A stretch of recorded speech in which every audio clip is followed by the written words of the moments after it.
conscious enough that her face indeed couldn't please him if it showed any sign, just as she hoped it didn't, of her sharp impression of what he now really wanted to do. Wasn't he trying to turn the tables on her, embarrass her somehow into admitting that what would really suit her little book would be, after doing so much for good manners, to leave her wholly at liberty to arrange for herself?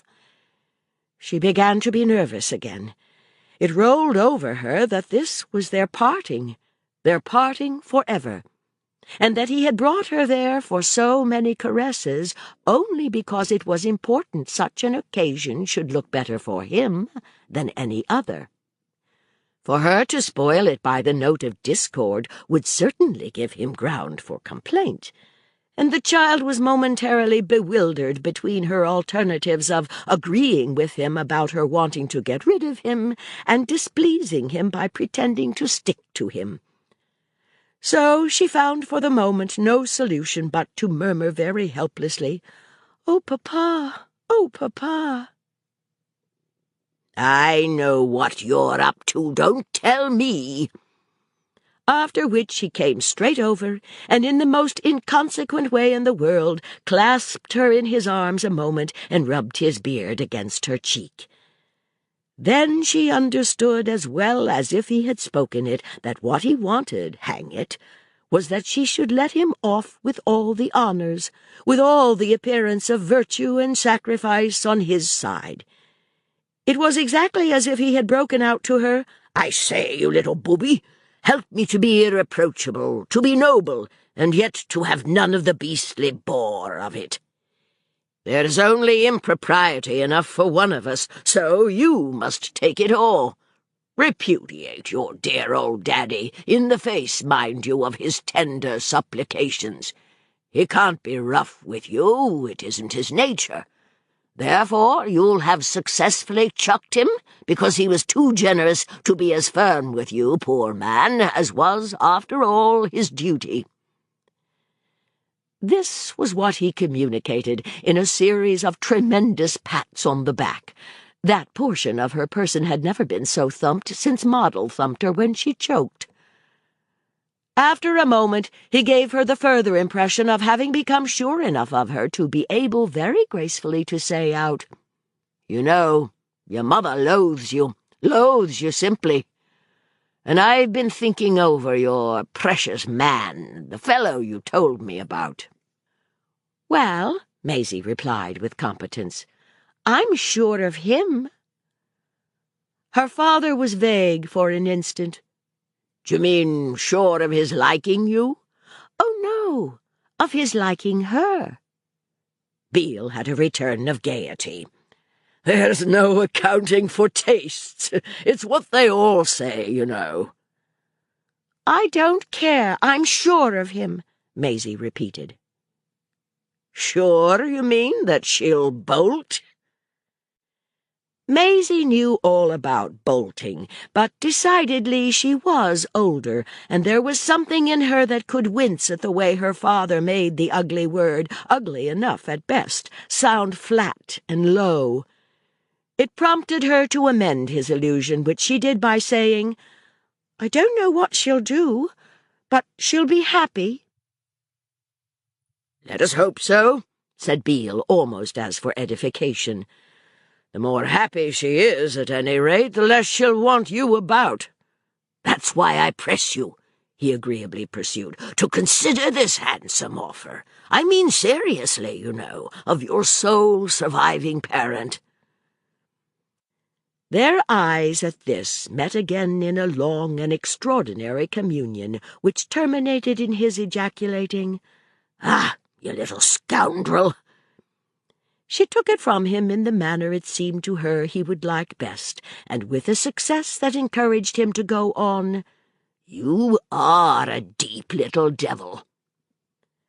Her silence, ticking like a watch, acknowledged even this, in confirmation of which he finally brought out, "You've settled it with the other pair." "Well, what if I have?" She sounded to herself most bold.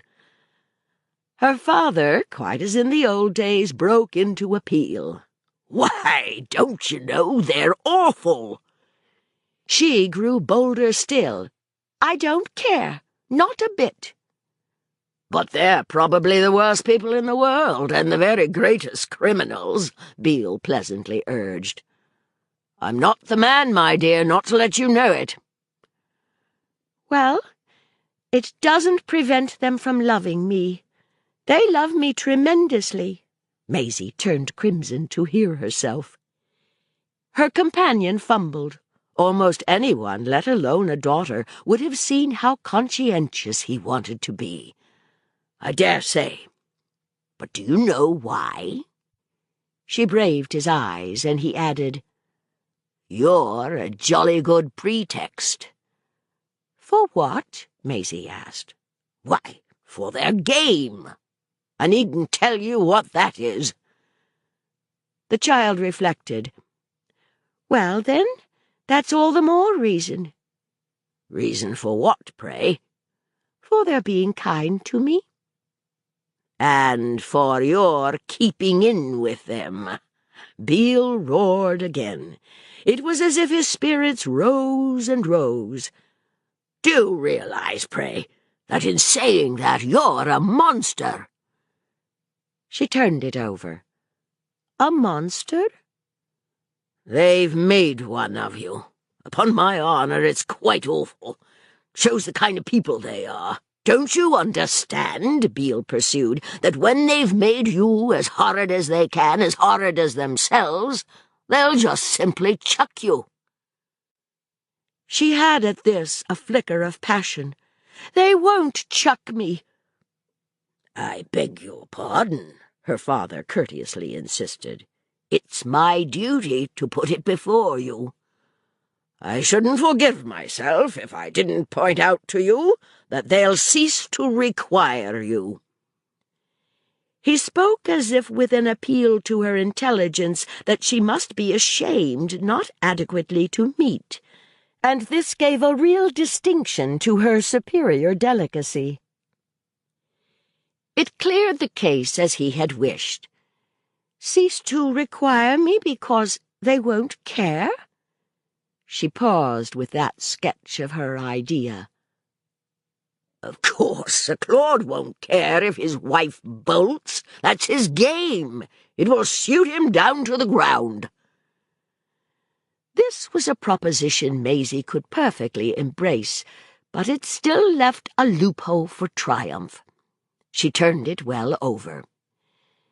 "You mean if Mamma doesn't come back ever at all?" The composure with which her face was presented to that prospect would have shown a spectator the long road she had travelled. "Well, but that won't put Mrs. Beale—" "In the same comfortable position?" Beale took her up with relish. He had sprung to his feet again, shaking his legs and looking at his shoes. "Right you are, darling. Something more will be wanted for Mrs. Beale." He just paused, then he added, "But she may not have long to wait for it." Maisie also for a minute looked at his shoes, though they were not the pair she most admired, the laced yellow uppers and patent leather complement. At last, with a question, she raised her eyes. "Aren't you coming back?"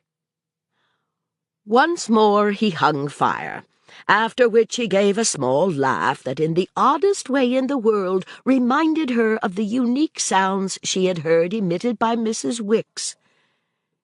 "It may strike you as extraordinary that I should make you such an admission, and, in point of fact, you're not to understand that I do.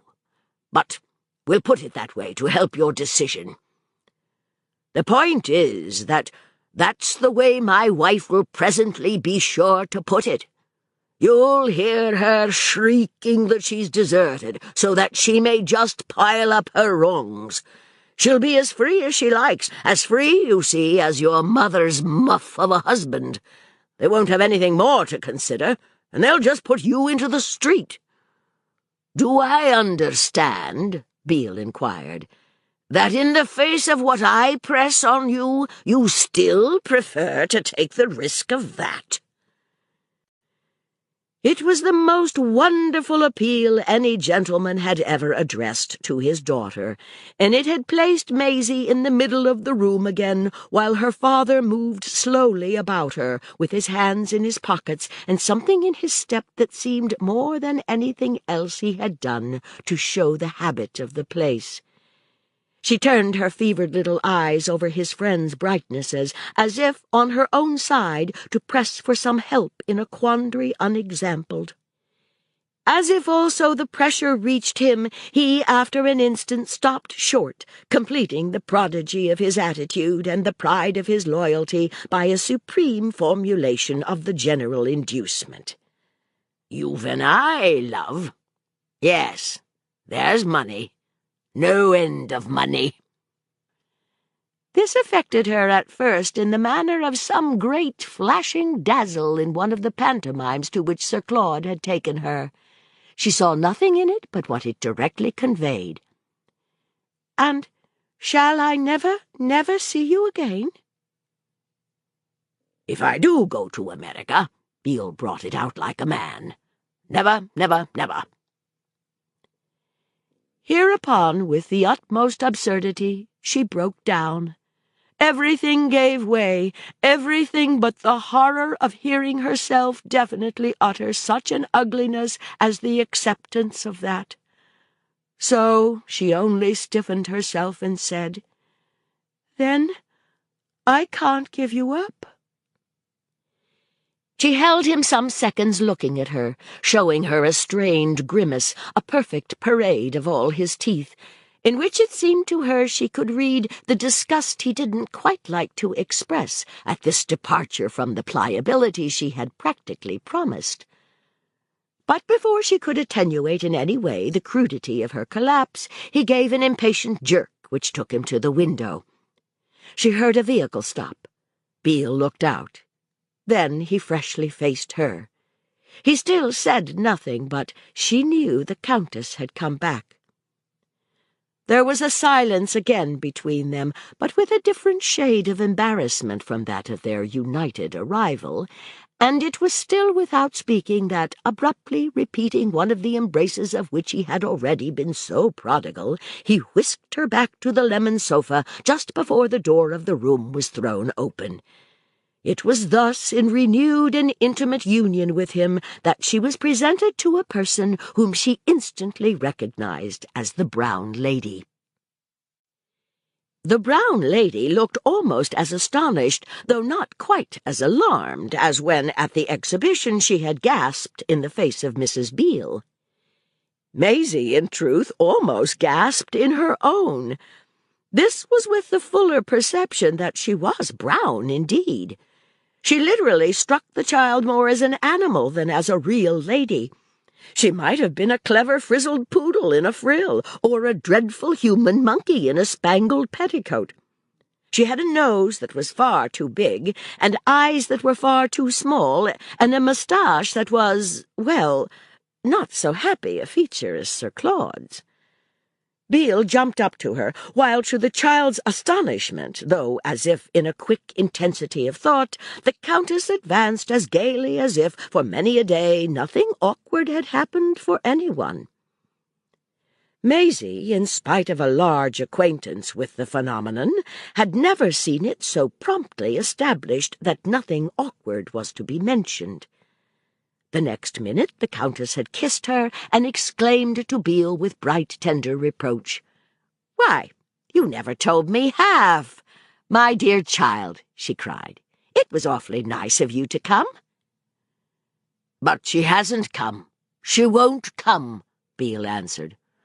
"I've put it to her how much you'd like it, but she declines to have anything to do with us." The Countess stood smiling, and after an instant that was mainly taken up with the shock of her weird aspect, Maisie felt herself reminded of another smile, which was not ugly, though also interested. The kind light thrown that day in the park from the clean, fair face of the captain. Papa's captain, yes. was the Countess. But she wasn't nearly so nice as the other.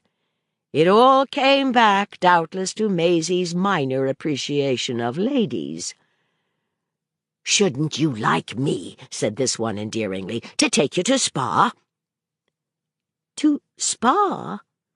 The child repeated the name to gain time, not to show how the Countess brought back to her a dim remembrance of a strange woman with a horrid face who once, years before, in an omnibus, bending to her from an opposite seat, had suddenly produced an orange and murmured, "Little dearie, won't you have it?" She had felt then for some reason a small, silly terror, though afterwards conscious that her interlocutress, unfortunately hideous, had particularly meant to be kind. This was also what the Countess meant. Yet the few words she had uttered and the smile with which she had uttered them immediately cleared everything up. Oh, no, she wanted to go nowhere with her, for her presence had already, in a few seconds, dissipated the happy impression of the room, and put an end to the pleasure briefly taken in Beale's command of such elegance. There was no command of elegance in his having exposed her to the approach of the short, fat, wheedling, whiskered person in whom she had now to recognize the only figure wholly without attraction involved in any of the intimate connections her immediate circle had witnessed the growth of. She was abashed, meanwhile, however, at having appeared to weigh in the balance the place to which she had been invited, and she added as quickly as possible, "It isn't to America, then?" The Countess, at this, looked sharply at Beale, and Beale, airily enough, asked what the deuce it mattered when she had already given him to understand she wanted to have nothing to do with them. There followed between her companions a passage of which the sense was drowned for her in the deepening inward hum of the mere desire to get off, though she was able to guess later on that her father must have put it to his friend that it was no use talking, that she was an obstinate little pig, and that, besides, she was really old enough to choose for herself. It glimmered back to her, indeed, that she must have failed quite dreadfully to seem ideally other than rude, inasmuch as before she knew it, she had visibly given the impression that if they didn't allow her to go home, she should cry.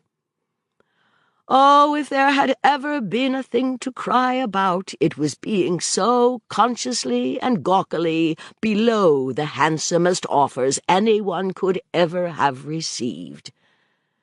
The great pain of the thing was that she could see the Countess liked her enough to wish to be liked in return, and it was from the idea of a return she sought utterly to flee. It was the idea of a return that, after a confusion of loud words had broken out between the others, brought to her lips, with the tremor preceding disaster, "Can't I please be sent home in a cab?" Yes. The Countess wanted her, and the Countess was wounded and chilled, and she couldn't help it, and it was all the more dreadful because it only made the Countess more coaxing and more impossible. The only thing that sustained either of them, perhaps till the cab came, Maisie presently saw it would come, was its being in the air somehow that Beale had done what he wanted. He went out to look for a conveyance. The servants, he said, had gone to bed, but she shouldn't be kept beyond her time. The Countess left the room with him, and alone in the possession of it, Maisie hoped she wouldn't come back. It was all the effect of her face. The child simply couldn't look at it and meet its expression halfway. All in a moment, too, that queer expression had leaped into the lovely things. All in a moment she had had to accept her father as liking someone whom she was sure neither her mother, nor Mrs. Beale, nor Mrs. Wicks, nor Sir Claude, nor the captain, nor even Mr. Perriam and Lord Eric could possibly have liked. 3 minutes later, downstairs with the cab at the door, it was perhaps as a final confession of not having much to boast of that, on taking leave of her, he managed to press her to his bosom without her seeing his face. For herself, she was so eager to go that their parting reminded her of nothing, not even of a single one of all the nevers that above, as the penalty of not cleaving to him, he had attached to the question of their meeting again. There was something in the Countess that falsified everything, even the great interests in America, and yet more the first flush of that superiority to Mrs. Beale and to Mamma, which had been expressed in Sèvres sets and silver boxes. These were still there, but perhaps there were no great interests in America. Mamma had known an American who was not a bit like this one. She was not, however, of noble rank. Her name was only Mrs. Tucker. Maisie's detachment would nonetheless have been more complete if she had not suddenly had to exclaim, "Oh, dear, I haven't any money." Her father's teeth at this were such a picture of appetite without action as to be a match for any plea of poverty. "Make your stepmother pay." "Stepmothers don't pay," cried the Countess. "No stepmother ever paid in her life." The next moment they were in the street together, and the next the child was in the cab with the Countess on the pavement but close to her, quickly taking money from a purse whisked out of a pocket. Her father had vanished, and there was even yet nothing in that to reawaken the pang of loss. "Here's money," said the brown lady. "Go!" The sound was commanding. The cab rattled off. Maisie sat there with her hand full of coin. All that for a cab? As they passed a street lamp, she bent to see how much. What she saw was a cluster of sovereigns. There must then have been great interests in America. It was still, at any rate, the Arabian Nights. Chapter 20. The money was far too much even for a fee in a fairy tale, and in the absence of Mrs. Beale, who, though the hour was now late, had not yet returned to the Regent's Park, Susan Ash, in the hall, as loud as Maisie was low, and as bold as she was bland, produced, on the exhibition offered under the dim vigil of the lamp that made the place a contrast to the child's recent scene of light, the half-crown that an unsophisticated cabman could pronounce to be the least he would take. It was apparently long before Mrs. Beale would arrive, and in the interval Maisie had been induced by the prompt Susan not only to go to bed like a darling dear, but in still richer expression of that character to devote to the repayment of obligations general as well as particular one of the sovereigns in the ordered array that, on the dressing-table upstairs, was naturally not less dazzling to a lone orphan of a housemaid than to the subject of the manoeuvres of a quartet. This subject went to sleep with her property gathered into a knotted handkerchief, the largest that could be produced, and lodged under her pillow. But the explanations that on the morrow were inevitably more complete with Mrs. Beale than they had been with her humble friend found their climax in a surrender also more becomingly free. There were explanations indeed that Mrs. Beale had to give as well as to ask, and the most striking of these was to the effect that it was dreadful for a little girl to take money from a woman who was simply the vilest of their sex. The sovereigns were examined with some attention, the result of which, however, was to make the author of that statement desire to know what, if one really went into the matter, they could be called but the wages of sin.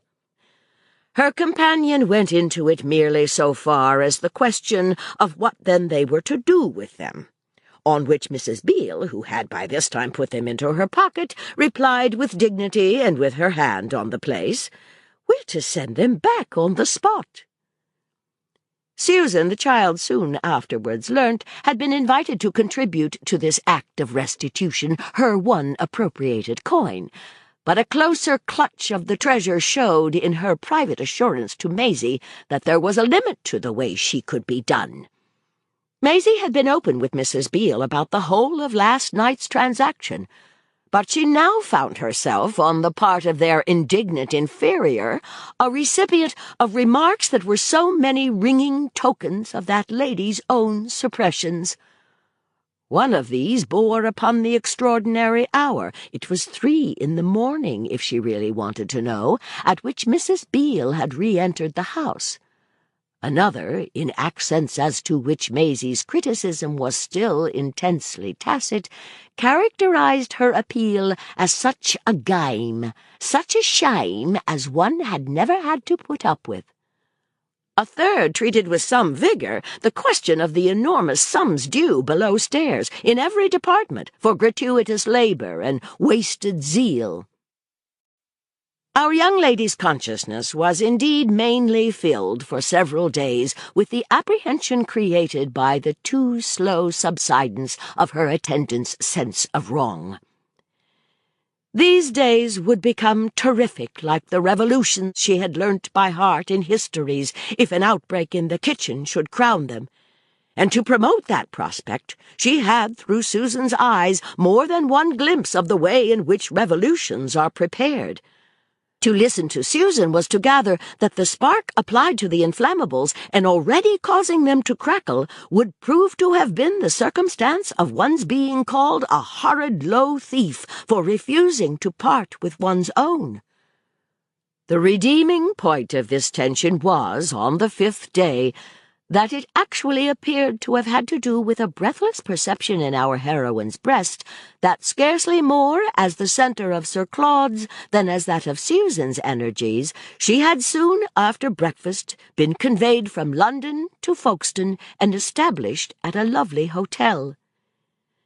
These agents, before her wondering eyes, had combined to carry through the adventure and to give it the air of having owed its success to the fact that Mrs. Beale had, as Susan said, but just stepped out. When Sir Claude, watch in hand, had met this fact with the exclamation, "Then pack Miss Farange and come off with us," there had ensued on the stairs a series of gymnastics of a nature to bring Miss Farange's heart into Miss Farange's mouth. She sat with Sir Claude in a four-wheeler, while he still held his watch, held it longer than any doctor who had ever felt her pulse, long enough to give her a vision of something like the ecstasy of neglecting such an opportunity to show impatience. The ecstasy had begun in the schoolroom and over the berceuse, quite in the manner of the same foretaste on the day, a little while back, when Susan had panted up and she herself, after the hint about the Duchess, had sailed down. For what harm then had there been in drops and disappointments, if she could still have, even only a moment, the sensation of such a name brought up? It had remained with her that her father had foretold her she would some day be in the street. But it clearly wouldn't be this day, and she felt justified of the preference betrayed to that parent as soon as her visitor had set Susan in motion and laid his hand, while she waited with him, kindly on her own. This was what the captain in Kensington Gardens had done. Her present situation reminded her a little of that one, and renewed the dim wonder of the fashion after which, from the first, such pats and pulls had struck her as the steps and signs of other people's business, and even a little as the wriggle or the overflow of their difficulties. What had failed her, and what had frightened her on the night of the exhibition, lost themselves at present alike in the impression that any surprise now about to burst from Sir Claude would be too big to burst all at once. Any awe that might have sprung from his air of leaving out her stepmother was corrected by the force of a general rule. The odd truth that if Mrs. Beale now never came nor went without making her think of him, it was never, to balance that, the main mark of his renewed reality to appear to be a reference to Mrs. Beale. To be with Sir Claude was to think of Sir Claude, and that law governed Maisie's mind until, through a sudden lurch of the cab, which had at last taken in Susan and ever so many bundles and almost reached Charing Cross, it popped again somehow into her dizzy head the long-lost image of Mrs. Wicks. It was singular, but from this time she understood and she followed with the sense of an ample filling out of any void created by symptoms of avoidance and of flight. Her ecstasy was a thing that had yet more of a face than of a back to turn, a pair of eyes still directed to Mrs. Wicks, even after the slight surprise of their not finding her as the journey expanded, either at the London station or at the Folkestone Hotel. It took a few hours to make the child feel that if she was in neither of these places, she was at least everywhere else. Maisie had known all along a great deal, but never so much as she was to know from this moment on, and as she learned in particular during the couple of days that she was to hang in the air, as it were, over the sea which represented in breezy blueness and with a summer charm a crossing of more spaces than the Channel. It was granted her at this time to arrive at divinations so ample that I shall have no room for the goal if I attempt to trace the stages. As to which, therefore, I must be content to say that the fullest expression we may give to Sir Claude's conduct is a poor and pale copy of the picture it presented to his young friend. Abruptly that morning he had yielded to the action of the idea pumped into him for weeks by Mrs. Wicks, on lines of approach that she had been capable of the extraordinary art of preserving from entanglement in the fine network of his relations with Mrs. Beale. The breath of her sincerity, blowing without a break, had puffed him up to the flight by which, in the degree I have indicated, Maisie too was carried off her feet. This consisted neither in more nor in less than the brave stroke of his getting off from Mrs. Beale as well as from his wife, of making with the child straight for some such foreign land as would give a support to Mrs. Wicks's dream that she might still see his errors renounced and his delinquencies redeemed. It would all be a sacrifice, under eyes that would miss no faintest shade, to what even the strange frequenters of her ladyship's earlier period used to call the real good of the little unfortunate. Maisie's head held a suspicion of much that, during the last long interval, had confusedly but quite candidly come and gone in his own. A glimpse, almost awe-stricken in its gratitude, of the miracle her old governess had wrought. That functionary could not in this connection have been more impressive, even at second hand, if she had been a prophetess with an open scroll, or some ardent abbess speaking with the lips of the church. She had clung day by day to their plastic associate, plying him with her deep, narrow passion, doing her simple utmost to convert him, and so working on him that he had at last really embraced his fine chance. That the chance was not delusive was sufficiently guaranteed by the completeness with which he could finally figure it out that, in case of his taking action, neither Ida nor Beale, whose book on each side it would only too well suit, would make any sort of row. It sounds no doubt too penetrating, but it was not all as an effect of Sir Claude's betrayals that Maisie was able to piece together the beauty of the special influence through which, for such stretches of time, he had refined upon propriety by keeping, so far as possible, his sentimental interests distinct. She had ever, of course, in her mind fewer names than conceptions, but it was only with this drawback that she now made out her companion's absences to have had for their ground that he was the lover of her stepmother, and that the lover of her stepmother could scarce logically pretend to a superior right to look after her. Maisie had by this time embraced the implication of a kind of natural divergence between lovers and little girls.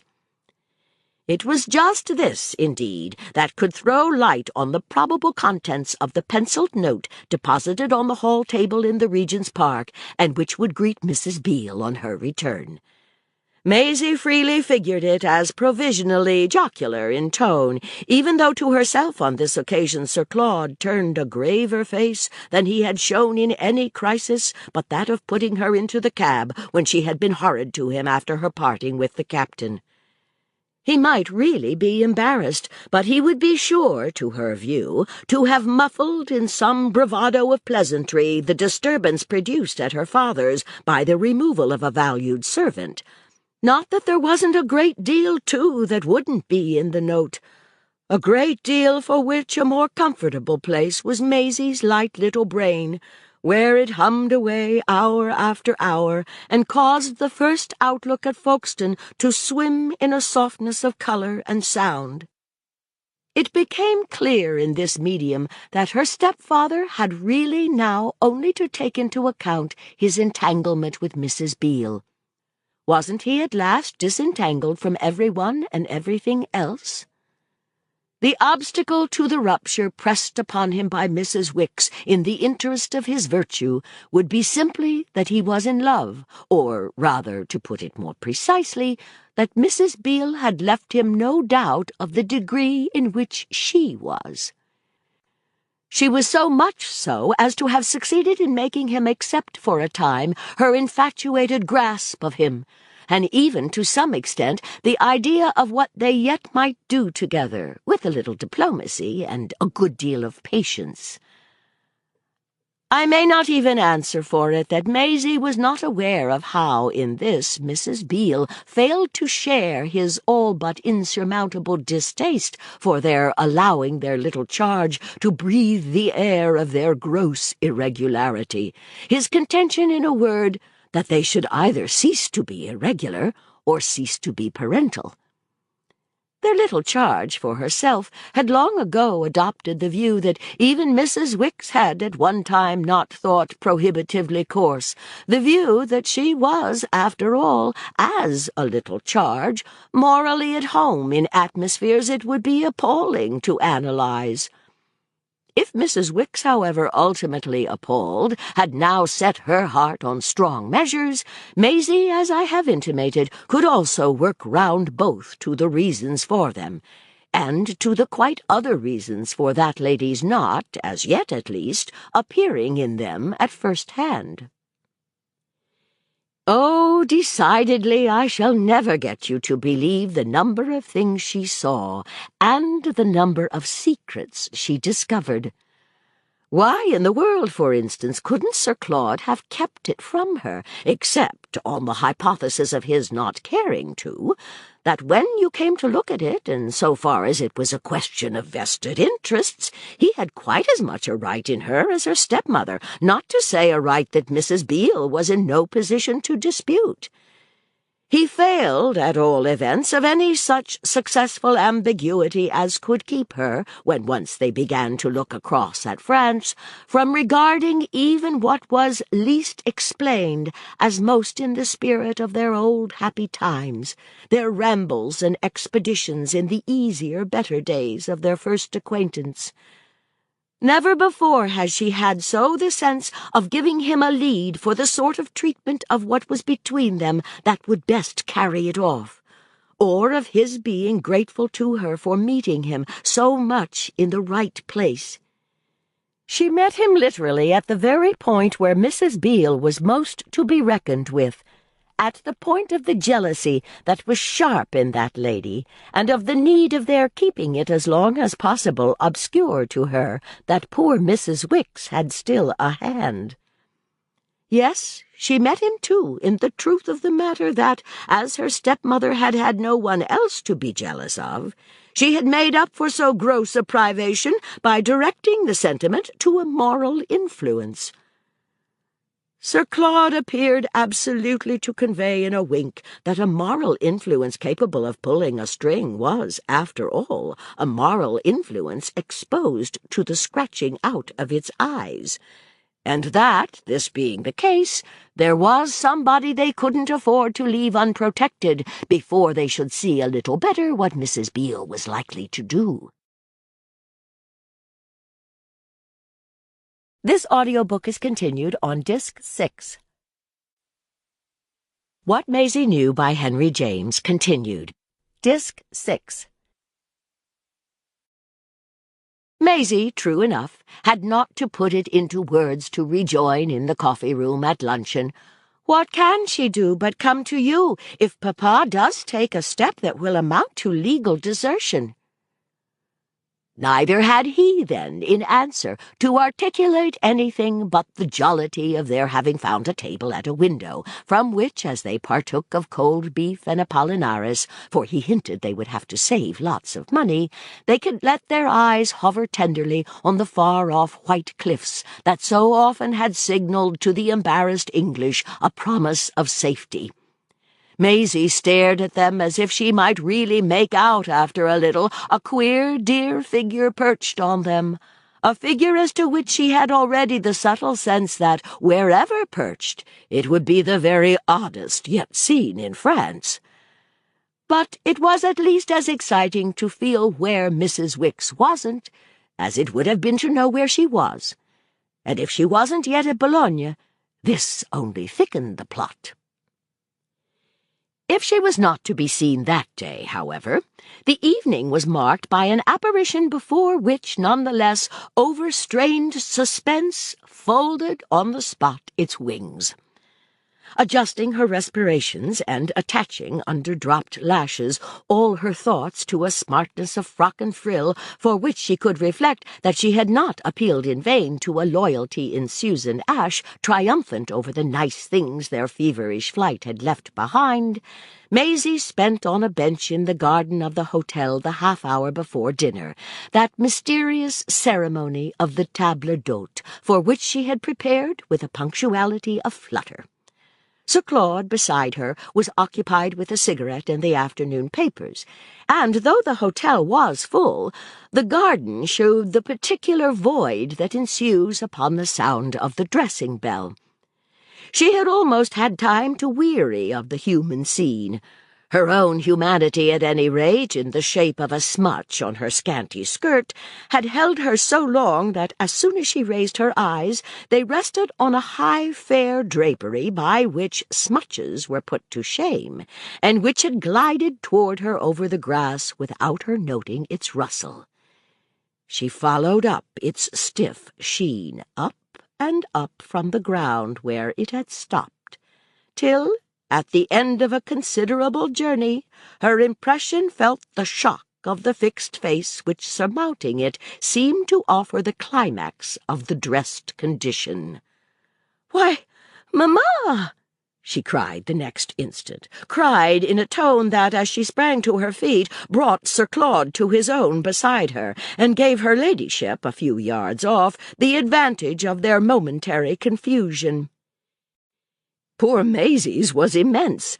Her mother's drop had the effect of one of the iron shutters that, in evening walks with Susan Ash, she had seen suddenly, at the touch of a spring, rattle down over shining shop-fronts. The light of foreign travel was darkened at a stroke. She had a horrible sense that they were caught. And for the first time of her life in Ida's presence, she so far translated an impulse into an invidious act as to clutch straight at the hand of her responsible confederate. It didn't help her that he appeared at first equally hushed with horror. A minute during which, in the empty garden, with its long shadows on the lawn, its blue sea over the hedge, and its startled peace in the air, both her elders remained as stiff as tall tumblers, filled to the brim and held straight for fear of a spill. At last, in a tone that enriched the whole surprise by its unexpected softness, her mother said to Sir Claude, "Do you mind at all my speaking to her?"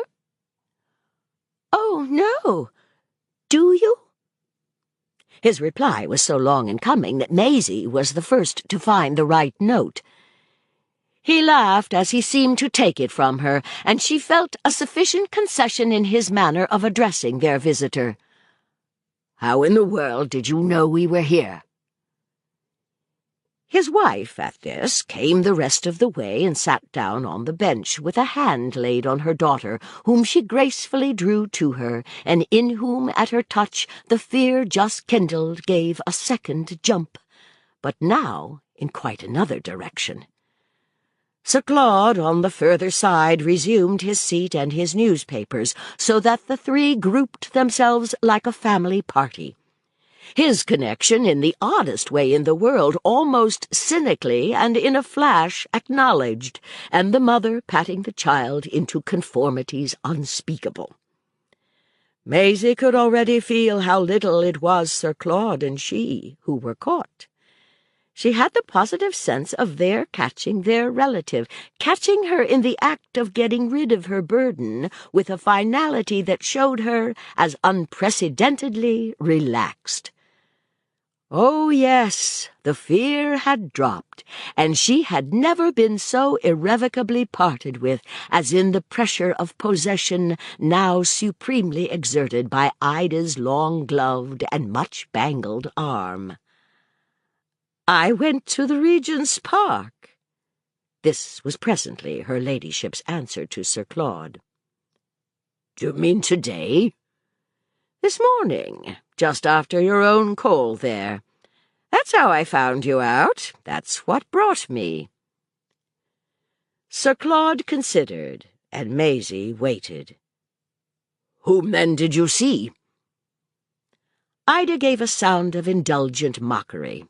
"I like your scare. I know your game. I didn't see the person I risked seeing, but I had been ready to take my chance of her." She addressed herself to Maisie. She had encircled her more closely. "I asked for you, my dear, but I saw no one but a dirty parlour-maid. She was red in the face with the great things that, as she told me, had just happened in the absence of her mistress, and she luckily had the sense to have made out the place to which Sir Claude had come to take you. If he hadn't given a false scent, I should find you here. That was the supposition on which I've proceeded." Ida had never been so explicit about proceeding or supposing, and Maisie, drinking this in, noted too how Sir Claude shared her fine impression of it. "I wanted to see you," his wife continued, "and now you can judge of the trouble I've taken. I had everything to do in town today, but I managed to get off."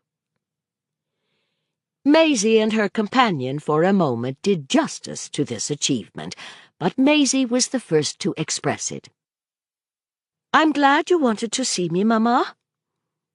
Then, after a concentration more deep and with a plunge more brave, "A little more, and you'd have been too late." It stuck in her throat, but she brought it out. "We're going to France." Ida was magnificent. Ida kissed her on the forehead. "That's just what I thought likely. It made me decide to run down. I fancied that, in spite of your scramble, you'd wait to cross, and it added to the reason I have for seeing you." Maisie wondered intensely what the reason could be, but she knew ever so much better than to ask. She was slightly surprised indeed to perceive that Sir Claude didn't, and to hear him immediately inquire, "What in the name of goodness can you have to say to her?" His tone was not exactly rude, but it was impatient enough to make his wife's response a fresh specimen of the new softness. "That, my dear man, is all my own business." "Do you mean," Sir Claude asked, "that you wish me to leave you with her?" "Yes, if you'll be so good. That's the extraordinary request I take the liberty of making." Her ladyship had dropped to a mildness of irony by which, for a moment, poor Maisie was mystified and charmed, puzzled with a glimpse of something that in all the years had, at intervals, peeped out. Ida smiled at Sir Claude with the strange air she had on such occasions of defying an interlocutor to keep it up as long. Her huge eyes, her red lips, the intense marks in her face formed an éclairage as distinct and public as a lamp set in a window. The child seemed quite to see in it the very beacon that had lighted her path. She suddenly found herself reflecting that it was no wonder the gentlemen were guided. This must have been the way Mamma had first looked at Sir Claude. It brought back the lustre of the time they had outlived. It must have been the way she looked also at Mr. Perriam and Lord Eric.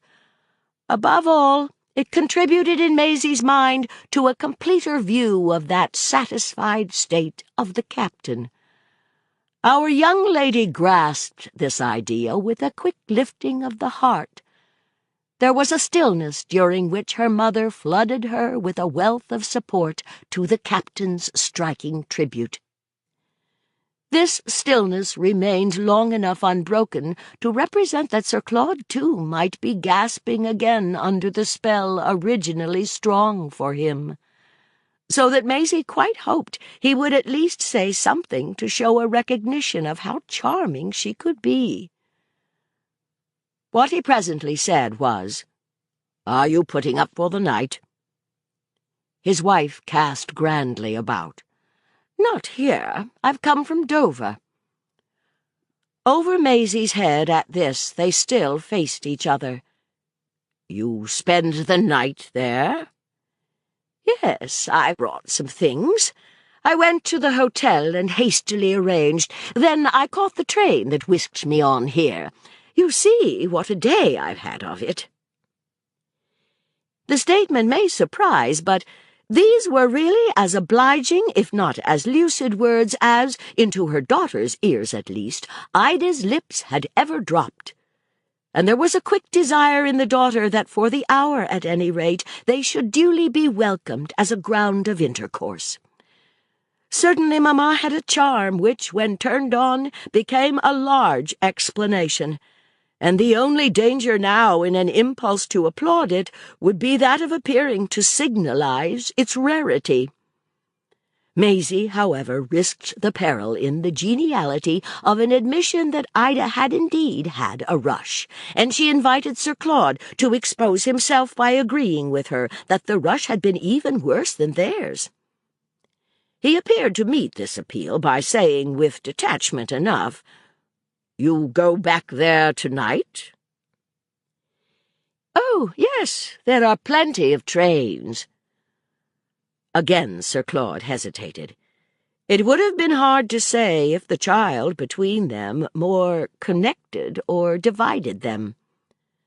Then he brought out quietly, "It will be late for you to knock about. I'll see you over." "You needn't trouble, thank you. I think you won't deny that I can help myself, and that it isn't the first time in my dreadful life that I've somehow managed it." Save for this allusion to her dreadful life, they talked there, Maisie noted, as if they were only rather superficial friends, a special effect that she had often wondered at before in the midst of what she supposed to be intimacies. This effect was augmented by the almost casual manner in which her ladyship went on, "I dare say I shall go abroad." "From Dover, do you mean, straight?" "How straight, I can't say. I'm excessively ill." This, for a minute, struck Maisie as but a part of the conversation, at the end of which time she became aware that it ought to strike her, though it apparently didn't strike Sir Claude, as a part of something graver. It helped her to twist nearer. "Ill, Mamma? Really ill?" She regretted her really as soon as she had spoken it, but there couldn't be a better proof of her mother's present polish than that Ida showed no gleam of a temper to take it up. She had taken up at other times much tinier things. She only pressed Maisie's head against her bosom and said, "Shockingly, my dear, I must go to that new place." "What new place?" Sir Claude inquired. Ida thought, but couldn't recall it. "Oh, shows, don't you know, where everyone goes. I want some proper treatment. It's all I've ever asked for on earth. But that's not what I came to say." Sir Claude, in silence, folded one by one his newspapers. Then he rose and stood whacking the palm of his hand with the bundle. "You'll stop and dine with us?" "Dear, no. I can't dine at this sort of hour. I ordered dinner at Dover." Her ladyship's tone in this one instance showed a certain superiority to those conditions in which her daughter had artlessly found Folkestone a paradise. It was yet not so crushing as to nip in the bud the eagerness with which the latter broke out. "But won't you at least have a cup of tea?" Ida kissed her again on the brow. "Thanks, love. I had tea before coming." She raised her eyes to Sir Claude. "She is sweet." He made no more answer than if he didn't agree, but Maisie was at ease about that, and was still taken up with the joy of this happier pitch of their talk, which put more and more of a meaning into the captain's version of her ladyship, and literally kindled a conjecture that such an admirer might, over there at the other place, be waiting for her to dine. Was the same conjecture in Sir Claude's mind? He partly puzzled her, if it had risen there, by the slight perversity with which he returned to a question that his wife evidently thought she had disposed of. He whacked his hand again with his paper. "I had really much better take you." "And leave Maisie here alone?" Mamma so clearly didn't want it that Maisie leaped at the vision of a captain who had seen her on from Dover, and who, while he waited to take her back, would be hovering just at the same distance at which in Kensington Gardens the companion of his walk had herself hovered. Of course, however, instead of breathing any such guess, she let Sir Claude reply, all the more that his reply could contribute so much to her own present grandeur. "She won't be alone when she has a maid in attendance." Maisie had never before had so much of a retinue, and she waited also to enjoy the action of it on her ladyship. "You mean the woman you brought from town?" Ida considered. "The person at the house spoke of her in a way that scarcely made her out company for my child." Her tone was that her child had never wanted in her hands of prodigious company. But she as distinctly continued to decline Sir Claude's. "Don't be an old goose," she said charmingly. "Let us alone." In front of them on the grass he looked graver than Maisie at all now thought the occasion warranted. "I don't see why you can't say it before me." His wife smoothed one of her daughter's curls. "Say what, dear?" "Why, what you came to say." At this Maisie at last interposed. She appealed to Sir Claude. "Do let her say it to me." He looked hard for a moment at his little friend. "How do you know what she may say?" "She must risk it," Ida remarked. "I only want to protect you," he continued to the child. "You want to protect yourself, that's what you mean," his wife replied. "Don't be afraid. I won't touch you." "She won't touch you. She won't," Maisie declared. She felt by this time that she could really answer for it, and something of the emotion with which she had listened to the captain came back to her. It made her so happy and so secure that she could positively patronize Mamma. She did so in the captain's very language. "She's good! She's good!" she proclaimed. "Oh, Lord!" Sir Claude at this let himself go. He appeared to have emitted some sound of derision that was smothered to Maisie's ears by her being again embraced by his wife. Ida released her and held her off a little, looking at her with a very queer face. Then the child became aware that their companion had left them, and that from the face in question a confirmatory remark had proceeded. "I am good, love," said her ladyship. Chapter 21. A good deal of the rest of Ida's visit was devoted to explaining, as it were, so extraordinary a statement. This explanation was more copious than any she had yet indulged in, and as the summer twilight gathered and she kept the child in the garden, she was conciliatory to a degree that let her need to arrange things a little perceptibly peep out. It was not merely that she explained, she almost conversed. All that was wanting to that was that she should have positively chattered a little less. It was really the occasion of Maisie's life on which her mother was to have most to say to her. That alone was an implication of generosity and virtue, and no great stretch was required to make our young lady feel that she should best meet her, and soonest have it over, by simply seeming struck with the propriety of her contention. They sat together while the parents' gloved hands sometimes rested sociably on the child's, and sometimes gave a corrective pull to a ribbon too meagre or a tress too thick. And Maisie was conscious of the effort to keep out of her eyes the wonder with which they were occasionally moved to blink. Oh, there would have been things to blink at if one had let oneself go. And it was lucky they were alone together, without Sir Claude or Mrs. Wicks or even Mrs. Beale to cast an imprudent glance. Though profuse and prolonged, her ladyship was not exhaustively lucid, and her account of her situation, so far as it could be called descriptive, was a muddle of inconsequent things, bruised fruit of an occasion she had rather too lightly affronted. None of them were really thought out, and some were even not wholly insincere. It was as if she had asked outright what better proof could have been wanted of her goodness and her greatness than just this marvelous consent to give up what she had so cherished.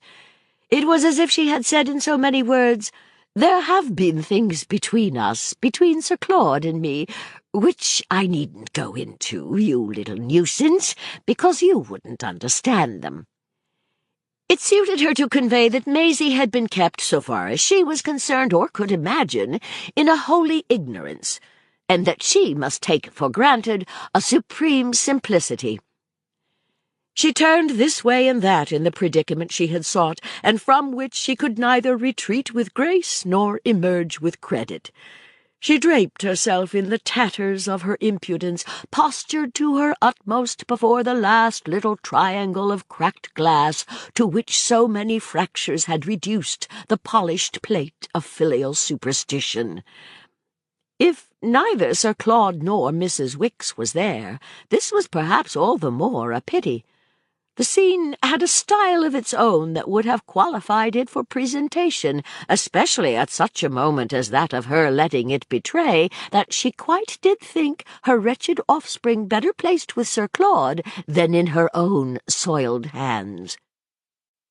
There was, at any rate, nothing scant, either in her admissions or her perversions, the mixture of her fear of what Maisie might undiscoverably think, and of the support she at the same time gathered from a necessity of selfishness and a habit of brutality. This habit flushed through the merit she now made in terms explicit of not having come to Folkestone to kick up a vulgar row.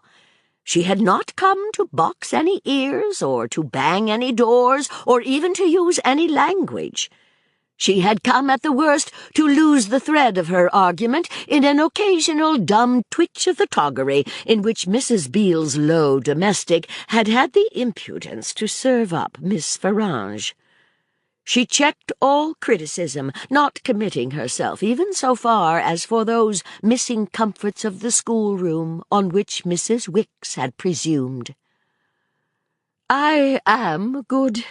I'm criminally good. But it won't do for you any more.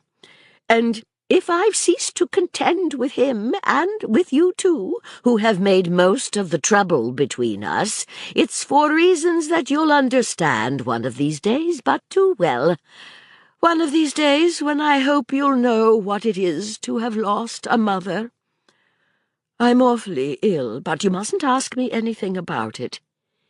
If I don't get off somewhere, my doctor won't answer for the consequences. He's stupefied at what I've borne. He says it has been put on me because I was formed to suffer. I'm thinking of South Africa, but that's none of your business. You must take your choice. You can't ask me questions if you're so ready to give me up. No, I won't tell you. You can find out for yourself. South Africa's wonderful, they say, and if I do go, it must be to give it a fair trial. It must be either one thing or the other. If he takes you, you know, he takes you. I've struck my last blow for you. I can follow you no longer from pillar to post. I must live for myself at last, while there's still a handful left of me. I'm very, very ill. I'm very, very tired. I'm very, very determined. There, you have it. Make the most of it. Your frock's too filthy. But I came to sacrifice myself." Maisie looked at the peccant places. There were moments when it was a relief to her to drop her eyes even on anything so sordid. All her interviews, all her ordeals with her mother had, as she had grown older, seemed to have, before any other, the hard quality of duration. But longer than any, strangely, were these minutes offered to her as so pacific and so agreeably winding up the connection. It was her anxiety that made them long. Her fear of some hitch, some check of the current, one of her ladyship's famous quick jumps. She held her breath. She only wanted, by playing into her visitor's hands, to see the thing through. But her impatience itself made at instants the whole situation swim. There were things Ida said that she perhaps didn't hear, and there were things she heard that Ida perhaps didn't say. "You're all I have, and yet I'm capable of this. Your father wishes you were dead. That, my dear, is what your father wishes. You'll have to get used to it as I've done. I mean, to his wishing that I'm dead. At all events, you see for yourself how wonderful I am to Sir Claude. He wishes me dead quite as much, and I'm sure that if making me scenes about you could have killed me—" It was the mark of Ida's eloquence that she started more hares than she followed, and she gave but a glance in the direction of this one, going on to say that the very proof of her treating her husband like an angel was that he had just stolen off, not to be fairly shamed. She spoke as if he had retired on tiptoe, as he might have withdrawn from a place of worship in which he was not fit to be present. "You'll never know what I've been through about you. Never, never, never. I spare you everything, as I always have. Though I dare say you know things that if I did, if I knew them, would make me— well, no matter. You're old enough, at any rate, to know there are a lot of things I don't say that I easily might, though it would do me good, I assure you, to have spoken my mind for once in my life. I don't speak of your father's infamous wife, That may give you a notion of the way I'm letting you off. When I say you, I mean your precious friends and backers. If you don't do justice to my forbearing out of delicacy to mention, just as a last word about your stepfather, a little fact or two of a kind that rarely I should only have to mention to shine myself in comparison, and after every calumny like pure gold, if you don't do me that justice, you'll never do me justice at all." Maisie's desire to show what justice she did her had by this time become so intense as to have brought with it an inspiration. The great effect of their encounter had been to confirm her sense of being launched with Sir Claude, to make it rich and full beyond anything she had dreamed, and everything now conspired to suggest that a single soft touch of her small hand would complete the good work and set her ladyship so promptly and majestically afloat as to leave the great seaway clear for the morrow. This was the more the case as her hand had for some moments been rendered free by a marked manoeuvre of both of her mothers. One of these capricious members had fumbled with visible impatience in some backward depth of drapery, and had presently reappeared with a small article in its grasp. The act had a significance for a little person trained in that relation from an early age to keep an eye on manual motions, and its possible bearing was not darkened by the memory of the handful of gold that Susan Ash would never believe Mrs. Beale had sent back, not she, she's too false and too greedy, to the munificent Countess. To have guessed, none the less, that her ladyship's purse might be the real figure of the object extracted from the rustling covert at her rear, this suspicion gave on the spot to the child's eyes a direction carefully distant. It added, moreover, to the optimism that for an hour could ruffle the surface of her deep diplomacy, ruffle it to the point of making her forget that she had never been safe unless she had also been stupid. She, in short, forgot her habitual caution in her impulse to adopt her ladyship's practical interests and show her ladyship how perfectly she understood them. She saw, without looking, that her mother pressed a little clasp, heard, without wanting to, a sharp click that marked the closing porte-monnaie from which something had been taken. What this was, she just didn't see. It was not too substantial to be locked with ease in the fold of her ladyship's fingers. Nothing was less new to Maisie than the art of not thinking singly, so that at this instant she could both bring out what was on her tongue's end and weigh, as to the object in her mother's palm, the question of its being a sovereign against the question of its being a shilling. No sooner had she begun to speak than she saw that within a few seconds this question would have been settled. She had foolishly checked the rising words of the little speech of presentation, to which, under the circumstances, even such a high pride as Ida's had had to give some thought. She had checked it completely. That was the next thing she felt. The note she sounded brought into her companion's eyes a look that quickly enough seemed at variance with presentations. "That was what the captain said to me that day, Mamma. I think it would have given you pleasure to hear the way he spoke of you." The pleasure, Maisie could now in consternation reflect, would have been a long time coming if it had come no faster than the response evoked by her allusion to it. Her mother gave her one of the looks that slammed the door in her face. Never in a career of unsuccessful experiments had Maisie had to take such a stare. It reminded her of the way that once at one of the lectures in Glower Street, something in a big jar that, amid an array of strange glasses and bad smells, had been promised as a beautiful yellow, was produced as a beautiful black. She had been sorry on that occasion for the lecturer, but she was at this moment sorrier for herself. Oh, nothing had ever made for twinges like Mamma's manner of saying, "The captain? "What captain?"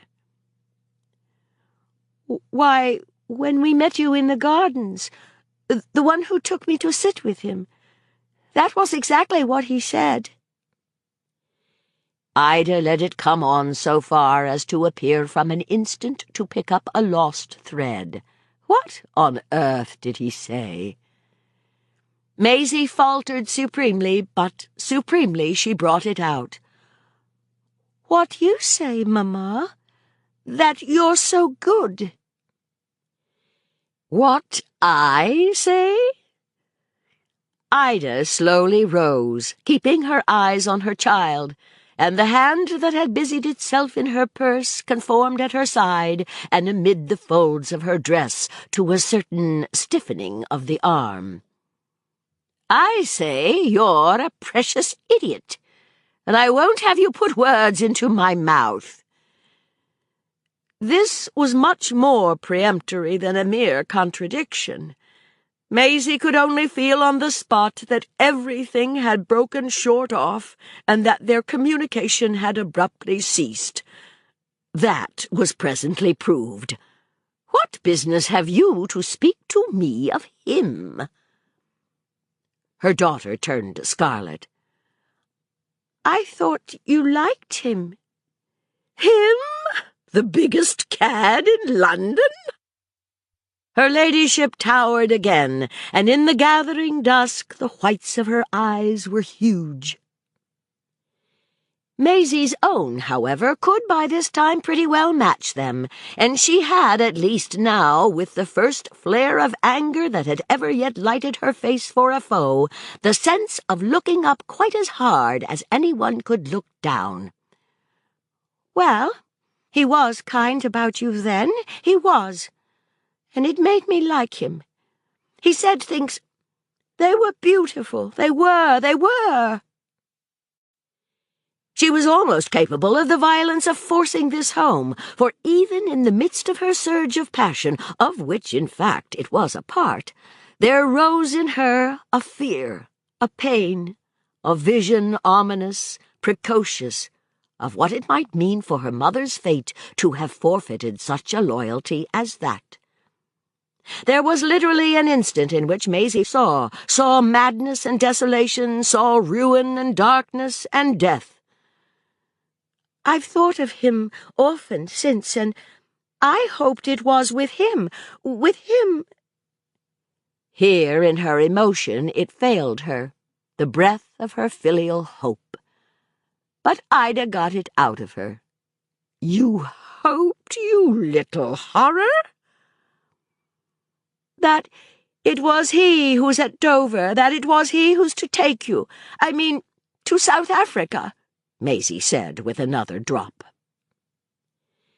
Ida's stupefaction on this kept her silent unnaturally long, so long that her daughter could not only wonder what was coming, but perfectly measure the decline of every symptom of her liberality. She loomed there in her grandeur, merely dark and dumb. Her wrath was clearly, still as it had always been, a thing of resource and variety. What Maisie least expected of it was, by this law, what now occurred. It melted in the summer twilight, gradually, into pity. And the pity, after a little, found a cadence to which the renewed click of her purse gave an accent. She had put back what she had taken out. "You're a dreadful, dismal, deplorable little thing," she murmured.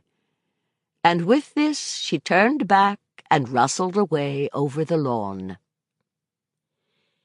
After she had disappeared, Maisie dropped upon the bench again, and for some time, in the empty garden and the deeper dusk, sat and stared at the image her flight had still left standing.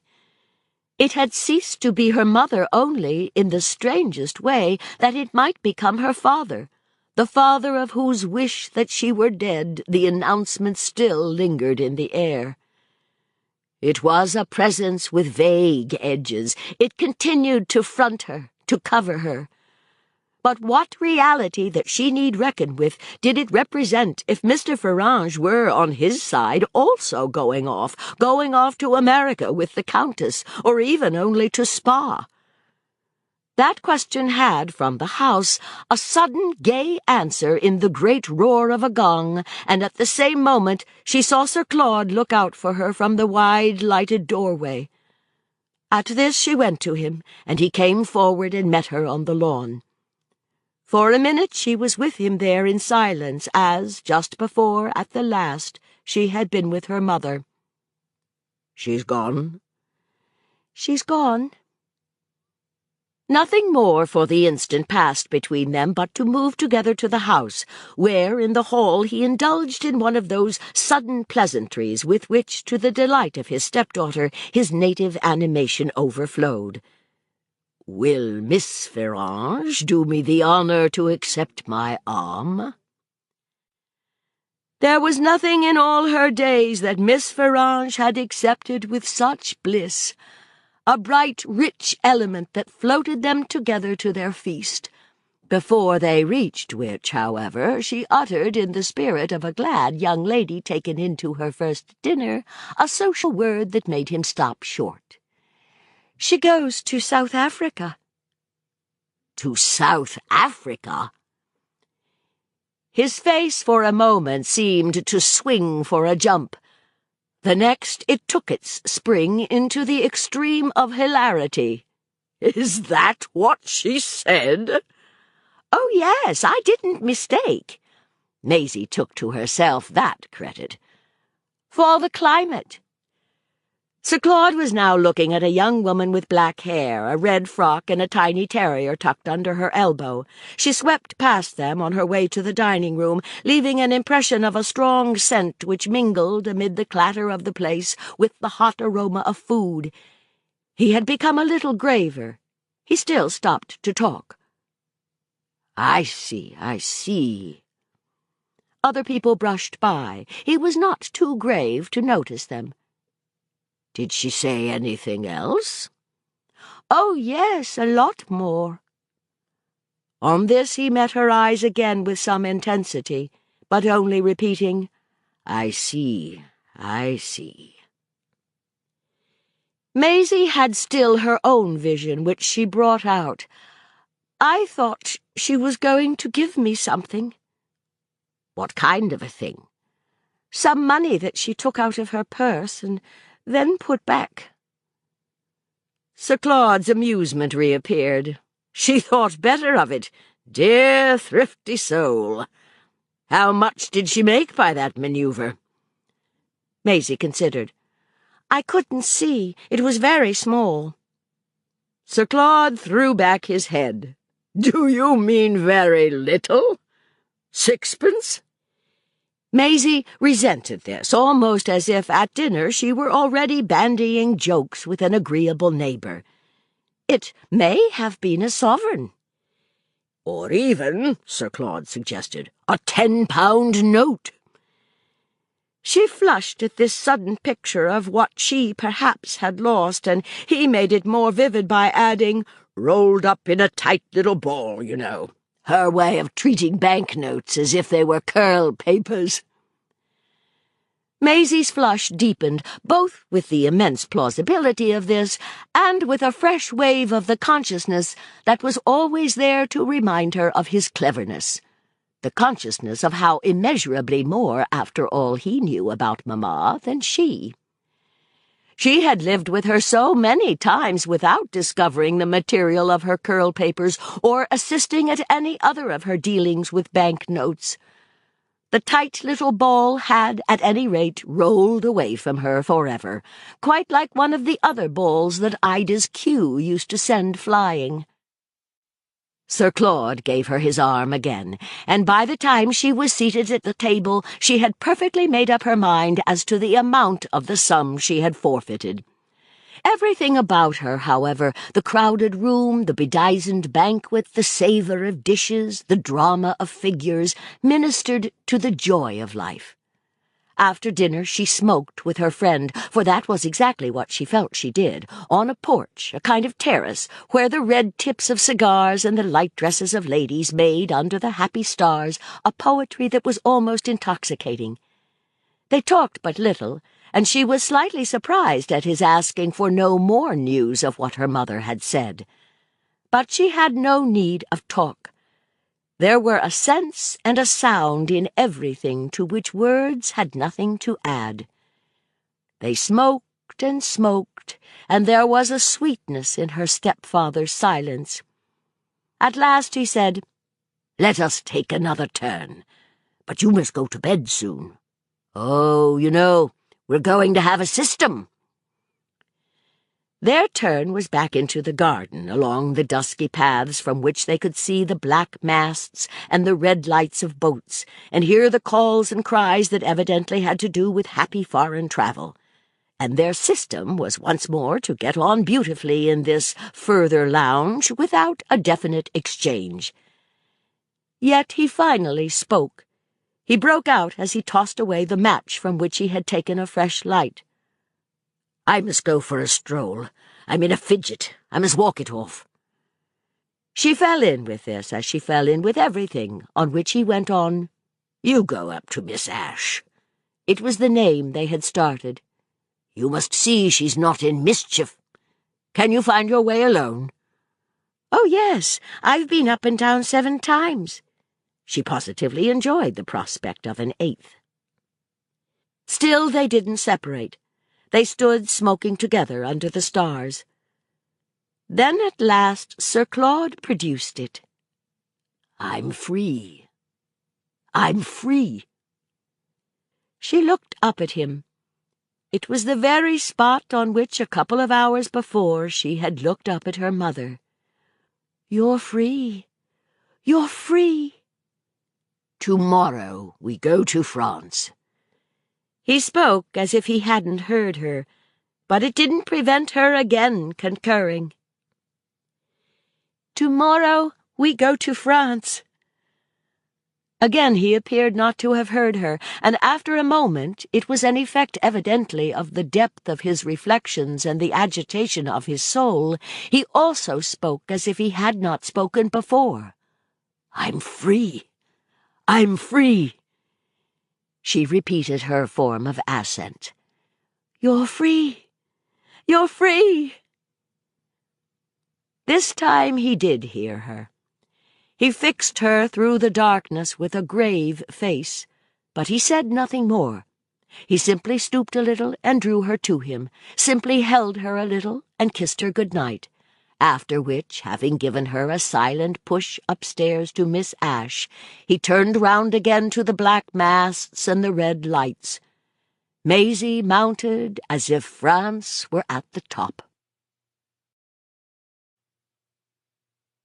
Chapter 22.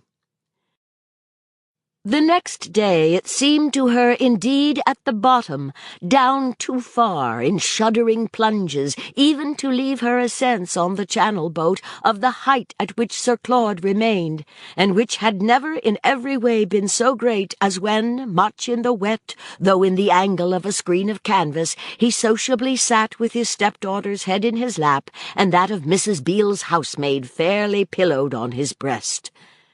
Maisie was surprised to learn as they drew into port that they had had a lovely passage. But this emotion at Boulogne was speedily quenched in others, above all in the great ecstasy of a larger impression of life. She was abroad, and she gave herself up to it, responded to it, in the bright air, before the pink houses, among the bare-legged fishwives and the red-legged soldiers, with the instant certitude of a vocation. Her vocation was to see the world and to thrill with enjoyment of the picture. She had grown older in 5 minutes, and had, by the time they reached the hotel, recognized in the institutions and manners of France a multitude of affinities and messages. Literally, in the course of an hour she found her initiation. a consciousness much quickened by the superior part that, as soon as they had gobbled down a French breakfast, which was indeed a high note in the concert, she observed herself to play to Susan Ash. Sir Claude, who had already bumped against people he knew, and who, as he said, had business and letters, sent them out together for a walk in which the child was avenged, so far as poetic justice required, not only for the loud giggles that in their London trudges used to break from her attendant, but for all the years of her tendency to produce socially that impression of an excess of the queer something which had seemed to waver so widely between innocence and guilt. On the spot, at Bologna, though there might have been excess, there was at least no wavering. She recognized, she understood, she adored, and took possession. Feeling herself attuned to everything, and laying her hand right and left on what had simply been waiting for her. She explained to Susan. She laughed at Susan. She towered over Susan.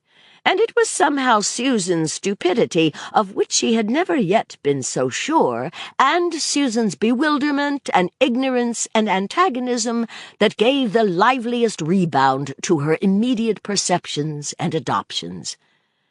The place and the people were all a picture together, a picture that, when they went down to the wide sands, shimmered in 1,000 tints with the pretty organization of the plage, with the gaiety of spectators and bathers, with that of the language and the weather, and above all, with that of our young lady's unprecedented situation. For it appeared to her that no one since the beginning of time could have had such an adventure, or in an hour so much experience, as a sequel to which she only needed, in order to feel with conscious wonder how the past was changed, to hear Susan, inscrutably aggravated, express a preference for Edgware Road. The past was so changed, and the circle it had formed already so overstepped, that on that very afternoon, in the course of another walk, she found herself inquiring of Sir Claude, without a single scruple, if he were prepared as yet to name the moment at which they should start for Paris. His answer, it must be said, gave her the least little chill. "Oh, Paris? My dear child, I don't quite know about Paris." This required to be met, but it was much less to challenge him for the rich joy of her first discussion of the details of a tour, that after looking at him a minute she replied, "Well, isn't that the real thing? The thing that, when one does come abroad?" He had turned grave again, and she merely threw that out. It was a way of doing justice to the seriousness of their life. She couldn't, moreover, be so much older since yesterday without reflecting that, if by this time she probed a little, he would recognize that she had done enough for mere patience. There was, in fact, something in his eyes that suddenly, to her own, made her discretion shabby. Before she could remedy this, he had answered her last question, answered it in a way that, of all ways, she had least expected. "The thing it doesn't do not to do? Certainly Paris is charming, but, my dear fellow, Paris eats your head off. I mean, it's so beastly expensive." That note gave her a pang. It suddenly let in a harder light. Were they poor, then? That is, was he poor, really poor, beyond the pleasantry of Apollinaris and cold beef? They had walked to the end of the long jetty that enclosed the harbour, and were looking out at the dangers they had escaped, the grey horizon that was England, the tumbled surface of the sea, and the brown smacks that bobbed upon it.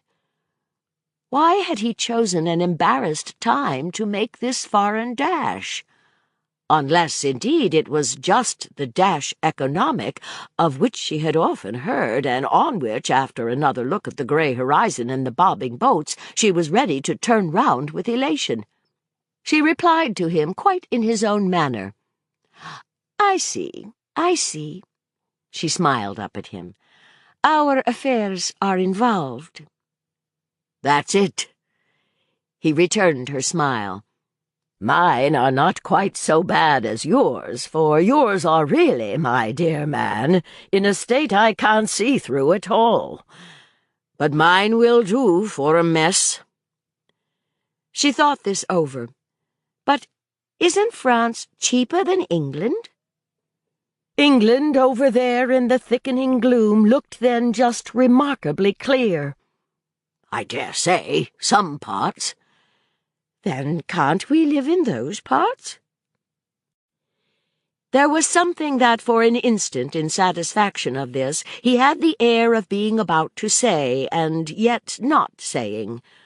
What he presently said was, "This very place is one of them." "Then we shall live here?" He didn't treat it quite so definitely as she liked. "Since we've come to save money." This made her press him more. "How long shall we stay?" "Oh, 3 or 4 days." It took her breath away. "You can save money in that time?"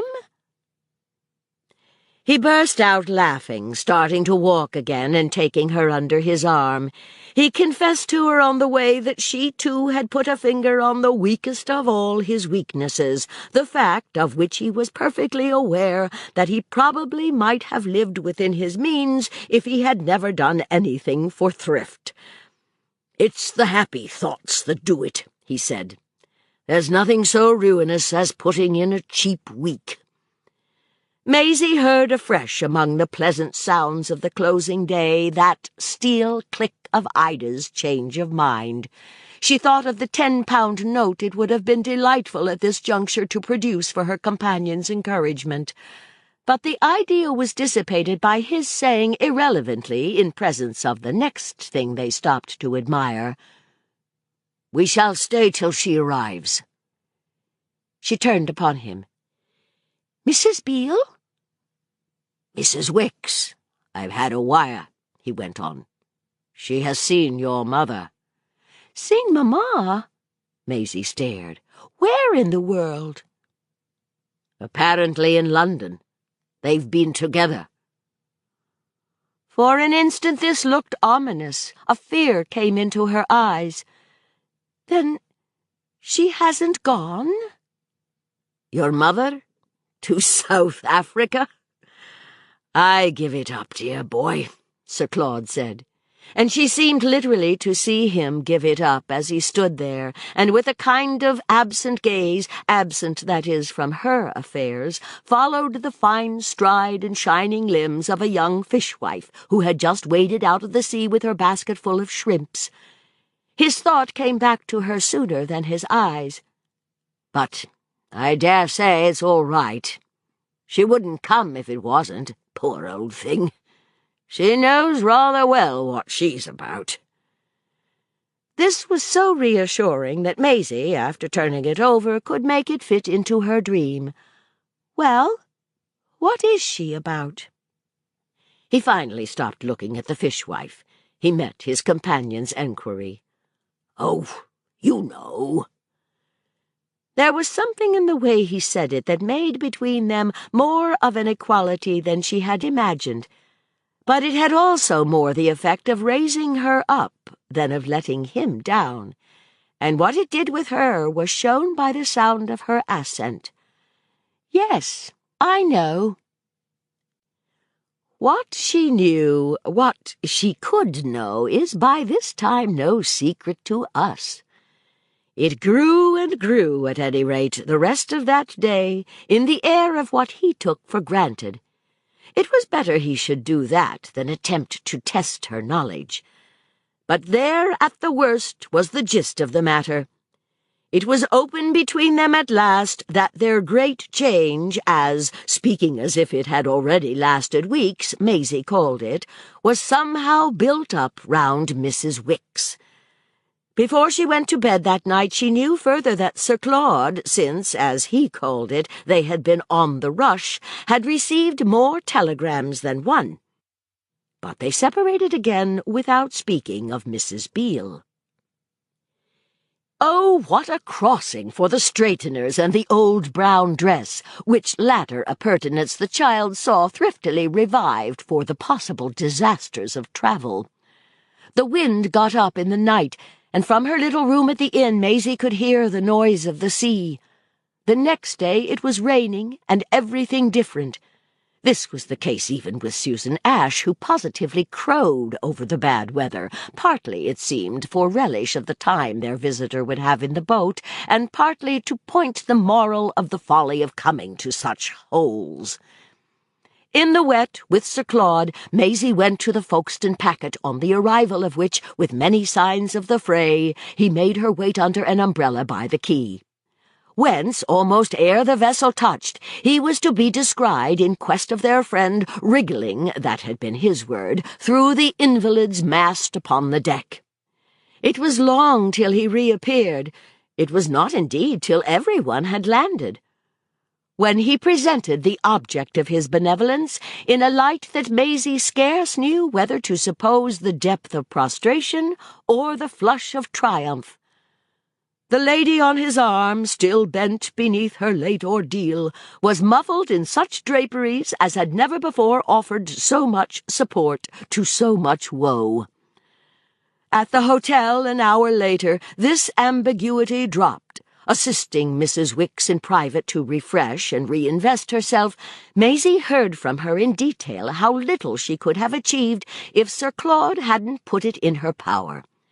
It was a phrase that in her room she repeated in connections indescribable. He had put it in her power to have changes, as she said, of the most intimate order, adapted to climates and occasions so various as to foreshadow in themselves the stages of a vast itinerary. Cheap weeks would, of course, be in their place after so much money spent on a governess, sums not grudged, however, by this lady's pupil, even on her feeling her own appearance give rise, through the straighteners, to an attention perceptibly mystified. Sir Claude, in truth, had had less time to devote to it than to Mrs. Wicks's, and, moreover, she would rather be in her own shoes than in her friend's creaking new ones in the event of an encounter with Mrs. Beale. Maisie was too lost in the idea of Mrs. Beale's judgment of so much newness to pass any judgment herself. Besides, after much luncheon and many endearments, the question took quite another turn, to say nothing of the pleasure of the child's quick view that there were other eyes than Susan Ash's to open to what she could show. She couldn't show much, alas, till it stopped raining, which it declined to do that day. But this had only the effect of leaving more time for Mrs. Wicks's own demonstration. It came as they sat in the little white-and-gold salon, which Maisie thought the loveliest place she had ever seen, except perhaps the apartment of the Countess. It came while the hard summer storm lashed the windows and blew in such a chill that Sir Claude, with his hands in his pockets and cigarette in his teeth, fidgeting, frowning, looking out and turning back, ended by causing a smoky little fire to be made in the dressy little chimney. It came in spite of something that could only be named his air of wishing to put it off, an air that had served him, oh, as all his airs served him, to the extent of his having for a couple of hours confined the conversation to gratuitous jokes and generalities, kept it on the level of the little empty coffee-cups and petits verres. Mrs. Wicks had 2 of each, that struck Maisie, through the fumes of the French fire and the English tobacco, as a token more than ever that they were launched. She felt now, in close quarters and as clearly as if Mrs. Wicks had told her, that what this lady had come over for was not merely to be chaffed and to hear her pupil chaffed, not even to hear Sir Claude, who knew French in perfection, imitate the strange sounds emitted by the English folk at the hotel. It was perhaps half an effect of her present renovations, as if her clothes had been somebody's else. She had, at any rate, never produced such an impression of high colour, of a redness associated in Maisie's mind at that pitch, either with measles or with habits. Her heart was not at all in the gossip about Bologna. and if her complexion was partly the result of the déjeuner and the petit verre, it was also the brave signal of what she was there to say. Maisie knew when this did come how anxiously it had been awaited by the youngest member of the party. "Her ladyship packed me off. She almost put me into the cab." That was what Mrs. Wicks at last brought out. Chapter 23. Sir Claude was stationed at the window. He didn't so much as turn round, and it was left to the youngest of the three to take up the remark. "Do you mean you went to see her yesterday?" "She came to see me. She knocked at my shabby door. She mounted my squalid stair. She told me she had seen you at Folkestone." Maisie wondered. "She went back that evening?" "No, yesterday morning. She drove to me straight from the station. It was most remarkable. If I had a job to get off, she did nothing to make it worse. She did a great deal to make it better." Mrs. Wicks hung fire, though the flame in her face burned brighter. Then she became capable of saying, "Her ladyship's kind. She did what I didn't expect." Maisie, on this, looked straight at her stepfather's back. It might well have been for her at that hour a monument of her ladyship's kindness. It remained as such, monumentally still, and for a time that permitted the child to ask of their companion, "Did she really help you?" "Most practically." Again Mrs. Wicks paused. Again she quite resounded. "She gave me a £10 note." At that, still looking out, Sir Claude at the window laughed loud. "So, you see, Maisie, we've not quite lost it." "Oh, no," Maisie responded. "Isn't that too charming?" She smiled at Mrs. Wicks. "We know all about it." Then, on her friend's showing such blankness as was compatible with such a flush, she pursued, "She does want me to have you." Mrs. Wicks showed a final hesitation, which, however, while Sir Claude drummed on the window-pane, she presently surmounted.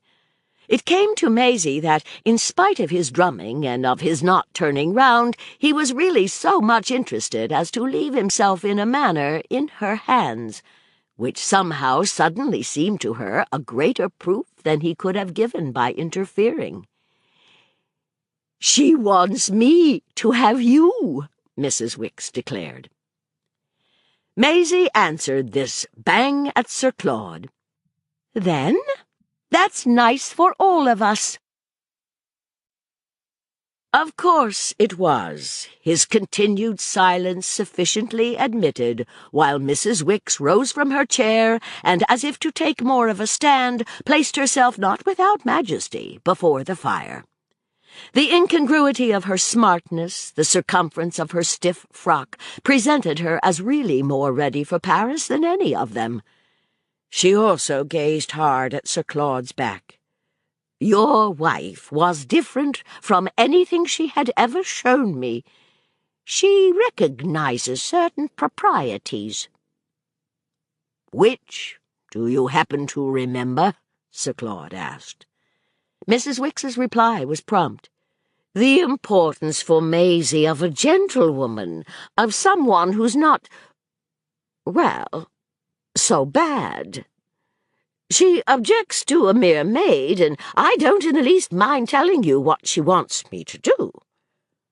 One thing was clear. Mrs. Wicks was now bold enough for anything. "She wants me to persuade you to get rid of the person from Mrs. Beale's." Maisie waited for Sir Claude to pronounce on this. Then she could only understand that he, on his side, waited, and she felt particularly full of common sense as she met her responsibility. "Oh, I don't want Susan with you," she said to Mrs. Wicks. Sir Claude, always from the window, approved. That's quite simple. I'll take her back." Mrs. Wicks gave a positive jump. Maisie caught her look of alarm. "Take her? You don't mean to go over on purpose?" Sir Claude said nothing for a moment, after which, "Why shouldn't I leave you here?" he inquired. Maisie at this sprang up. "Oh, do! Oh, do! Oh, do!" The next moment she was interlaced with Mrs. Wicks, and the two on the hearthrug, their eyes in each other's eyes, considered the plan with intensity. Then Maisie felt the difference of what they saw in it. "She can surely go back alone. Why should you put yourself out?" Mrs. Wicks demanded. "Oh, she's an idiot. She's incapable. If anything should happen to her, it would be awkward. It was I who brought her without her asking. If I turn her away, I ought with my own hand to place her again exactly where I found her." Mrs. Wicks's face appealed to Maisie on such folly, and her manner, as directed to their companion, had, to her pupil's surprise, an unprecedented firmness. "Dear Sir Claude, I think you're perverse. Pay her fare and give her a sovereign. She has had an experience that she never dreamed of, and that will be an advantage to her through life. If she goes wrong on the way, it will be simply because she wants to, and with her expenses and her remuneration, make it even what you like. You will have treated her as handsomely as you always treat everyone." This was a new tone, as new as Mrs. Wicks's cap, and it could strike a young person with a sharpened sense for latent meanings as the upshot of a relation that had taken on a new character. It brought out for Maisie how much more even than she had guessed her friends were fighting side by side. At the same time, it needed so definite a justification that, as Sir Claude now at last did face them, she at first supposed him merely resentful of excessive familiarity. She was therefore yet more puzzled to see him show his serene beauty untroubled, as well as an equal interest in a matter quite distinct from any freedom but her ladyship's. "Did my wife come alone?" He could ask even that good-humouredly. "When she called on me?" Mrs. Wicks was red now. His good humour wouldn't keep down her colour, which for a minute glowed there like her ugly honesty. "No, there was someone in the cab." The only attenuation she could think of was, after a minute, to add, "But they didn't come up." Sir Claude broke into a laugh. Maisie herself could guess what it was at. While he now walked about, still laughing, and at the fireplace gave a gay kick to a displaced log, she felt more vague about almost everything than about the drollery of such a they. She, in fact, could scarce have told you if it was to deepen or to cover the joke that she bethought herself to observe, "Perhaps it was her maid." Mrs. Wicks gave her a look that at any rate deprecated the wrong tone. It was not her maid.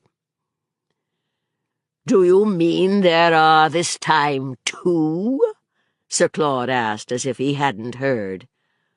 "Two maids," Maisie went on, as if she might assume he had. The reproach of the straighteners darkened, but Sir Claude cut across it with a sudden, "See here, what do you mean? And what do you suppose she meant?"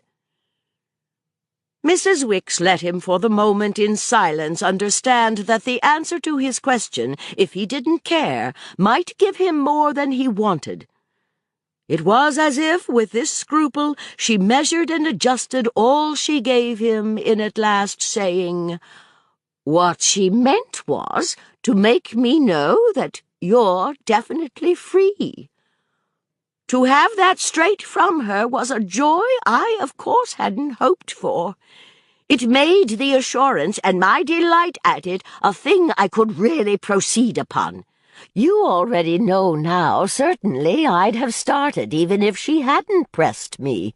You already know what so long we've been looking for, and what, as soon as she told me of her step taken at Folkestone, I recognized with rapture that we have. It's your freedom that makes me right. She fairly bristled with her logic. But I don't mind telling you that it's her action that makes me happy. Her action? Sir Claude echoed. Why, my dear woman, her action is just a hideous crime. It happens to satisfy our sympathies in a way that's quite delicious, but that doesn't in the least alter the fact that it's the most abominable thing ever done. She has chucked our friend here overboard, not a bit less than if she had shoved her shrieking and pleading out of that window and down 2 floors to the paving stones. Maisie surveyed serenely the parties to the discussion. Oh, your friend here, dear Sir Claude, doesn't plead and shriek. He looked at her a moment. Never, never. That's one, only one, but charming so far as it goes, of about 100 things we love her for. Then he pursued to Mrs. Wicks. What I can't for the life of me make out is what Ida is really up to. What game she was playing in turning to you with that cursed cheek after the beastly way she has used you. Where, to explain her at all, does she fancy she can presently, when we least expect it, take it out of us? She doesn't fancy anything, nor want anything out of anyone. Her cursed cheek, as you call it, is the best thing I've ever seen in her. I don't care a fig for the beastly way she used me. I forgive it all 1,000 times over. Mrs. Wicks raised her voice as she had never raised it. She quite triumphed in her lucidity. I understand her. I almost admire her, she quavered. She spoke as if this might practically suffice. Yet, in charity to fainter lights, she threw out an explanation. As I've said, she was different. Upon my word, I wouldn't have known her. She had a glimmering, she had an instinct. They brought her. It was a kind of happy thought, and if you couldn't have supposed she would ever have had such a thing, why, of course I quite agree with you. But she did have it. There! Maisie could feel again how a certain rude rightness in this plea might have been found exasperating. But as she had often watched Sir Claude in apprehension of displeasures that didn't come, so now, instead of saying, "Oh, hell," as her father used, she observed him only to take refuge in a question that at the worst was abrupt. "Who is it this time, do you know?" Mrs. Wicks tried blind dignity. "Who is what, Sir Claude?" "The man who stands the cabs. Who was in the one that waited at your door?" At this challenge she faltered so long that her young friend's pitying conscience gave her a hand. "It wasn't the captain." This audiobook is continued on Disc 7. What Maisie Knew by Henry James, continued. Disc 7. This good intention, however, only converted the excellent woman's scruple to a more ambiguous stare, besides, of course, making Sir Claude go off. Mrs. Wicks fairly appealed to him. "Must I really tell you?" His amusement continued. "Did she make you promise not to?" Mrs. Wicks looked at him still harder. "I mean before Maisie." Sir Claude laughed again. "Why, she can't hurt him." Maisie felt herself, as it passed, brushed by the light humour of this. "Yes, I can't hurt him."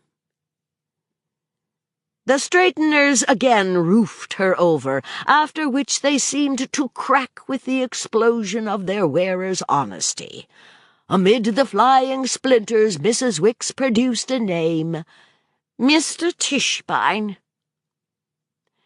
There was for an instant a silence that, under Sir Claude's influence, and while he and Maisie looked at each other, suddenly pretended to be that of gravity.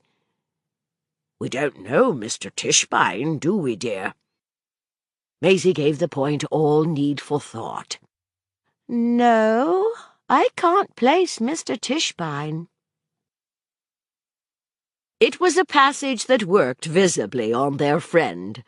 "You must pardon me, Sir Claude," she said with an austerity of which the note was real, "if I thank God to your face that he has in his mercy, I mean his mercy to our charge, allowed me to achieve this act."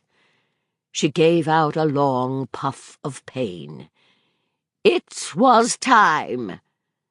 Then, as if still more to point the moral, "I said just now I understood your wife. I said just now I admired her. I stand to it. I did both of those things when I saw how even she, poor thing, saw. If you want the dots on the I's, you shall have them.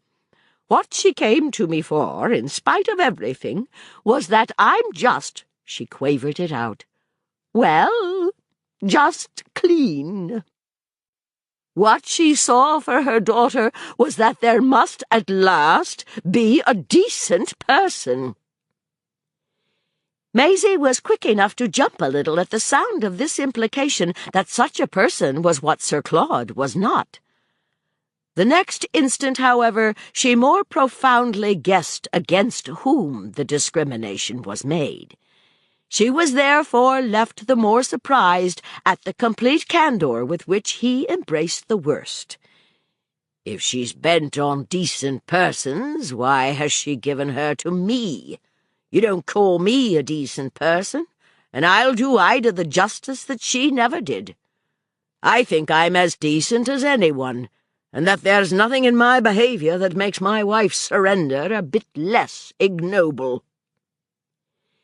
"Don't speak of your behaviour," Mrs. Wicks cried. "Don't say such horrible things. They're false and they're wicked, and I forbid you. It's to keep you decent that I'm here, and that I've done everything I have done. It's to save you. I won't say from yourself, because in yourself you're beautiful and good. It's to save you from the worst person of all. I haven't, after all, come over to be afraid to speak of her. That's the person in whose place her ladyship wants such a person as even me. And if she thought herself, as she as good as told me, not fit for Maisie's company, it's not, as you may well suppose, that she may make room for Mrs. Beale." Maisie watched his face as it took this outbreak, and the most she saw in it was that it turned a little white. That, indeed, made him look, as Susan Ash would have said, queer, and it was perhaps a part of the queerness that he intensely smiled. "You're too hard on Mrs. Beale. She has great merits of her own." Mrs. Wicks, at this, instead of immediately replying, did what Sir Claude had been doing before. She moved across to the window and stared a while into the storm. There was, for a minute, to Maisie's sense, a hush that resounded with wind and rain. Sir Claude, in spite of these things, glanced about for his hat, on which Maisie spied it first, and, making a dash for it, held it out to him. He took it with a gleam of a thank you in his face, and then something moved her still to hold the other side of the brim, so that, united by their grasp of this object, they stood some seconds looking many things at each other. By this time Mrs. Wicks had turned round. "Do you mean to tell me," she demanded, "that you are going back?" "To Mrs. Beale." Maisie surrendered his hat, and there was something that touched her in the embarrassed, almost humiliated way their companion's challenge made him turn it round and round. She had seen people do that who, she was sure, did nothing else that Sir Claude did. "I can't just say, my dear thing. We'll see about it. We'll talk of it tomorrow. Meanwhile, I must get some air." Mrs. Wicks, with her back to the window, threw up her head to a height that still for a moment had the effect of detaining him. "All the air in France, Sir Claude, won't, I think, give you the courage to deny that you're simply afraid of her." Oh, this time he did look queer. Maisie had no need of Susan's vocabulary to note it. It would have come to her of itself as, with his hand on the door, he turned his eyes from his stepdaughter to her governess, and then back again. Resting on Maisie's, though for ever so short a time, there was something they gave up to her and tried to explain. His lips, however, explained nothing. They only surrendered to Mrs. Wicks. "Yes, I'm simply afraid of her." He opened the door and passed out. It brought back to Maisie his confession of fear of her mother. It made her stepmother, then, the second lady about whom he failed of the particular virtue that was supposed most to mark a gentleman. In fact, there were three of them, if she counted in Mrs. Wicks, before whom he had undeniably quailed. Well, his want of valor was but a deeper appeal to her tenderness. To thrill with response to it, she had only to remember all the ladies she herself had, as they called it, funked. Chapter 24. It continued to rain so hard that our young lady's private dream of explaining the continent to their visitor had to contain a provision for some adequate treatment of the weather. At the table d'hôte that evening she threw out a variety of lights. This was the second ceremony of the sort she had sat through, and she would have neglected her privilege and dishonored her vocabulary, which indeed consisted mainly of the dishes, if she had not been proportionately ready to dazzle with interpretations. Preoccupied and overawed, Mrs. Wicks was apparently dim. She accepted her pupil's version of the mysteries of the menu in a manner that might have struck the child as the depression of a credulity conscious not so much of its needs as of its dimensions. Maisie was soon enough, though it scarce happened before bedtime, confronted again with the different sort of program for which she reserved her criticism.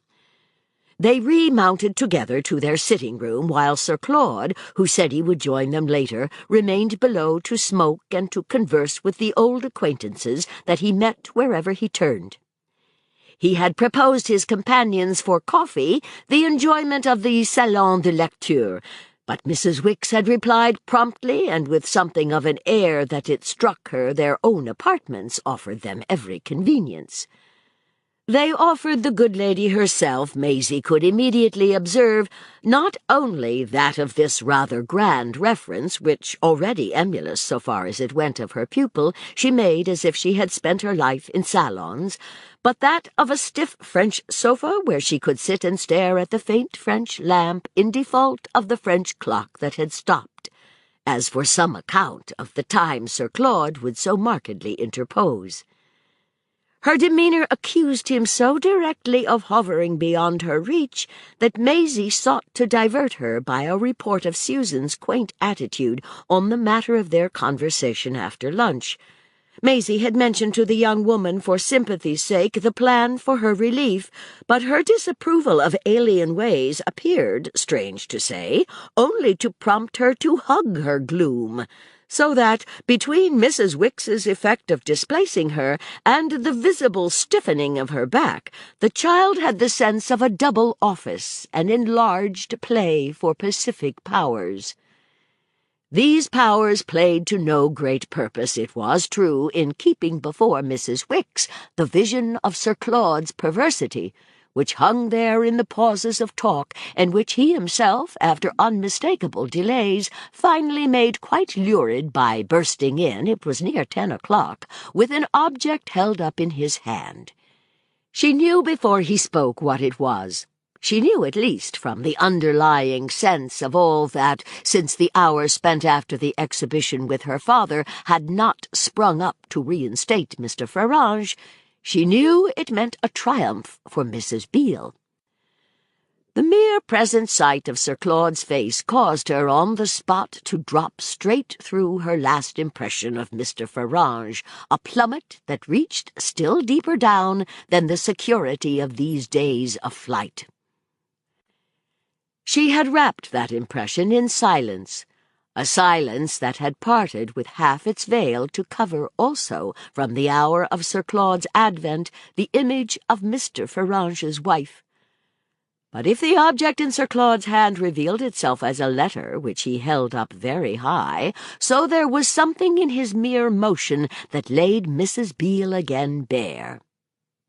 "Here we are," he cried almost from the door, shaking his trophy at them and looking from one to the other. Then he came straight to Mrs. Wicks. He had pulled 2 papers out of the envelope and glanced at them again to see which was which. He thrust one out open to Mrs. Wicks. "Read that." She looked at him hard, as if in fear. It was impossible not to see he was excited. Then she took the letter. But it was not her face that Maisie watched while she read. Neither, for that matter, was it this countenance that Sir Claude scanned. He stood before the fire and more calmly, now that he had acted, communed in silence with his stepdaughter. The silence was, in truth, quickly broken. Mrs. Wicks rose to her feet with the violence of the sound she emitted. The letter had dropped from her and lay upon the floor. It had made her turn ghastly white, and she was speechless with the effect of it. "It's too abominable! It's too unspeakable!" she then cried. "Isn't it a charming thing?" Sir Claude asked. "It has just arrived, enclosed in a word of her own. She sends it on to me with the remark that comment's superfluous. I really think it is. That's all you can say." "She oughtn't to pass such a horror about," said Mrs. Wicks. "She ought to put it straight in the fire."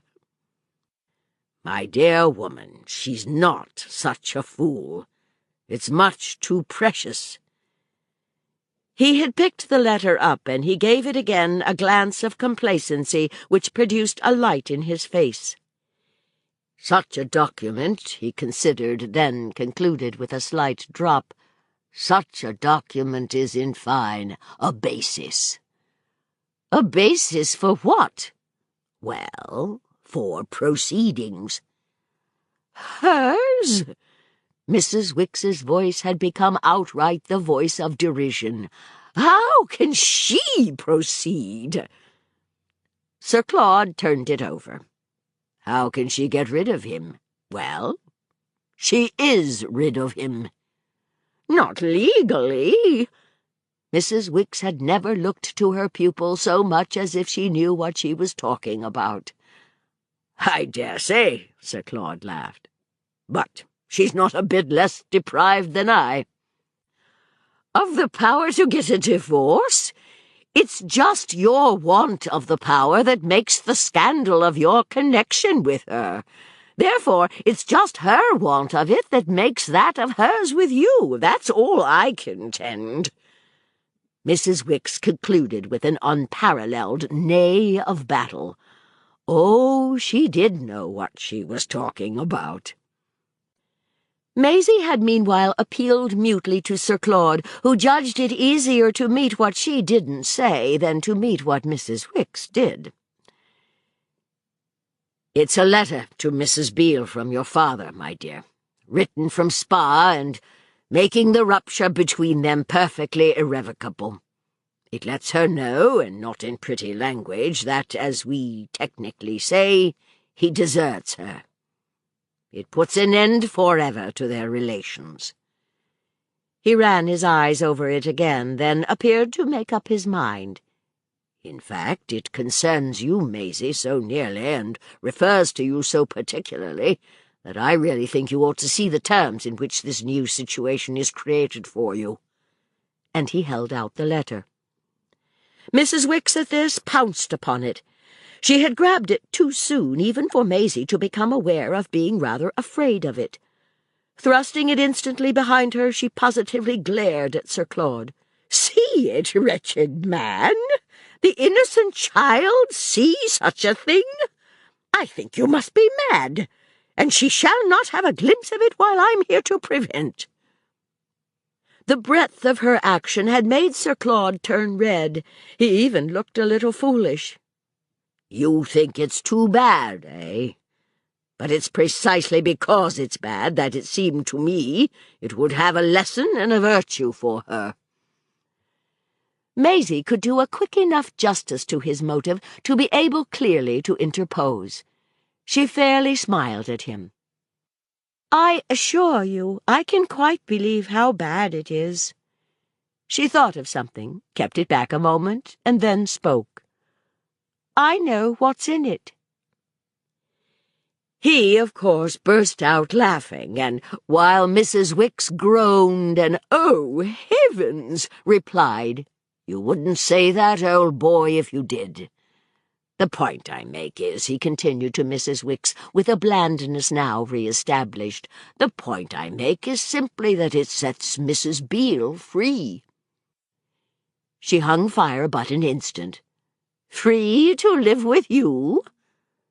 "Free not to live, not to pretend to live with her husband." "Ah, they're mighty different things." A truth as to which her earnestness could now, with a fine, inconsequent look, invite the participation of the child. Before Maisie could commit herself, however, the ground was occupied by Sir Claude, who, as he stood before their visitor with an expression half rueful, half persuasive, rubbed his hand sharply up and down the back of his head. "Then why the deuce do you grant do you, I may even say rejoice so, that by the desertion of my own precious partner I'm free?" Mrs. Wicks met this challenge first with silence, then with a demonstration the most extraordinary, the most unexpected. Maisie could scarcely believe her eyes as she saw the good lady, with whom she had associated no faintest shade of any art of provocation, actually, after an upward grimace, give Sir Claude a great, giggling, insinuating, naughty slap. "You wretch! You know why." And she turned away. The face that with this movement she left him to present to Maisie was to abide with his stepdaughter as the very image of stupefaction. But the pair lacked time to communicate either amusement or alarm before their admonisher was upon them again. She had begun, in fact, to show infinite variety, and she flashed about with a still quicker change of tone. "Have you brought me that thing as a pretext for your going over?" Sir Claude braced himself. "I can't, after such news, in common decency, not go over. I mean, you know, in common courtesy and humanity. My dear lady, you can't chuck a woman that way, especially taking the moment when she has been most insulted and wronged. A fellow must behave like a gentleman, damn it, dear good Mrs. Wicks. We didn't come away, we two, to hang right on, you know. It was only to try our paces and just put in a few days that might prove to everyone concerned that we're in earnest. It's exactly because we're in earnest that, dash it, we needn't be so awfully particular. I mean, don't you know, we needn't be so awfully afraid."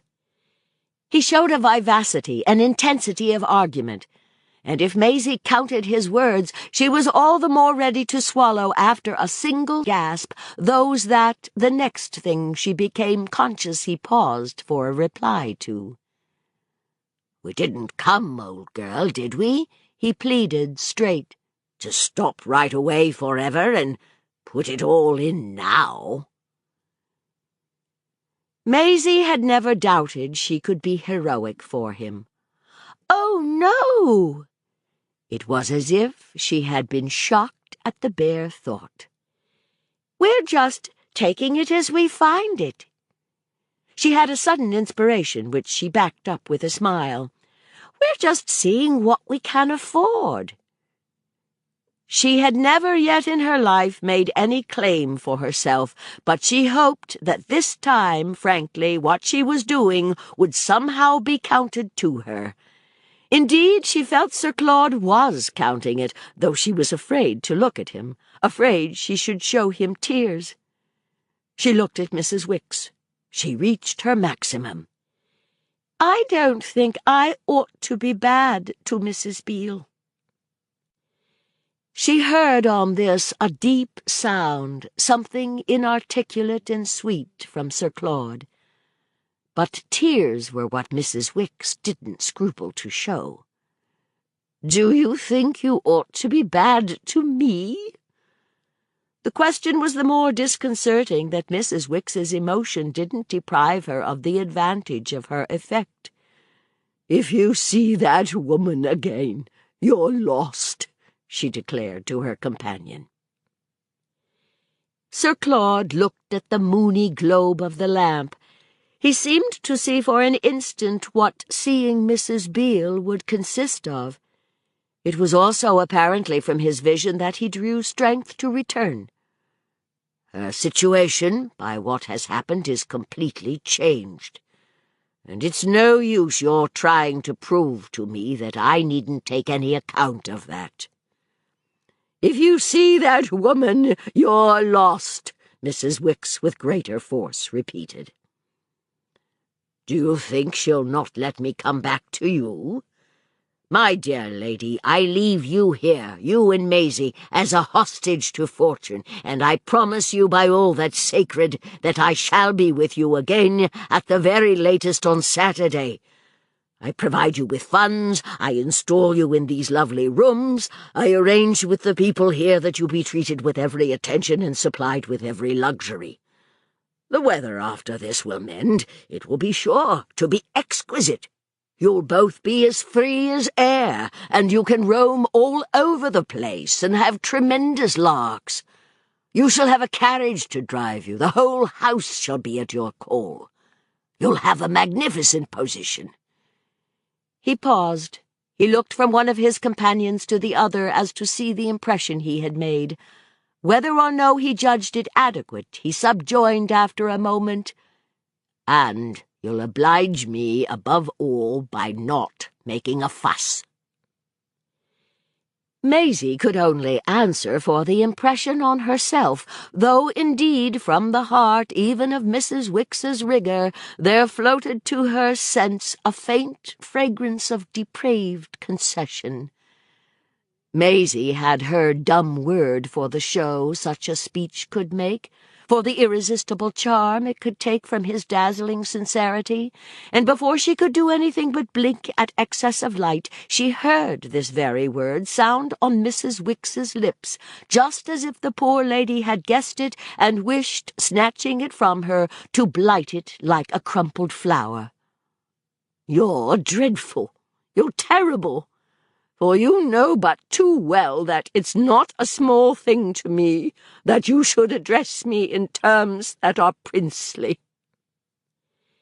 Princely was what he stood there and looked and sounded. That was what Maisie, for the occasion, found herself reduced to simple worship of him for being. Yet, strange to say, too, as Mrs. Wicks went on, an echo rang within her that matched the echo she had herself just produced. "How much you must want to see her to say such things as that, and to be ready to do so much for the poor little likes of Maisie and me. She has a hold on you, and you know it, and you want to feel it again. And God knows, or at least I do, what's your motive and desire. Enjoy it once more, and give yourself up to it. It doesn't matter if it's 1 day or 3. Enough is as good as a feast, and the lovely time you'll have with her is something you're willing to pay for. I dare say you'd like me to believe that your pay is to get her to give you up, but that's a matter on which I strongly urge you not to put down your money in advance. Give her up first, then pay her what you please." Sir Claude took this to the end, though there were things in it that made him colour, called into his face more of the apprehension than Maisie had ever perceived there of a particular sort of shock. She had an odd sense that it was the first time she had seen anyone but Mrs. Wicks really and truly scandalized, and this fed her inference, which grew and grew from moment to moment, that Mrs. Wicks was proving more of a force to reckon with than either of them had allowed so much room for. It was true that long before she had obtained a hold on him, as she called it, different in kind from that obtained by Mrs. Beale and originally by her ladyship. But Maisie could quite feel with him now that he had really not expected this advantage to be driven so home.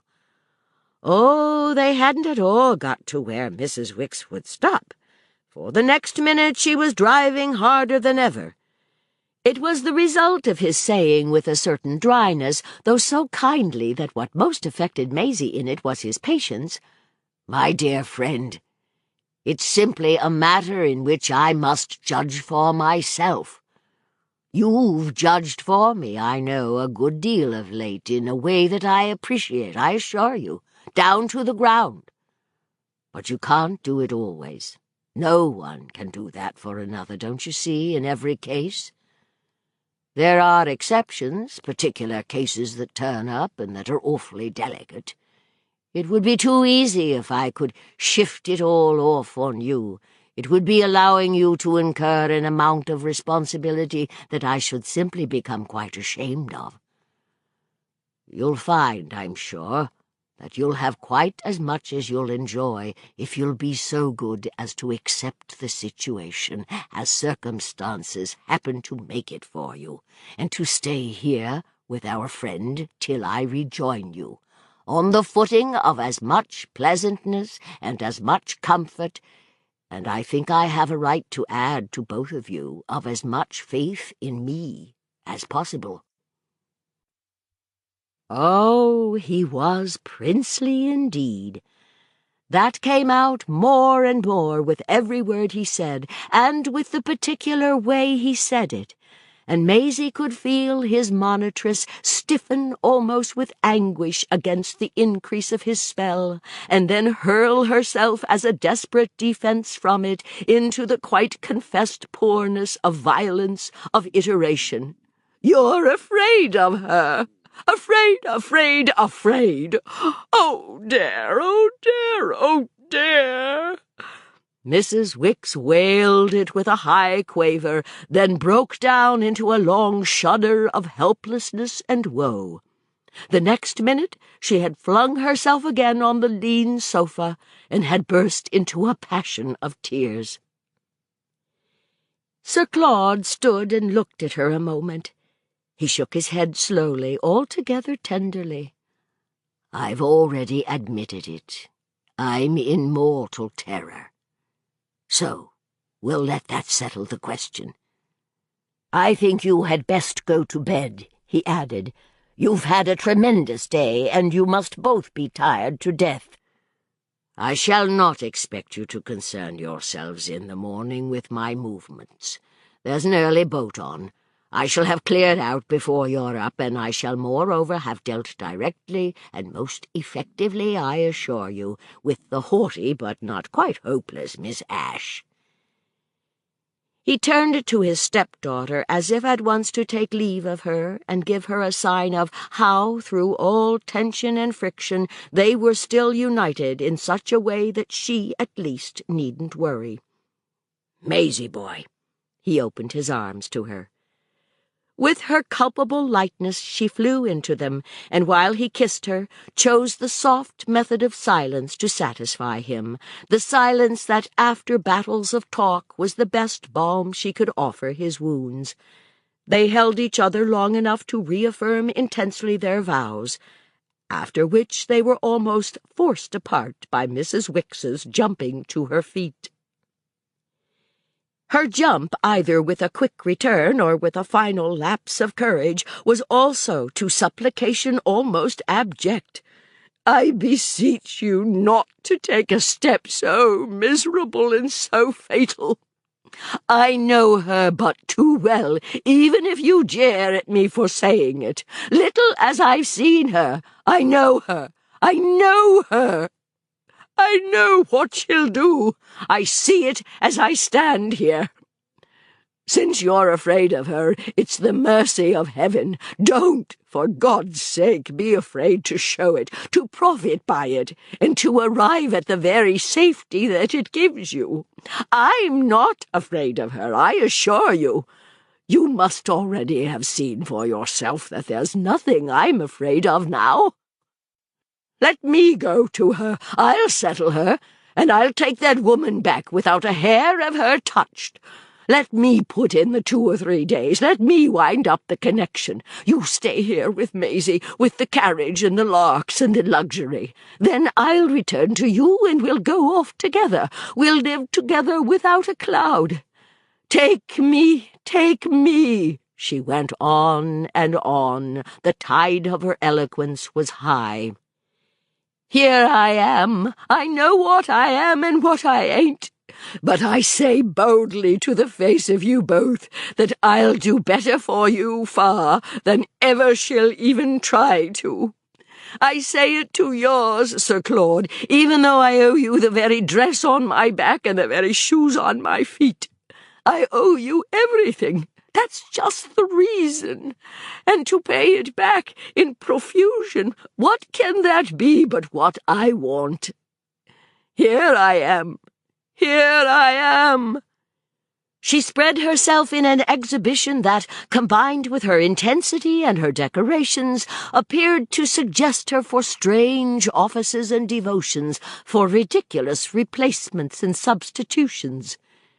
She manipulated her gown as she talked. She insisted on the items of her debt. "I have nothing of my own, I know. No money, no clothes, no appearance, no anything. Nothing but my hold of this little one truth, which is all in the world I can bribe you with. That the pair of you are more to me than all besides, and that if you'll let me help you and save you, make what you both want possible in the one way it can be, why, I'll work myself to the bone in your service." Sir Claude wavered there without an answer to this magnificent appeal. He plainly cast about for one, and in no small agitation and pain. He addressed himself in his quest, however, only to vague quarters until he met again, as he so frequently and actively met it, the more than filial gaze of his intelligent little charge. That gave him, poor plastic and dependent male, his issue. If she was still a child, she was yet of the sex that could help him out. He signified as much by a renewed invitation to an embrace. She freshly sprang to him, and again they inaudibly conversed. "Be nice to her, be nice to her," he at last distinctly articulated. "Be nice to her as you've not even been to me." On which, without another look at Mrs. Wicks, he somehow got out of the room, leaving Maisie under the slight oppression of these words, as well as of the idea that he had unmistakably once more dodged. Chapter 25. Every single thing he had prophesied came so true that it was, after all, no more than fair to expect quite as much for what he had as good as promised.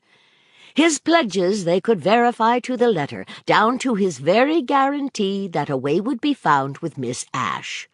Roused in the summer dawn and vehemently squeezed by that interesting exile, Maisie fell back upon her couch with a renewed appreciation of his policy, a memento of which, when she rose later on to dress, glittered at her from the carpet in the shape of a sixpence that had overflowed from Susan's pride of possession. Sixpences really, for the 48 hours that followed, seemed to abound in her life. She fancifully computed the number of them represented by such a period of larks. The number was not kept down, she presently noticed, by any scheme of revenge for Sir Claude's flight, which should take on Mrs. Wicks's part the form of a refusal to avail herself of the facilities he had so bravely ordered. It was, in fact, impossible to escape them. It was, in the good lady's own phrase, ridiculous to go on foot when you had a carriage prancing at the door. Everything about them pranced, the very waiters even, as they presented the dishes to which, from a similar sense of the absurdity of perversity, Mrs. Wicks helped herself with a freedom that spoke to Maisie quite as much of her depletion as of her logic. Her appetite was a sign to her companion of a great many things, and testified no less on the whole to her general than to her particular condition. She had arrears of dinner to make up, and it was touching that in a dinnerless state her moral passion should have burned so clear. She partook largely as a refuge from depression, and yet the opportunity to partake was just a mark of the sinister symptoms that depressed her. The affair was, in short, a combat in which the baser element triumphed, between her refusal to be bought off and her consent to be clothed and fed. It was not at any rate to be gainsaid that there was comfort for her in the developments of France, comfort so great as to leave Maisie free to take with her all the security for granted and brush all the danger aside. That was the way to carry out in detail Sir Claude's injunction to be nice. That was the way as well to look with her in a survey of the pleasures of life abroad, straight over the head of any doubt. They shrank at last, all doubts, as the weather cleared up. It had an immense effect on them, and became quite as lovely as Sir Claude had engaged. This seemed to have put him so into the secret of things, and the joy of the world so waylaid the steps of his friends, that little by little the spirit of hope filled the air and finally took possession of the scene. To drive on the long cliff was splendid, but it was perhaps better still to creep in the shade, for the sun was strong, along the many-coloured and many-odoured port, and through the streets in which, to English eyes, everything that was the same was a mystery, and everything that was different a joke. Best of all was to continue the creep up the long Grand Rue to the gate of the Haute Ville, and passing beneath it, mount to the quaint and crooked rampart, with its rows of trees, its quiet corners and friendly benches where brown old women in such white-frilled caps and such long gold earrings sat and knitted or snoozed, its little yellow-faced houses that looked like the homes of misers or of priests, and its dark chateau where small soldiers lounged on the bridge that stretched across an empty moat, and military washing hung from the windows of towers. This was a part of the place that could lead Maisie to inquire if it didn't just meet one's idea of the Middle Ages. And since it was rather a satisfaction than a shock to perceive, and not for the first time, the limits of Mrs. Wicks's mind of the historic imagination, that only added one more to the variety of kinds of insight that she felt it her own present mission to show. They sat together on the old grey bastion. They looked down on the little new town, which seemed to them quite as old, and across at the great dome and the high-gilt Virgin of the church that, as they gathered, was famous, and that pleased them by its unlikeness to any place in which they had worshipped. They wandered in this temple afterwards, and Mrs. Wicks confessed that for herself she had probably made a fatal mistake early in life in not being a Catholic. Her confession in its turn caused Maisie to wonder rather interestedly what degree of lateness it was that shut the door against an escape from such an error.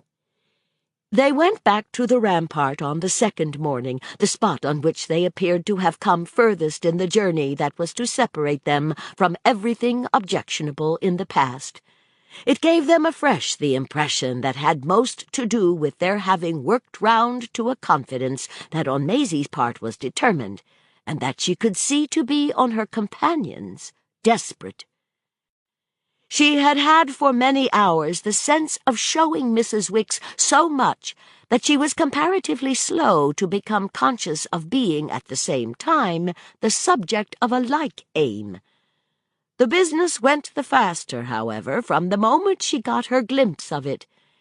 It then fell into its place in her habitual view of the particular phenomenon that, had she felt the need of words for it, she might have called her personal relation to her knowledge. This relation had never been so lively as during the time she waited with her old governess for Sir Claude's reappearance. And what made it so was exactly that Mrs. Wicks struck her as having a new suspicion of it. Mrs. Wicks had never yet had a suspicion, this was certain, so calculated to throw her pupil, in spite of the closer union of such adventurous hours, upon the deep defensive. Her pupil made out, indeed, as many marvels as she had made out on the rush to Folkestone. And if in Sir Claude's company on that occasion Mrs. Wicks was the constant implication, so in Mrs. Wicks's during these hours Sir Claude was, and most of all through long pauses, the perpetual, the insurmountable theme. It all took them back to the first flush of his marriage, and to the place he held in the schoolroom at that crisis of love and pain. Only he had himself blown to a much bigger balloon, the larger consciousness he then filled out. They went through it all again, and indeed, while the interval dragged by the very weight of its charm, they went, in spite of defences and suspicions, through everything. Their intensified clutch of the future throbbed like a clock ticking seconds. But this was a timepiece that, inevitably as well at the best, rang occasionally a portentous hour. Oh, there were several of these, and 2 or 3 of the worst on the old city wall where everything else so made for peace. There was nothing in the world Maisie more wanted than to be as nice to Mrs. Wicks as Sir Claude had desired. But it was exactly because this fell in with her inveterate instinct of keeping the peace that the instinct itself was quickened. From the moment it was quickened, however, it found other work, and that was how, to begin with, she produced the very complication she most sought to avert.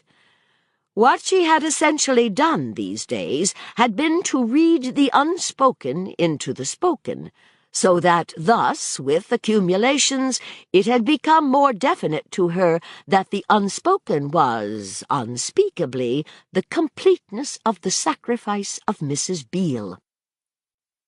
There were times when every minute that Sir Claude stayed away was like a nail in Mrs. Beale's coffin.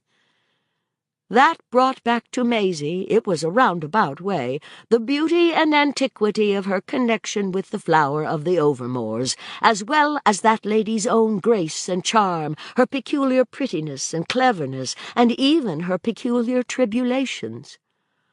100 things hummed at the back of her head, but 2 of these were simple enough. Mrs. Beale was, by the way, after all, just her stepmother and her relative. She was just, and partly for that very reason, Sir Claude's greatest intimate. Lady intimate was Maisie's term, so that what together they were, on Mrs. Wicks's prescription, to give up and break short off with, was for one of them his particular favourite, and for the other her father's wife. Strangely, indescribably, her perception of reasons kept pace with her sense of trouble. But there was something in her that, without a supreme effort not to be shabby, couldn't take the reasons for granted.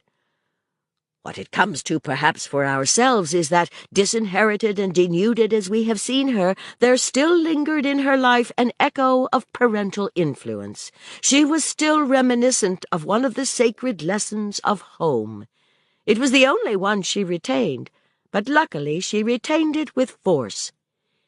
She enjoyed, in a word, an ineffaceable view of the fact that there were things Papa called Mamma, and Mamma called Papa a low sneak for doing or for not doing. Now this rich memory gave her a name that she dreaded to invite to the lips of Mrs. Beale. She should personally wince so just to hear it. The very sweetness of the foreign life she was steeped in added with each hour of Sir Claude's absence to the possibility of such pangs. She watched beside Mrs. Wicks the great golden Madonna, and one of the ear-ringed old women who had been sitting at the end of their bench got up and pottered away. "Adieu, mesdames," said the old woman in a little cracked civil voice, a demonstration by which our friends were so affected that they bobbed up and almost curtsied to her.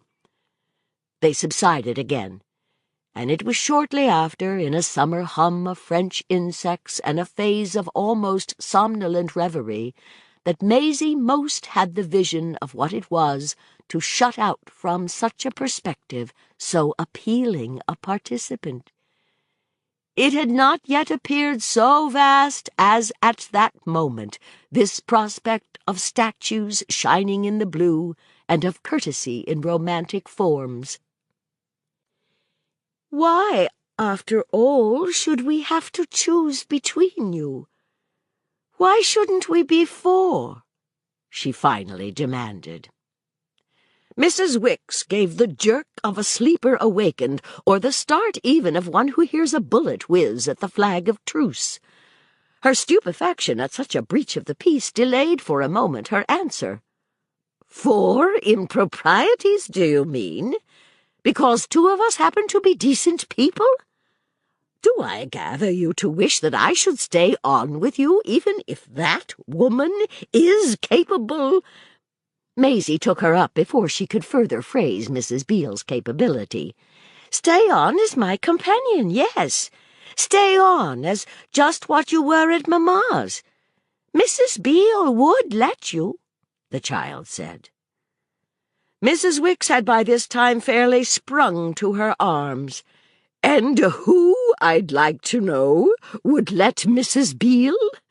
Do you mean, little unfortunate, that you would?" "Why not, if now she's free?" "Free? Are you imitating him?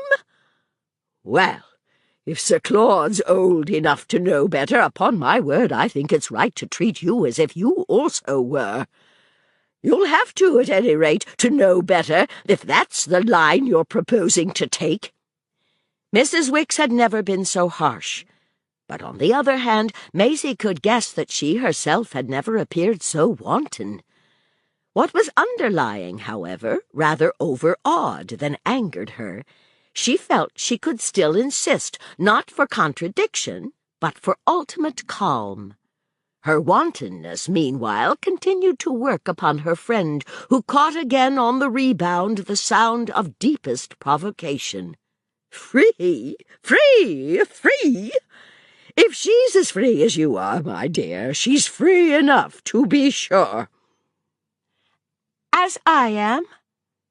Maisie, after reflection, and despite whatever of portentous this seemed to convey, risked a critical echo. "Well," said Mrs. Wicks, "nobody, you know, is free to commit a crime." "A crime?" The word had come out in a way that made the child sound it again.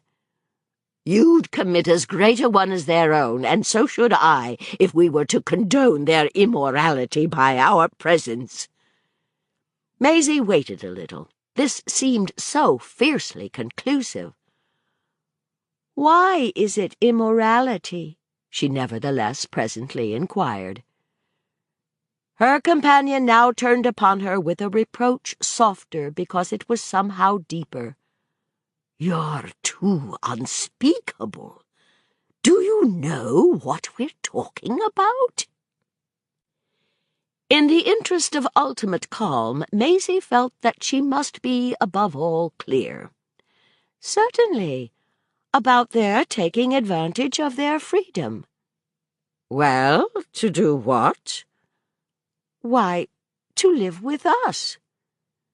Mrs. Wicks's laugh at this was literally wild. "Us? Thank you." "Then, to live with me." The words made her friend jump. "You give me up? You break with me forever?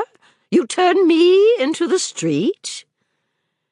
Maisie, though gasping a little, bore up under the rain of challenges.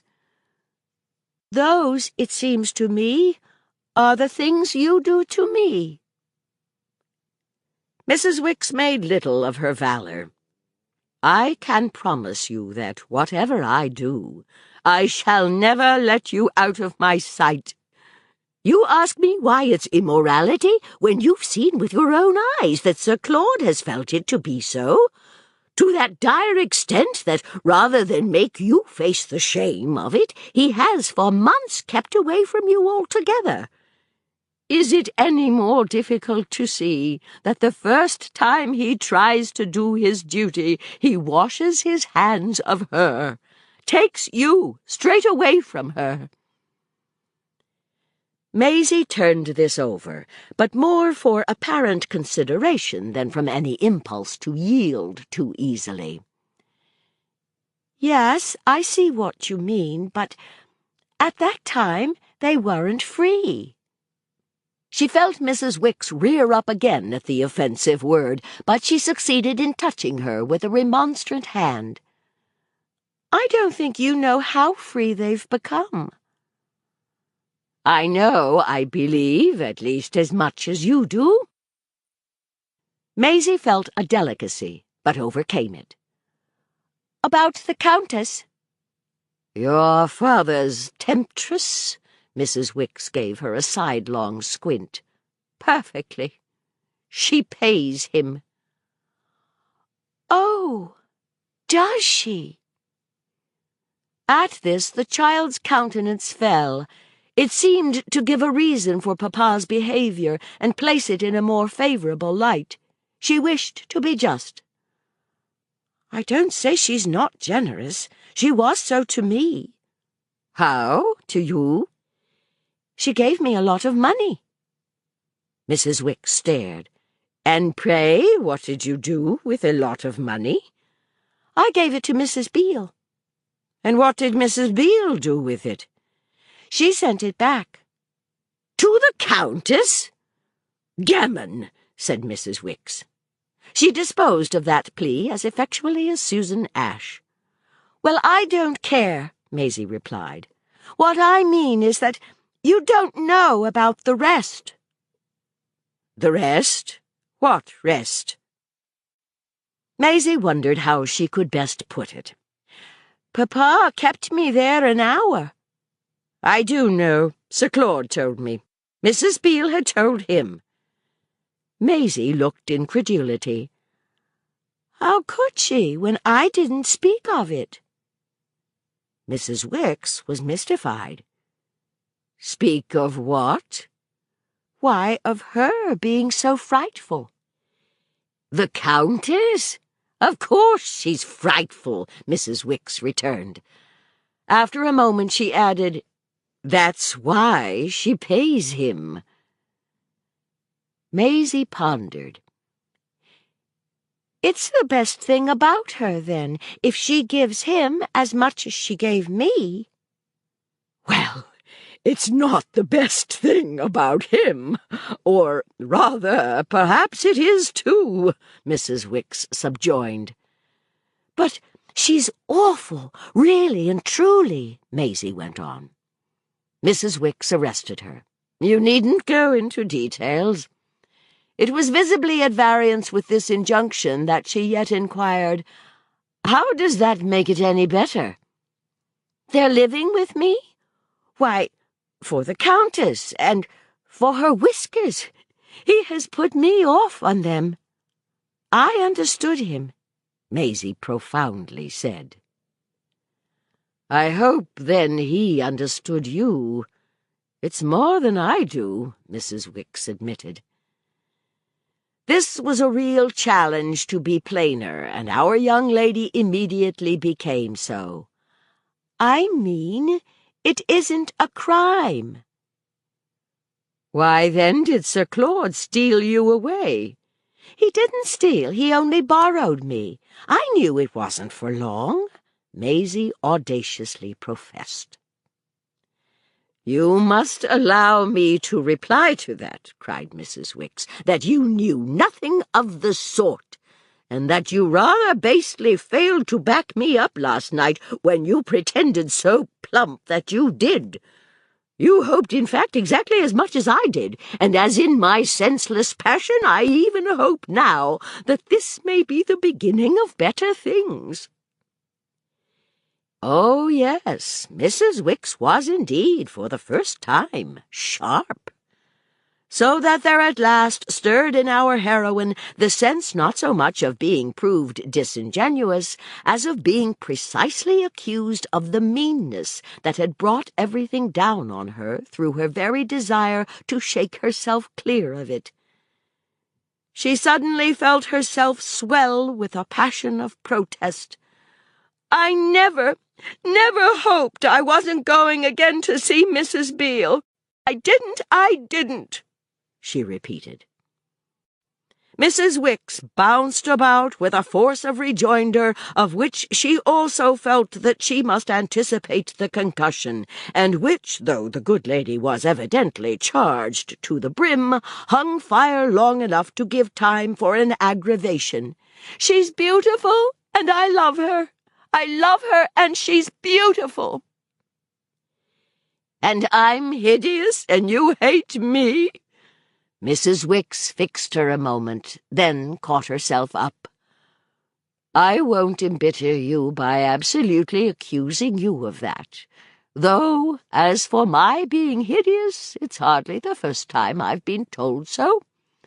I know it so well that even if I haven't whiskers, have I dare say there are other ways in which the Countess is a Venus to me. My pretensions must therefore seem to you monstrous, which comes to the same thing as your not liking me. But do you mean to go so far as to tell me that you want to live with them in their sin?"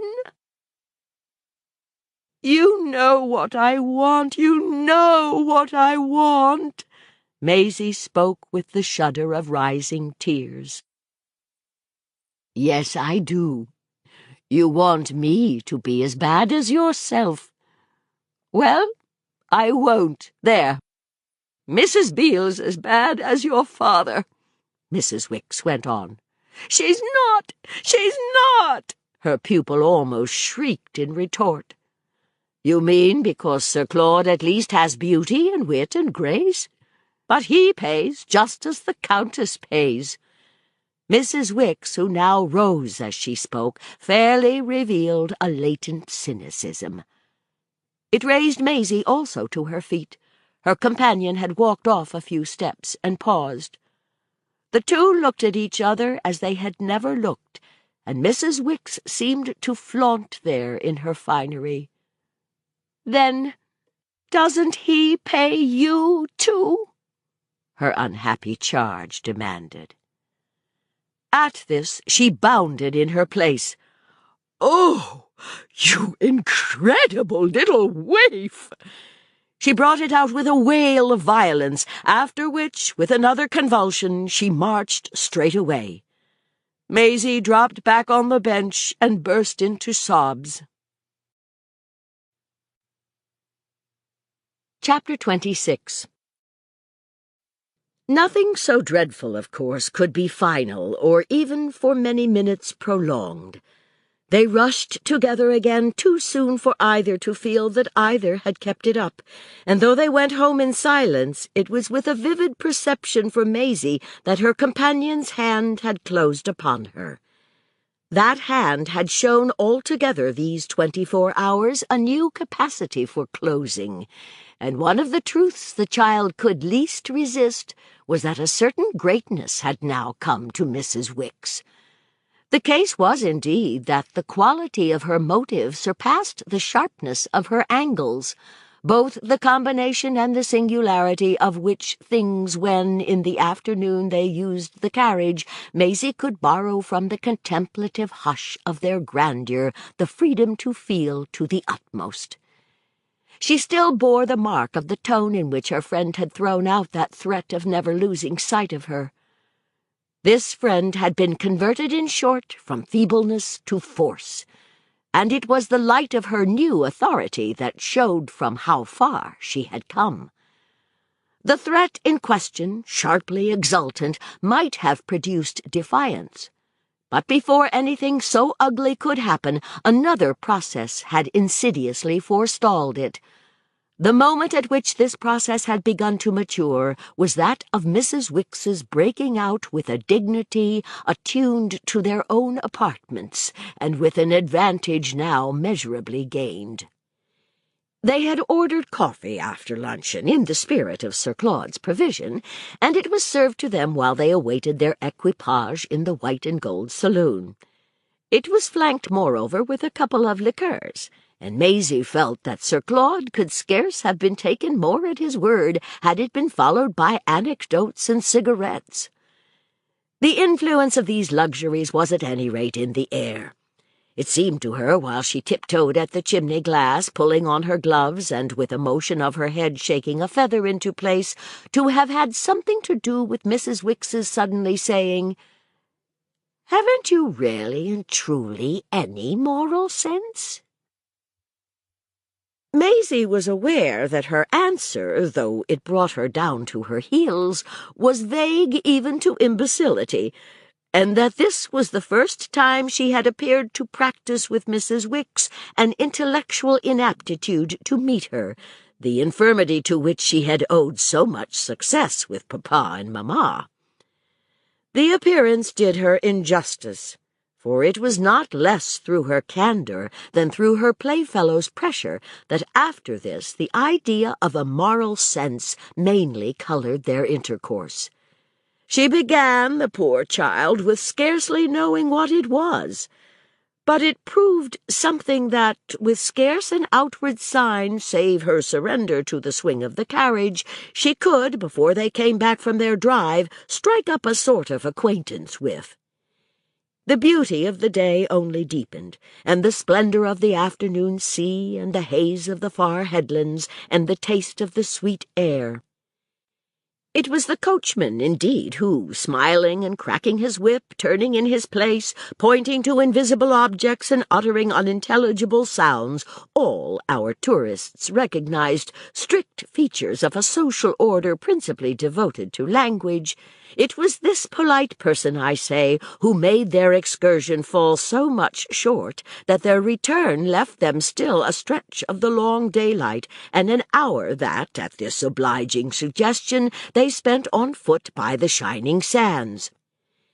Maisie had seen the plage the day before with Sir Claude, but that was a reason the more for showing on the spot to Mrs. Wicks that it was, as she said, another of the places on her list, and of the things of which she knew the French name. The bathers, so late, were absent, and the tide was low. The sea-pools twinkled in the sunset, and there were dry places as well, where they could sit again and admire and expatiate, a circumstance that, while they listened to the lap of the waves, gave Mrs. Wicks a fresh support for her challenge. "Have you absolutely none at all?" She had no need now, as to the question itself at least, to be specific. That, on the other hand, was the eventual result of their quiet conjoined apprehension of the thing that, well, yes, since they must face it, Maisie absolutely and appallingly had so little of. This marked more particularly the moment of the child's perceiving that her friend had risen to a level which might, till superseded at all events, pass almost for sublime. Nothing more remarkable had taken place in the first heat of her own departure, no act of perception less to be overtraced by our rough method than her vision, the rest of that Bologna day, of the manner in which she figured. I so despair of courting her noiseless mental footsteps here that I must crudely give you my word for its being, from this time forward, a picture literally present to her. Mrs. Wicks saw her as a little person knowing so extraordinarily much that, for the account to be taken of it, what she still didn't know would be ridiculous if it hadn't been embarrassing. Mrs. Wicks was, in truth, more than ever qualified to meet embarrassment.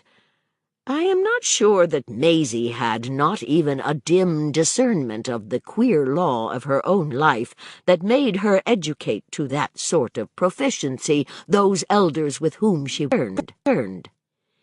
She promoted, as it were, their development. Nothing could have been more marked, for instance, than her success in promoting Mrs. Beales. She judged that if her whole history, for Mrs. Wicks, had been the successive stages of her knowledge, so the very climax of the concatenation would, in the same view, be the stage at which the knowledge should overflow. As she was condemned to know more and more, how could it logically stop before she should know most? It came to her, in fact, as they sat there on the sands, that she was to stay on the road to know everything. She had not had governesses for nothing. What in the world had she ever done but learn and learn and learn? She looked at the pink sky with a placid foreboding that she soon should have learnt all. They lingered in the flushed air till at last it turned to grey, and she seemed fairly to receive new information from every brush of the breeze. By the time they moved homeward, it was as if this inevitability had become for Mrs. Wicks a long, tense cord, twitched by a nervous hand, on which the valued pearls of intelligence were to be neatly strung. In the evening upstairs they had another strange sensation, as to which Maisie couldn't afterwards have told you whether it was bang in the middle or quite at the beginning that her companion sounded with fresh emphasis the note of the moral sense. What mattered was merely that she did exclaim, and again, as at first appeared most disconnectedly, "God help me, it does seem to peep out." Oh, the queer confusions that had wooed it at last to such peeping! None so queer, however, as the words of woe, and it might verily be said, of rage, in which the poor lady bewailed the tragic end of her own rich ignorance. There was a point at which she seized the child and hugged her as close as in the old days of partings and returns, at which she was visibly at a loss how to make up to such a victim for such contaminations, appealing as to what she had done and was doing in bewilderment, in explanation, in supplication, for reassurance, for pardon, and even outright for pity. "I don't know what I've said to you, my own. I don't know what I'm saying or what the turn you've given my life has rendered me, heaven forgive me, capable of saying. Have I lost all delicacy, all decency, all measure of how far and how bad?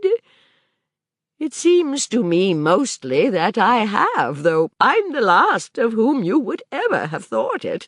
I've just done it for you, precious, not to lose you, which would have been worst of all, so that I've had to pay with my own innocence, if you do laugh, for clinging to you and keeping you. Don't let me pay for nothing. Don't let me have been thrust for nothing into such horrors and such shames. I never knew anything about them, and I never wanted to know. Now I know too much, the poor woman lamented and groaned. I know so much that with hearing such talk I ask myself where I am, and with uttering it too, which is worse, say to myself that I'm far too far from where I started. I ask myself what I should have thought with my lost one if I had heard myself cross the line. There are lines I've crossed with you where I should have fancied I had come to a pretty pass. She gasped at the mere supposition. I've gone from one thing to another, and all for the real love of you, and now what would anyone say? I mean, anyone but them, if they were to hear the way I go on. I've had to keep up with you, haven't I? And therefore what could I do less than look to you to keep up with me? But it's not them that are the worst, by which I mean to say it's not him. It's your dreadfully base papa, and the one person in the world whom he could have found, I do believe, and she's not the Countess, Duck, wickeder than himself. While they were about it at any rate, since they were ruining you, they might have done it so as to spare an honest woman. Then I shouldn't have had to do whatever it is that's the worst, throw up at you the badness you haven't taken in, or find my advantage in the vileness you have. What I did lose patience at this morning was at how it was that without your seeming to condemn, for you didn't, you remember, you yet did seem to know. Thank God in his mercy at last, if you do. The night this time was warm, and one of the windows stood open to the small balcony over the rail of which, on coming back from dinner, Maisie had hung a long time in the enjoyment of the chatter, the lights, the life of the quay made brilliant by the season and the hour.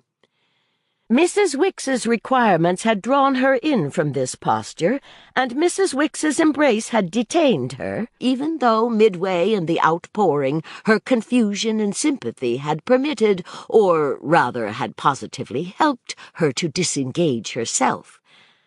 But the casement was still wide, the spectacle, the pleasure were still there, and from her place in the room, which, with its polished floor and its panels of elegance, was lighted from without more than from within, the child could still take account of them. She appeared to watch and listen, after which she answered Mrs. Wicks with a question. "If I do know?" "If you do condemn." The correction was made with some austerity. It had the effect of causing Maisie to heave a vague sigh of oppression, and then, after an instant, and as if under cover of this ambiguity, pass out again upon the balcony. She hung again over the rail, she felt the summer night, she dropped down into the manners of France. There was a café below the hotel, before which, with little chairs and tables, people sat on a space enclosed by plants in tubs, and the impression was enriched by the flash of the white aprons of waiters and the music of a man and a woman who, from beyond the precinct, sent up the strum of a guitar and the drawl of a song about amour. Maisie knew what amour meant, too, and wondered if Mrs. Wicks did. Mrs. Wicks remained within, as still as a mouse, and perhaps not reached by the performance. After a while, but not till the musicians had ceased and begun to circulate with a little plate, her pupil came back to her. "Is it a crime?" Maisie then asked. Mrs. Wicks was as prompt as if she had been crouching in a lair. "Branded by the Bible." "Well, he won't commit a crime." Mrs. Wicks looked at her gloomily. "He's committing one now." "Now?" "In being with her." Maisie had it on her tongue's end to return once more, "But now he's free." She remembered, however, in time, that one of the things she had known for the last entire hour was that this made no difference. After that, and as if to turn the right way, she was on the point of a blind dash, a weak reversion to the reminder that it might make a difference, might diminish the crime for Mrs. Beale, till such a reflection was in its order also quashed by the visibility in Mrs. Wicks's face of the collapse produced by her inference from her pupil's manner that after all her pains her pupil didn't even yet adequately understand. Never so much as when confronted had Maisie wanted to understand, and all her thought for a minute centered in the effort to come out with something which should be a disproof of her simplicity. "Just trust me, dear, that's all." She came out finally with that, and it was perhaps a good sign of her action that with a long, impartial moan Mrs. Wicks floated her to bed. There was no letter the next morning from Sir Claude, which Mrs. Wicks let out that she deemed the worst of omens. Yet it was just for the quieter communion they so got with him that, when, after the coffee and rolls, which made them more foreign than ever, it came to going forth for fresh draughts upon his credit, they wandered again up the hill to the ramparts, instead of plunging into distraction with the crowd on the sands or into the sea with the semi-nude bathers. They gazed once more at their gilded Virgin. They sank once more upon their battered bench. They felt once more their distance from the Regent's Park. At last Mrs. Wicks became definite about their friend's silence. "He is afraid of her. She has forbidden him to write." The fact of his fear Maisie already knew, but her companion's mention of it had at this moment two unexpected results. The first was her wondering in dumb remonstrance how Mrs. Wicks, with a devotion not, after all, inferior to her own, could put into such an allusion such a grimness of derision. The second was that she found herself suddenly drop into a deeper view of it. She, too, had been afraid, as we have seen, of the people of whom Sir Claude was afraid. And by that law she had had her due measure of latent apprehension of Mrs. Beale. What occurred at present, however, was that, whereas this sympathy appeared vain as for him, the ground of it loomed dimly as a reason for selfish alarm. That uneasiness had not carried her far before Mrs. Wicks spoke again, and with an abruptness so great as almost to seem irrelevant. "Has it never occurred to you to be jealous of her?" This audiobook is continued on Disc 8. What Maisie Knew by Henry James, continued. Disc 8. It never had in the least.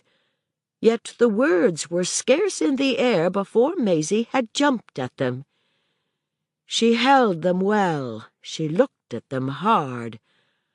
At last she brought out with an assurance which there was no one, alas, but herself to admire. "Well, yes, since you ask me." She debated, then continued, "Lots of times." Mrs. Wicks glared askance an instant.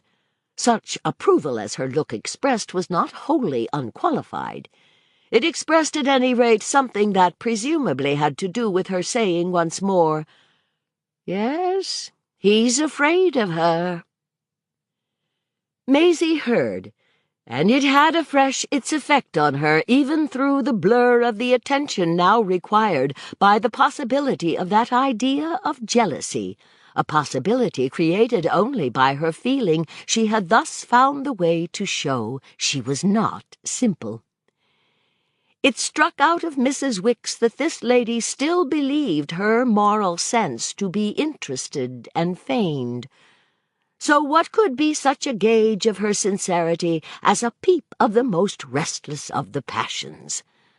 Such a revelation would baffle discouragement, and discouragement was in fact so baffled that, helped in some degree by the mere intensity of their need to hope, which also, according to its nature, sprang from the dark portent of the absent letter, the real pitch of their mourning was reached by the note not of mutual scrutiny, but of unprecedented frankness.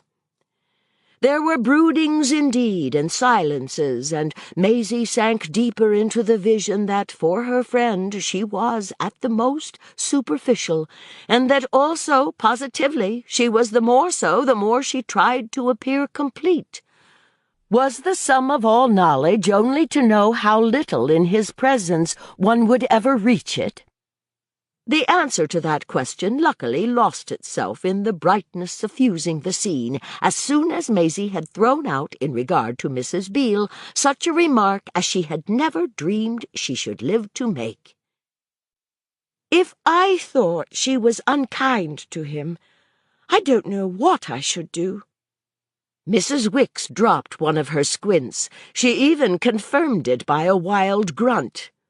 "I know what I should." Maisie at this felt that she lagged. "Well, I can think of one thing." Mrs. Wicks more directly challenged her. "What is it, then?" Maisie met her expression as if it were a game with forfeits or winking. "I'd kill her." That, at least, she hoped as she looked away, would guarantee her moral sense. She looked away, but her companion said nothing for so long that she at last turned her head again. Then she saw the straighteners all blurred with tears, which after a little seemed to have sprung from her own eyes. There were tears, in fact, on both sides of the spectacles, and they were even so thick that it was presently all Maisie could do to make out through them that slowly, finally, Mrs. Wicks put forth a hand. It was the material pressure that settled this, and even at the end of some minutes, more things besides. It settled in its own way one thing in particular, which, though often between them, heaven knew, hovered round and hung over, was yet to be established without the shadow of an attenuating smile. Oh, there was no gleam of levity, as little of humour as of deprecation, in the long time they now sat together, or in the way in which, at some unmeasured point of it, Mrs. Wicks became distinct enough for her own dignity, and yet not loud enough for the snoozing old women. "I adore him. I adore him." Maisie took it well in, so well that in a moment more she would have answered profoundly, "So do I." But before that moment passed, something took place that brought other words to her lips. Nothing more, very possibly, than the closer consciousness in her hand of the significance of Mrs. Wicks's. Their hands remained linked in unutterable sign of their union, and what Maisie at last said was simply and serenely, "Oh, I know." Their hands were so linked and their union was so confirmed that it took the far deep note of a bell borne to them on the summer air to call them back to a sense of hours and proprieties. They had touched bottom and melted together. But they gave a start at last. The bell was the voice of the inn, and the inn was the image of luncheon. They should be late for it. They got up, and their quickened step on the return had something of the swing of confidence. When they reached the hotel, the table d'hôte had begun. This was clear from the threshold, clear from the absence in the hall and on the stairs of the personnel, as Mrs. Wicks said. She had picked that up, all collected in the dining-room. They mounted to their apartments for a brush before the glass, and it was Maisie who, in passing and from a vain impulse, threw open the white and gold door. She was thus first to utter the sound that brought Mrs. Wicks almost on top of her, as by the other accident it would have brought her on top of Mrs. Wicks. It had, at any rate, the effect of leaving them bunched together in a strained stare at their new situation. This situation had put on in a flash the bright form of Mrs. Beale. She stood there in her hat and her jacket, amid bags and shawls, smiling and holding out her arms. If she had just arrived, it was a different figure from either of the two that, for their benefit, wan and tottering and none too soon to save life, the Channel had recently disgorged. She was as lovely as the day that had brought her over, as fresh as the luck and the health that attended her. It came to Maisie on the spot that she was more beautiful than she had ever been. All this was too quick to count, but there was still time in it to give the child the sense of what had kindled the light. That leaped out of the open arms, the open eyes, the open mouth. It leaped out with Mrs. Beale's loud cry at her, "I'm free! I'm free!" Chapter 27. The greatest wonder of all was the way Mrs. Beale addressed her announcement, so far as could be judged, equally to Mrs. Wicks, who, as if from sudden failure of strength, sank into a chair while Maisie surrendered to the visitor's embrace. As soon as the child was liberated, she met with profundity Mrs. Wicks's stupefaction, and actually was able to see that, while in a manner sustaining the encounter, her face yet seemed with intensity to say, "Now, for God's sake, don't crow, I told you so." Maisie was somehow on the spot aware of an absence of disposition to crow. It had taken her but an extra minute to arrive at such a quick survey of the objects surrounding Mrs. Beale as showed that among them was no appurtenance of Sir Claude's. She knew his dressing-bag now, with the fondest knowledge, and there was an instant during which its not being there was a stroke of the worst news. She was yet to learn what it could be to recognize in some lapse of a sequence the proof of an extinction, and therefore remained unaware that this momentary pang was a foretaste of the experience of death. It of course yielded in a flash to Mrs. Beale's brightness. It gasped itself away in her own instant appeal. "You've come alone? Without Sir Claude?" Strangely, Mrs. Beale looked even brighter. "Yes, in the eagerness to get at you, you absolute little villain." And her stepmother, laughing clear, administered to her cheek a pat that was partly a pinch. "What were you up to, and what did you take me for? But I'm glad to be abroad, and after all, it's you who have shown me the way. I mightn't without you have been able to come, that is, so soon. Well, here I am at any rate, and in a moment more I should have begun to worry about you. This will do very well." She was good-natured about the place, and even presently added that it was charming. Then, with a rosier glow, she made again her great point. "I'm free! I'm free!" Maisie made on her side her own. She carried back her gaze to Mrs. Wicks, whom amazement continued to hold. She drew afresh her old friend's attention to the superior way she didn't take that up. What she did take up the next minute was the question of Sir Claude. "Where is he? Won't he come?" Mrs. Beale's consideration of this oscillated with a smile between the two expectancies with which she was flanked. It was conspicuous, it was extraordinary, her unblinking acceptance of Mrs. Wicks, a miracle of which Maisie had even now begun to read a reflection in that lady's long visage. "He'll come, but we must make him," she gaily brought forth. "Make him?" Maisie echoed. "We must give him time. We must play our cards." "But he promised us awfully," Maisie replied. "My dear child, he has promised me awfully. I mean, lots of things, and not in every case kept his promise to the letter. Mrs. Beale's good humour insisted on taking for granted Mrs. Wicks's, to whom her attention had suddenly grown prodigious. "I dare say he has done the same with you, and not always come to time. But he makes it up in his own way, and it isn't as if we didn't know exactly what he is. There's one thing he is," she went on, "which makes everything else only a question, for us, of tact." They scarce had time to wonder what this was before, as they might have said, it flew straight into their face.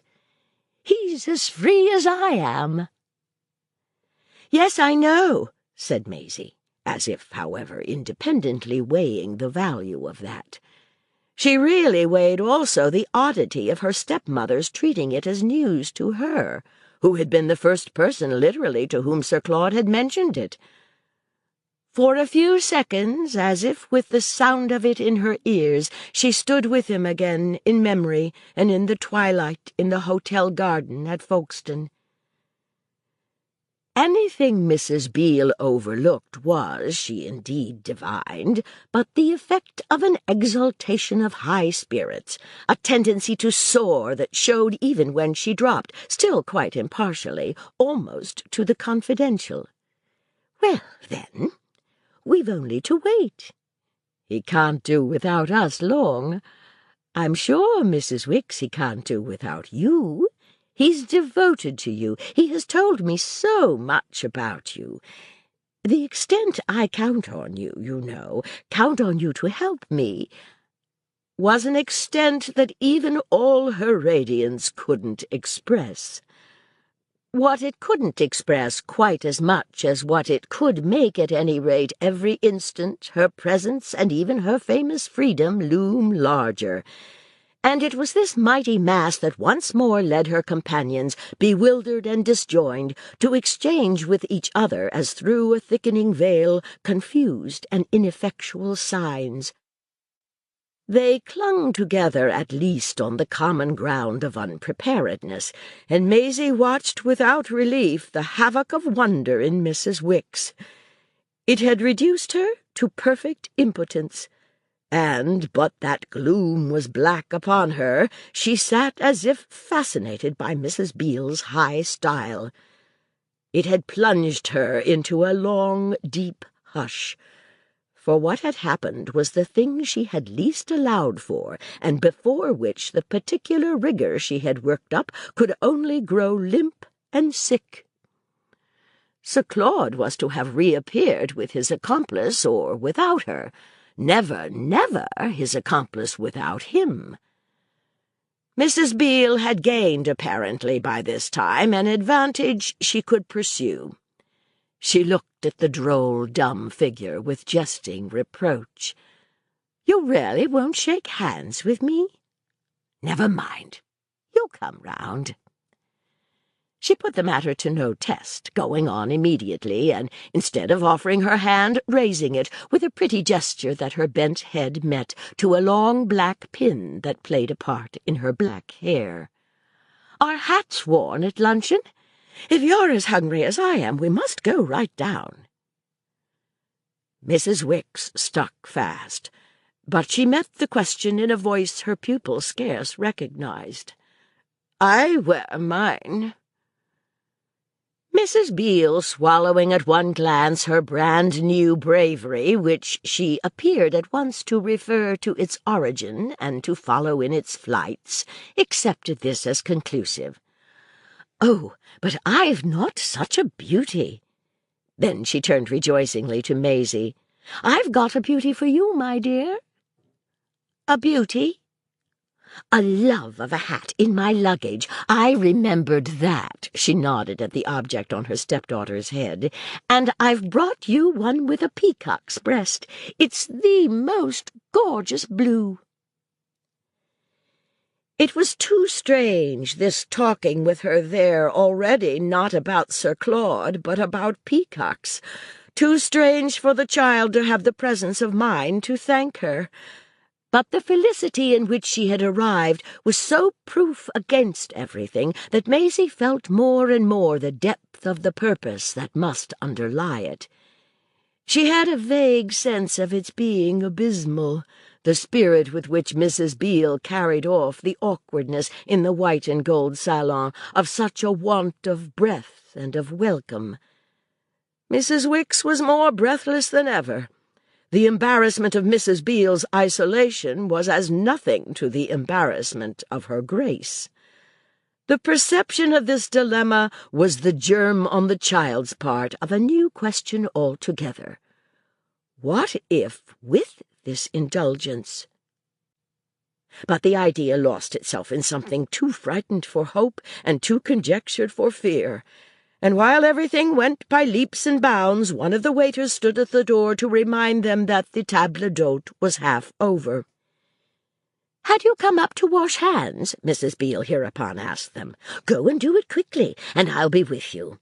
They've got my boxes in that nice room. It was Sir Claude's. Trust him," she laughed, "to have a nice one." The door of a neighbouring room stood open, and now from the threshold, addressing herself again to Mrs. Wicks, she launched a note that gave the very key of what, as she would have said, she was up to. "Dear lady, please attend to my daughter." She was up to a change of deportment so complete that it represented, for offices still honourably subordinate, if not too explicitly menial, an absolute coercion, an interested clutch of the old woman's respectability. There was response to Maisie's view, I may say at once, in the jump of that respectability to its feet.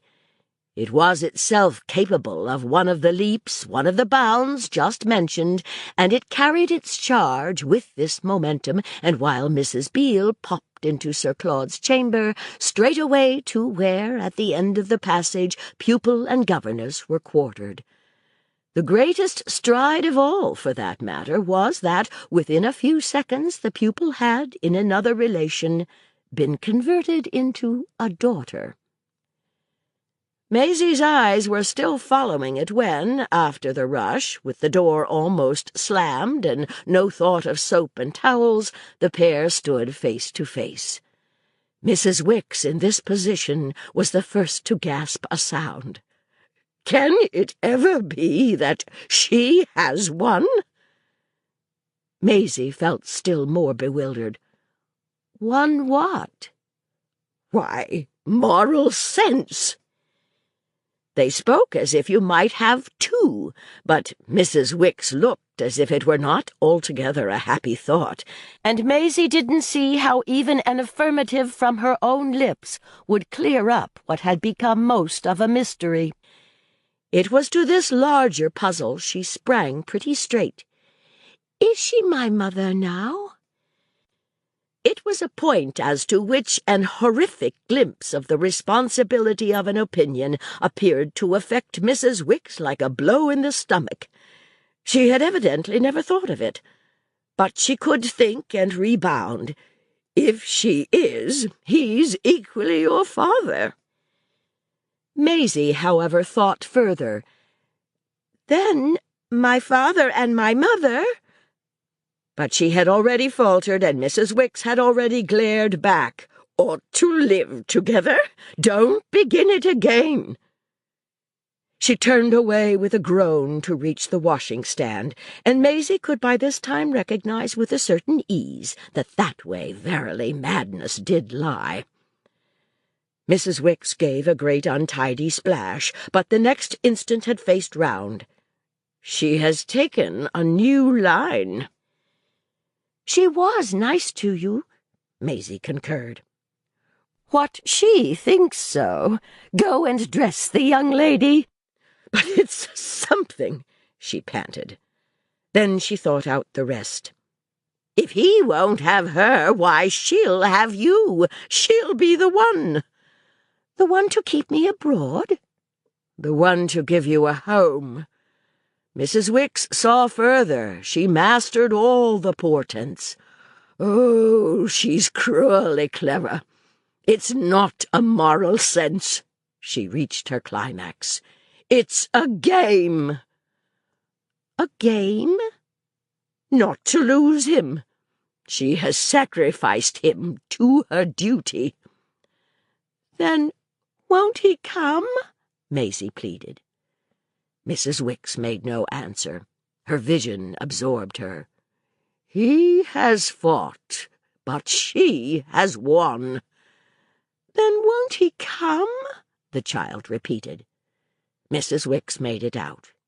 Yes, hang him! She had never been so profane. For all Maisie minded. Soon, tomorrow? Too soon, whenever. Indecently soon. But then we shall be together, the child went on.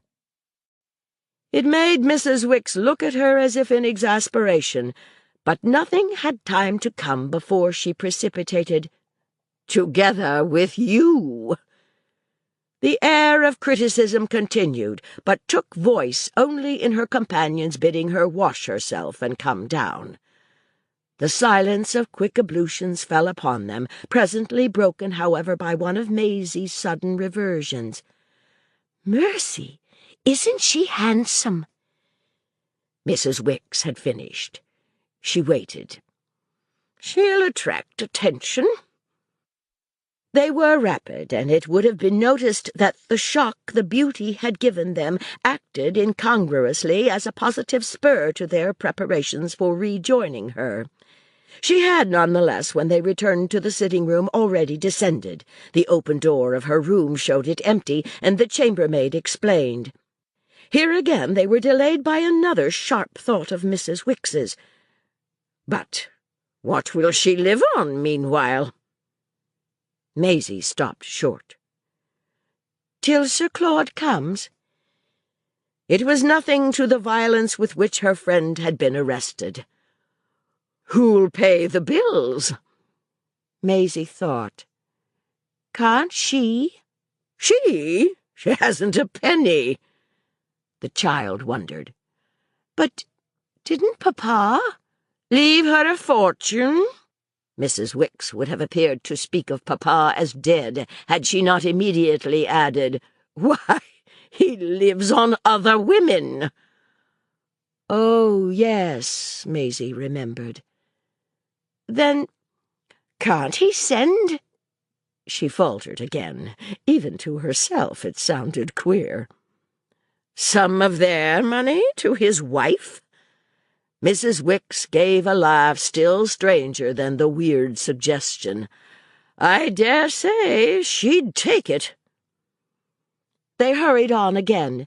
Yet again on the stairs Maisie pulled up. Well, if she had stopped in England, she threw out. Mrs. Wicks considered. And he had come over instead? Yes, as we expected. Maisie launched her speculation. What, then, would she have lived on? Mrs. Wicks hung fire but an instant. On other men. And she marched downstairs. Chapter 28. Mrs. Beale, at table between the pair, plainly attracted the attention Mrs. Wicks had foretold.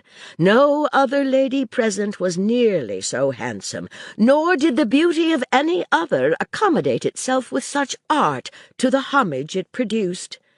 She talked mainly to her other neighbour, and that left Maisie leisure both to note the manner in which eyes were riveted and nudges interchanged, and to lose herself in the meanings that, dimly as yet and disconnectedly, but with a vividness that fed apprehension, she could begin to read into her stepmother's independent move. Mrs. Wicks had helped her by talking of a game. It was a connection in which the move could put on a strategic air. Her notions of diplomacy were thin, but it was a kind of cold diplomatic shoulder and an elbow of more than usual point that, temporarily at least, were presented to her by the averted inclination of Mrs. Beale's head. There was a phrase familiar to Maisie, so often was it used by this lady to express the idea of one's getting what one wanted. One got it, Mrs. Beale always said she, at all events, got it, or proposed to get it, by making love. She was at present making love, singular as it appeared, to Mrs. Wicks, and her young friend's mind had never moved in such freedom as on thus finding itself face to face with the question of what she wanted to get. This period of the omelette de rognole and the poulet sauté, while her sole surviving parent, her fourth, fairly chattered to her governess, left Maisie rather wondering if her governess would hold out. It was strange, but she became on the spot quite as interested in Mrs. Wicks's moral sense as Mrs. Wicks could possibly be in hers.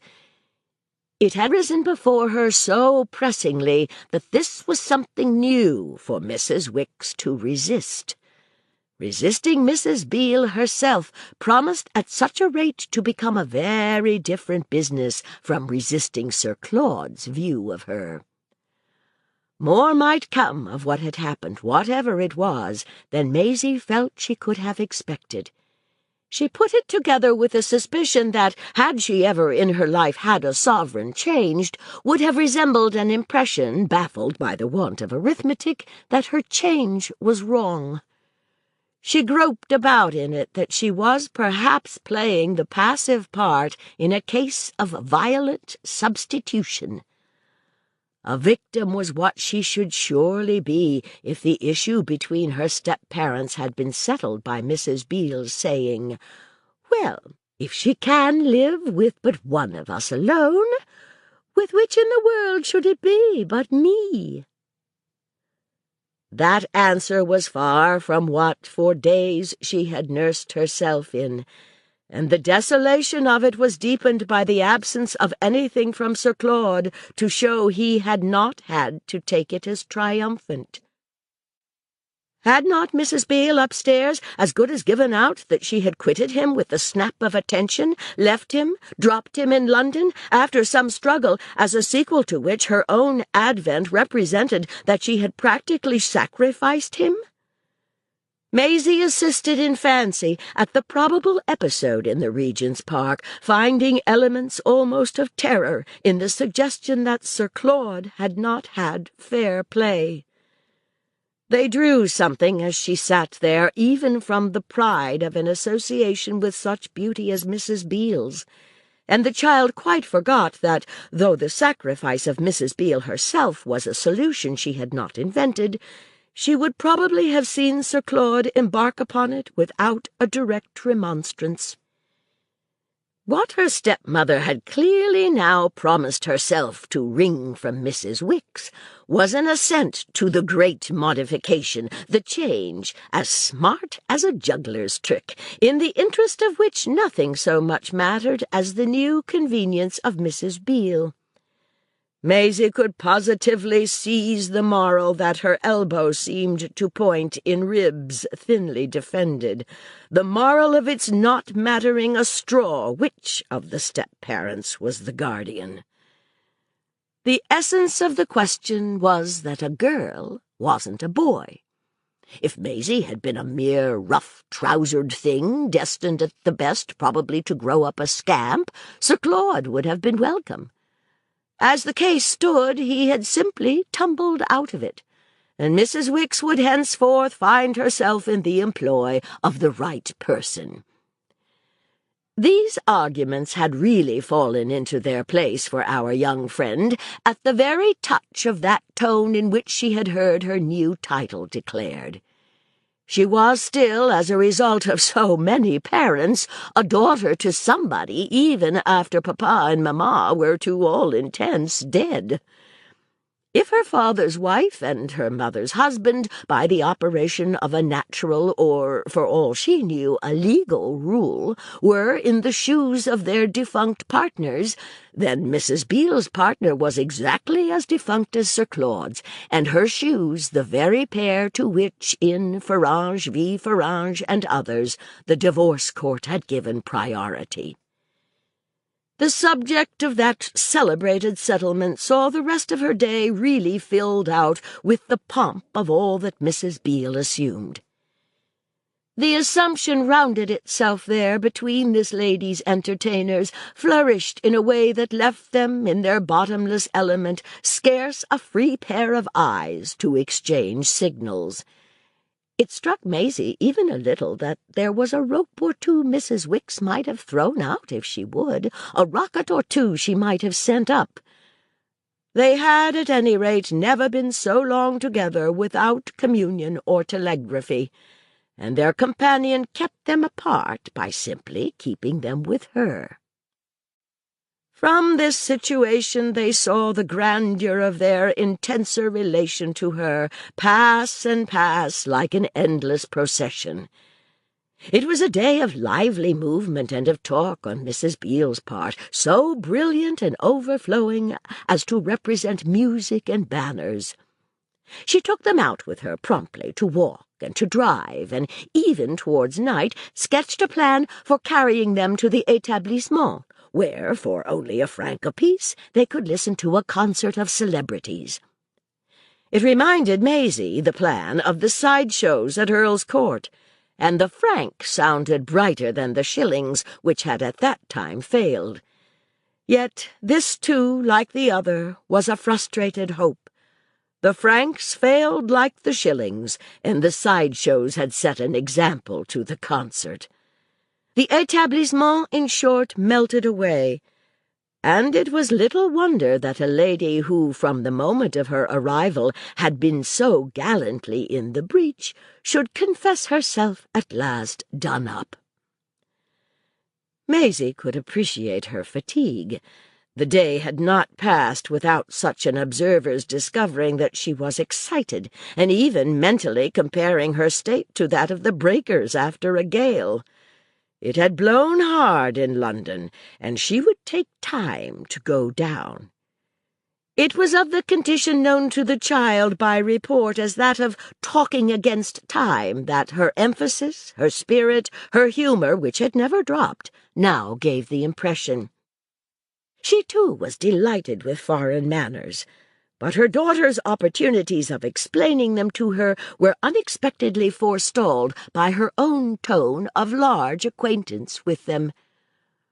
One of the things that nipped in the bud all response to her volubility was Maisie's surprised retreat before the fact that continental life was what she had been almost brought up on.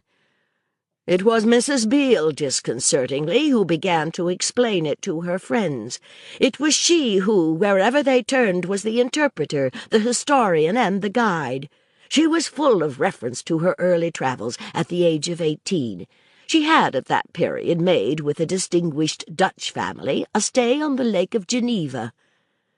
Maisie had in the old days been regaled with anecdotes of these adventures, but they had with time become phantasmal, and the heroine's quite showy exemption from bewilderment at Bologna, her acuteness on some of the very subjects on which Maisie had been acute to Mrs. Wicks, were a high note of the majesty, of the variety of advantage with which she had alighted. It was all a part of the wind in her sails and of the weight with which her daughter was now to feel her hand.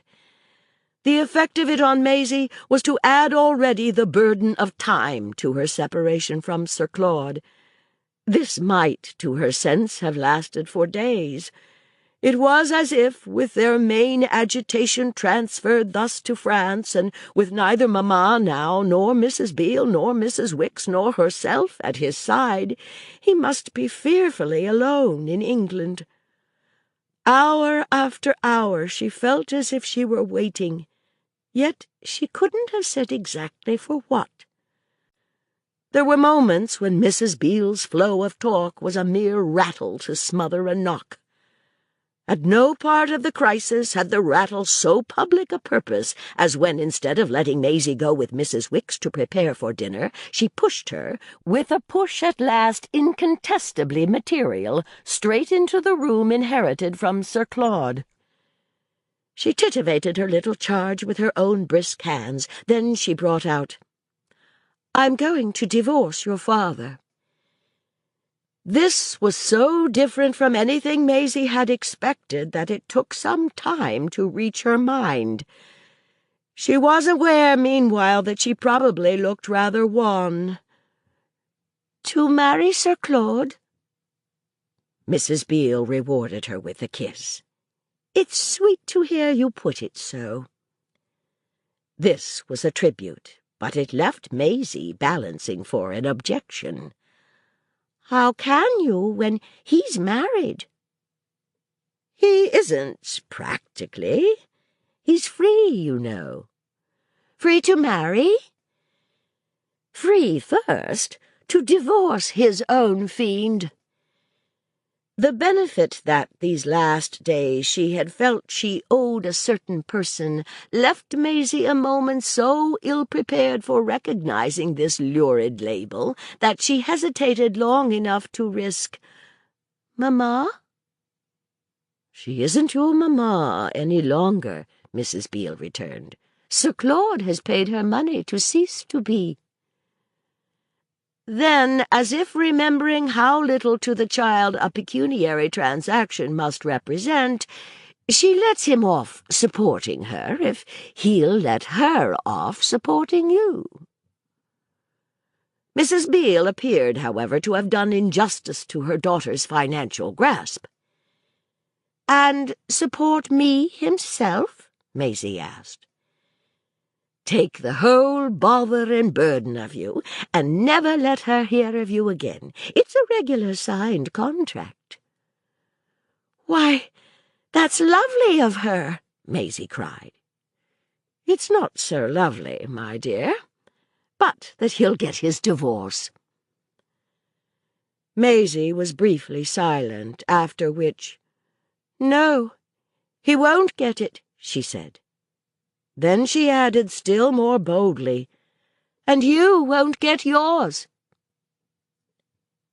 Mrs. Beale, who was at the dressing-glass, turned round with amusement and surprise. "How do you know that?" "Oh, I know," cried Maisie. "From Mrs. Wicks?"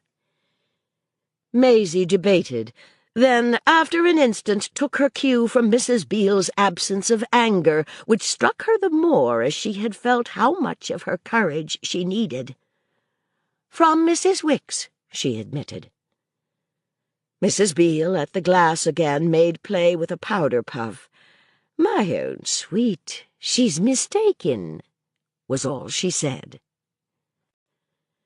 There was a certain force in the very amenity of this, but our young lady reflected long enough to remember that it was not the answer Sir Claude himself had made. The recollection nevertheless failed to prevent her saying, "Do you mean, then, that he won't come till he has got it?" Mrs. Beale gave a last touch. She was ready. She stood there in all her elegance.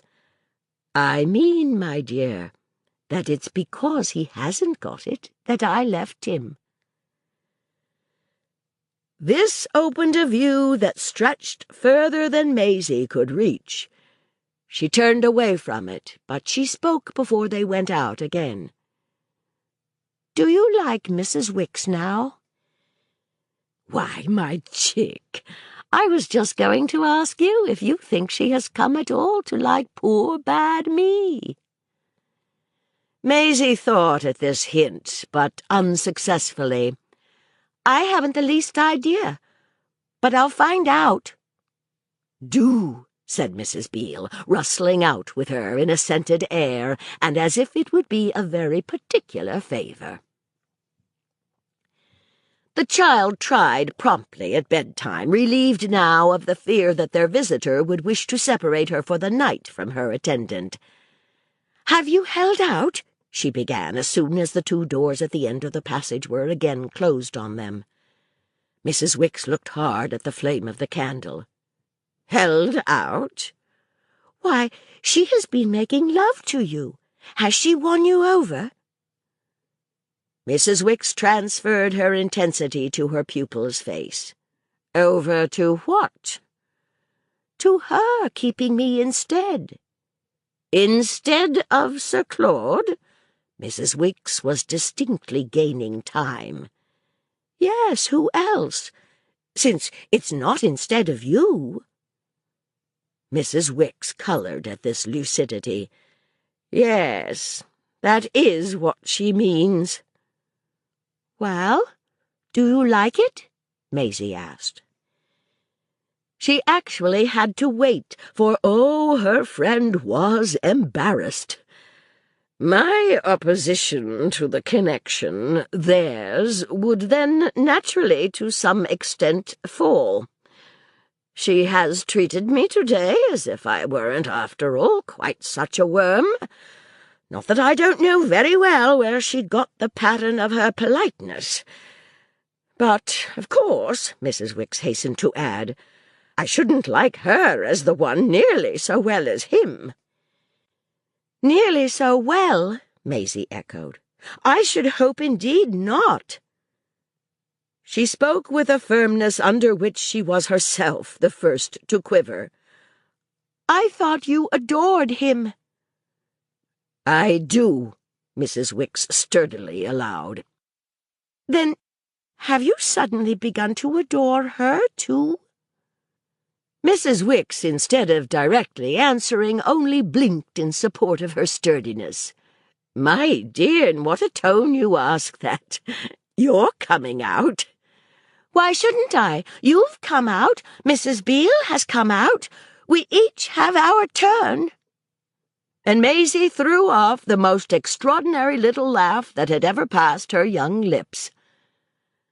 There passed Mrs. Wicks's, indeed, the next moment, a sound that more than matched it. "You're most remarkable," she neighed. Her pupil, though wholly without aspirations to pertness, barely faltered. "I think you've done a great deal to make me so." "Very true, I have." She dropped to humility, as if she recalled her so recent self-arraignment.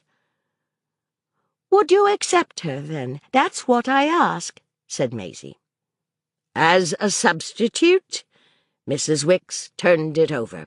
She met again the child's eyes. "She has literally almost fawned upon me." "She hasn't fawned upon him.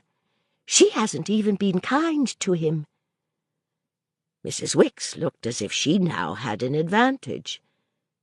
"Then do you propose to kill her?" "You don't answer my question," Maisie persisted. "I want to know if you accept her." Mrs. Wicks continued to hedge. "I want to know if you do." Everything in the child's person at this announced that it was easy to know. "Not for a moment." "Not the two, now?" Mrs. Wicks had caught on. She flushed with it. "Only him alone?" "Him alone, or nobody?" "Not even me?" cried Mrs. Wicks.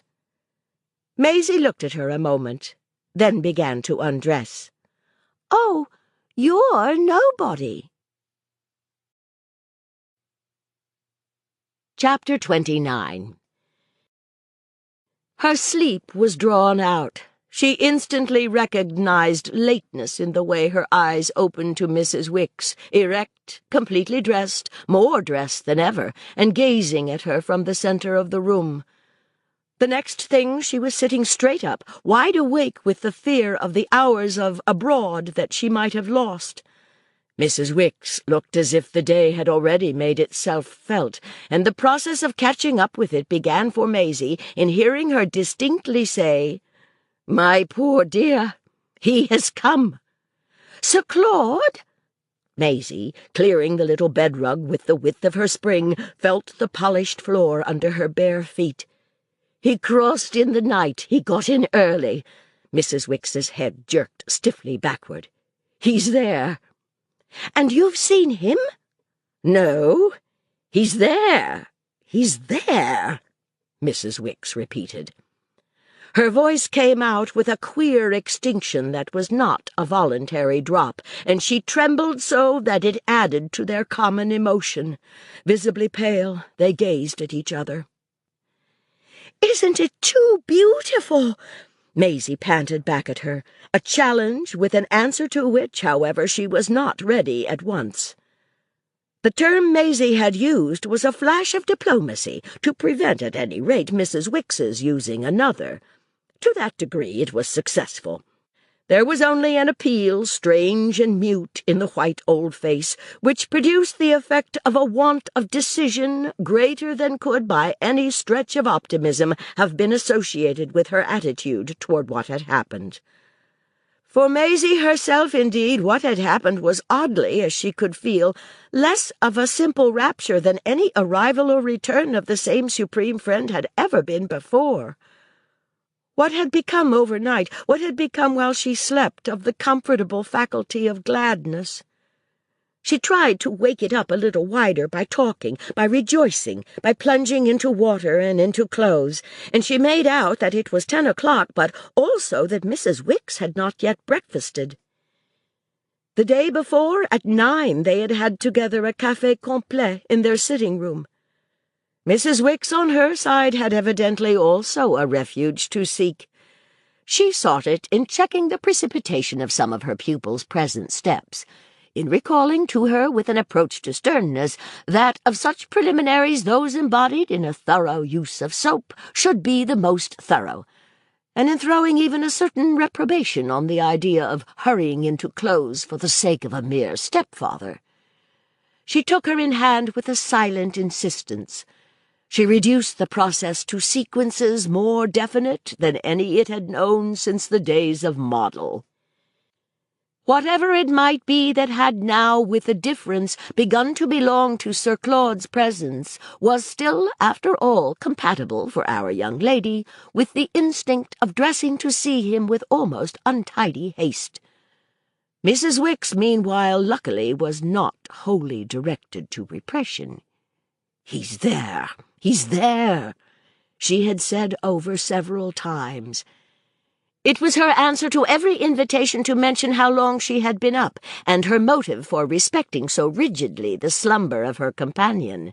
It formed for some minutes her only account of the whereabouts of the others, and her reason for not having yet seen them, as well as of the possibility of their presently being found in the salon. "He's there! He's there!" she declared once more, as she made on the child with an almost invidious tug a strained undergarment meet. "Do you mean he's in the salon?" Maisie asked again. "He's with her," Mrs. Wicks desolately said. "He's with her," she reiterated. "Do you mean in her own room?" Maisie continued. She waited an instant. "God knows." Maisie wondered a little why or how God should know. This, however, delayed but an instant her bringing out, "Well, won't she go back?" "Go back? Never." "She'll stay all the same?" "All the more." "Then won't Sir Claude go?" Maisie asked. "Go back if she doesn't?" Mrs. Wicks appeared to give this question the benefit of a minute's thought.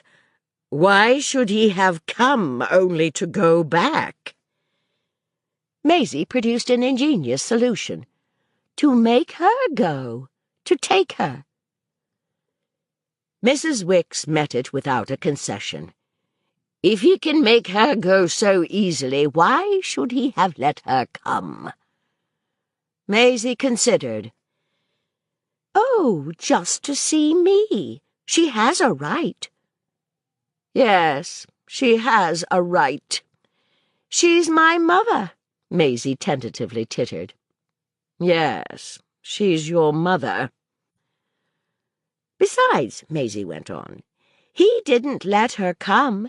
He doesn't like her coming, and if he doesn't like it—" Mrs. Wicks took her up. "He must lump it. That's what he must do. Your mother was right about him. I mean your real one. He has no strength. No, none at all. She seemed more profoundly to muse. He might have had some, even with her, with her ladyship. He's just a poor sunk slave, she asserted with sudden energy.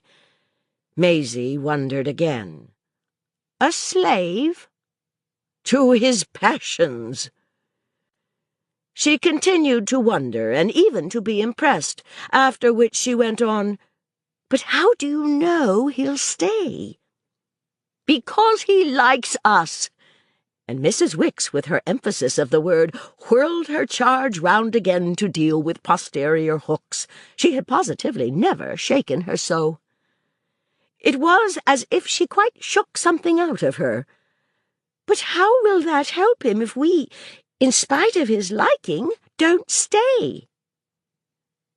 "Do you mean if we go off and leave him with her?"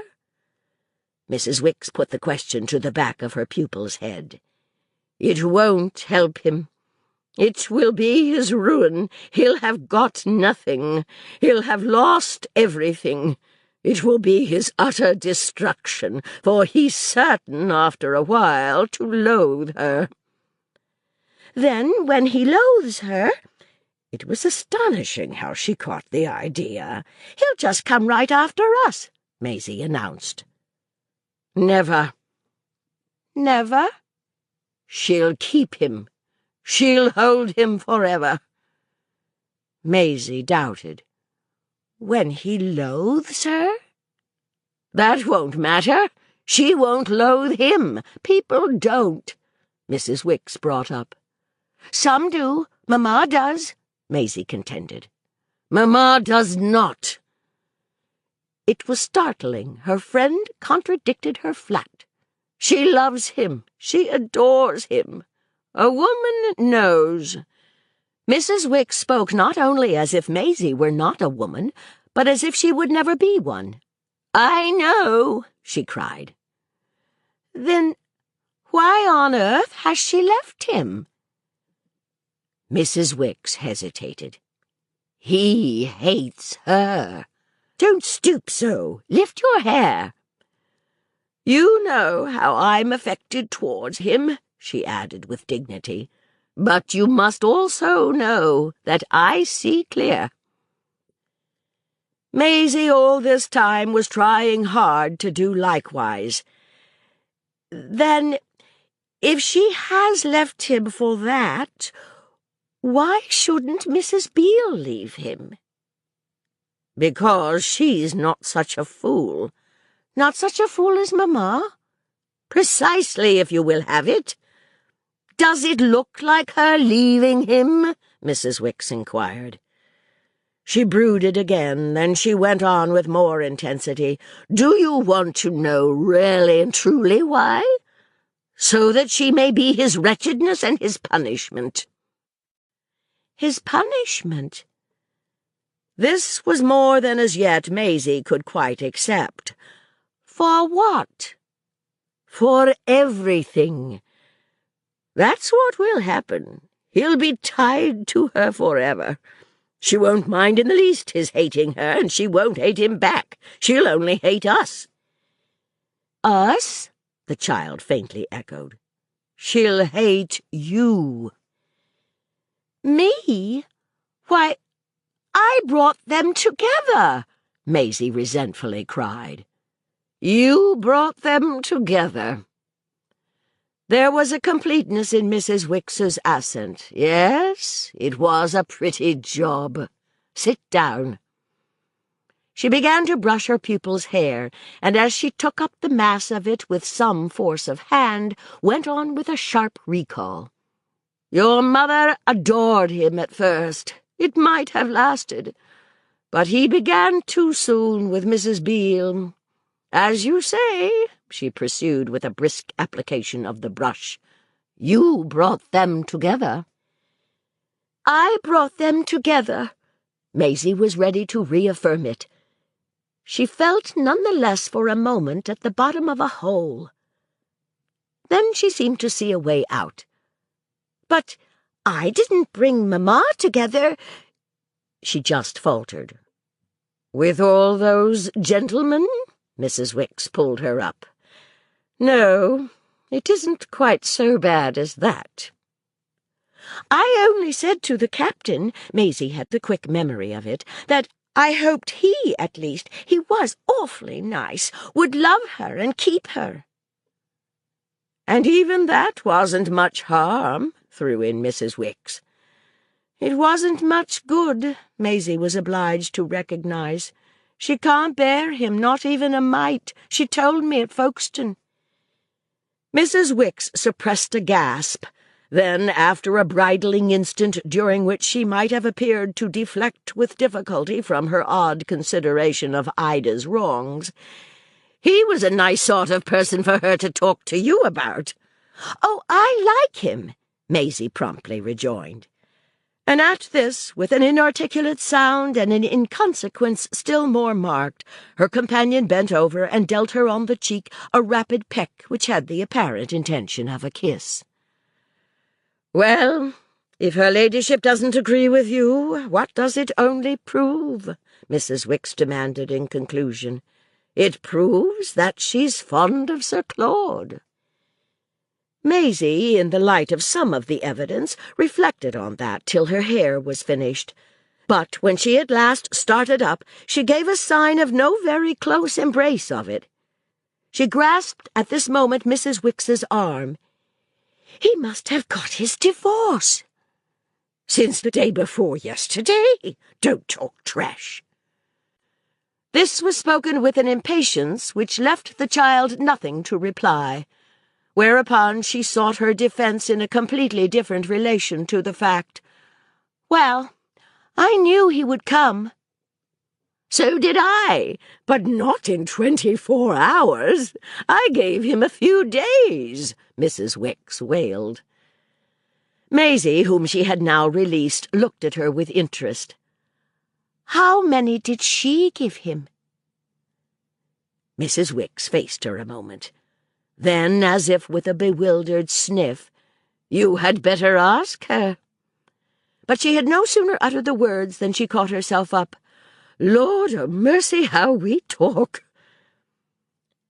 Maisie felt that however they talked, she must see him, but she said nothing more for a time during which she conscientiously finished dressing, and Mrs. Wicks also kept silence. It was as if they each had almost too much to think of, and even as if the child had the sense that her friend was watching her and seeing if she herself were watched. At last Mrs. Wicks turned to the window and stood, sightlessly, as Maisie could guess, looking away. Then our young lady before the glass gave the supreme shake. "Well, I'm ready. And now to see him." Mrs. Wicks turned round, but as if without having heard her. "It's tremendously grave." There were slow, still tears behind the straighteners. "It is. It is." Maisie spoke as if she were now dressed quite up to the occasion, as if indeed with the last touch she had put on the judgment cap. "I must see him immediately." "How can you see him if he doesn't send for you?" "Why can't I go and find him?" "Because you don't know where he is. Can't I just look in the salon?" That still seemed simple to Maisie. Mrs. Wicks, however, instantly cut it off. "I wouldn't have you look in the salon for all the world." Then she explained a little. "The salon isn't ours now." "Ours?" "Yours and mine. It's theirs." "Theirs?" Maisie, with her stare, continued to echo. "You mean they want to keep us out?" Mrs. Wicks faltered. She sank into a chair and, as Maisie had often enough seen her do before, covered her face with her hands. "They ought to, at least. The situation's too monstrous." Maisie stood there a moment. She looked about the room. "I'll go to him. I'll find him." I won't go near them," cried Mrs. Wicks. "Then I'll see him alone." The child spied what she had been looking for. She possessed herself of her hat. "Perhaps I'll take him out." And with decision she quitted the room. When she entered the salon, it was empty, but at the sound of the opened door someone stirred on the balcony, and Sir Claude, stepping straight in, stood before her. He was in light, fresh clothes and wore a straw hat with a bright ribbon. These things, besides striking her in themselves as the very promise of the grandest of grand tours, gave him a certain radiance and, as it were, a tropical ease. But such an effect only marked rather more his having stopped short, and for a longer minute than had ever at such a juncture elapsed, not opened his arms to her. His pause made her pause, and enabled her to reflect that he must have been up some time, for there were no traces of breakfast, and that, though it was so late, he had rather markedly not caused her to be called to him. Had Mrs. Wicks been right about their forfeiture of the salon? Was it all his now? All his and Mrs. Beale's? Such an idea, at the rate her small thoughts throbbed, could only remind her of the way in which what had been hers hitherto was what was exactly most Mrs. Beale's and his. It was strange to be standing there and greeting him across a gulf, for he had by this time spoken, smiled, and said, "My dear child, my dear child," but without coming any nearer. In a flash she saw he was different, more so than he knew or designed. The next minute, indeed, it was as if he caught an impression from her face. This made him hold out his hand. Then they met. He kissed her, he laughed, she thought he even blushed. Something of his affection rang out as usual. "Here I am, you see, again, as I promised you." It was not as he had promised them. He had not promised them Mrs. Beale, but Maisie said nothing about that. What she said was simply, "I knew you had come. Mrs. Wicks told me." "Oh, yes. And where is she?" "In her room. She got me up. She dressed me." Sir Claude looked at her up and down. A sweetness of mockery that she particularly loved came out in his face whenever he did that, and it was not wanting now. He raised his eyebrows and his arms to play at admiration. He was evidently, after all, disposed to be gay. "Got you up? I should think so. She has dressed you most beautifully. Isn't she coming?" Maisie wondered if she had better tell. She said not. "Doesn't she want to see a poor devil?" She looked about under the vibration of the way he described himself, and her eyes rested on the door of the room he had previously occupied.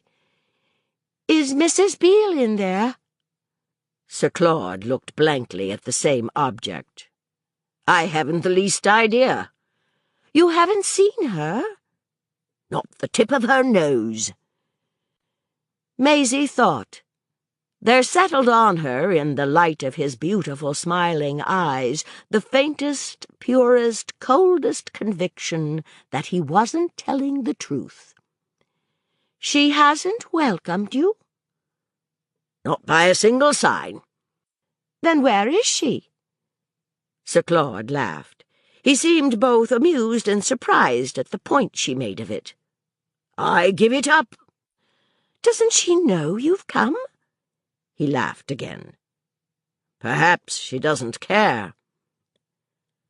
Maisie, with an inspiration, pounced on his arm. "Has she gone?" He met her eyes, and then she could see that his own were really much graver than his manner. "Gone?" She had flown to the door, but before she could raise her hand to knock, he was beside her and had caught it. "Let her be. I don't care about her. I want to see you." "Then she hasn't gone?" Maisie fell back with him. He still looked as if it were a joke, but the more she saw of him, the more she could make out that he was troubled. "It wouldn't be like her." She stood wondering at him. "Did you want her to come?" "How can you suppose?" He put it to her candidly. "We had an immense row over it." "Do you mean you've quarrelled?" Sir Claude was at a loss. "What has she told you?" "That I'm hers as much as yours, that she represents Papa." His gaze struck away through the open window and up to the sky. She could hear him rattle in his trouser pockets his money or his keys. "Yes, that's what she keeps saying." It gave him for a moment an air that was almost helpless. "You say you don't care about her," Maisie went on. "Do you mean you've quarrelled?"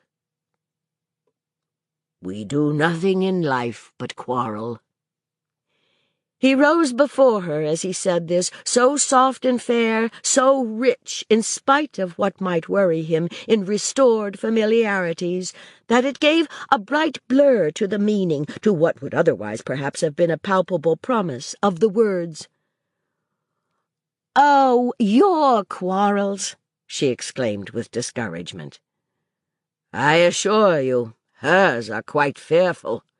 "I don't speak of hers, I speak of yours." "Ah, don't do it till I've had my coffee.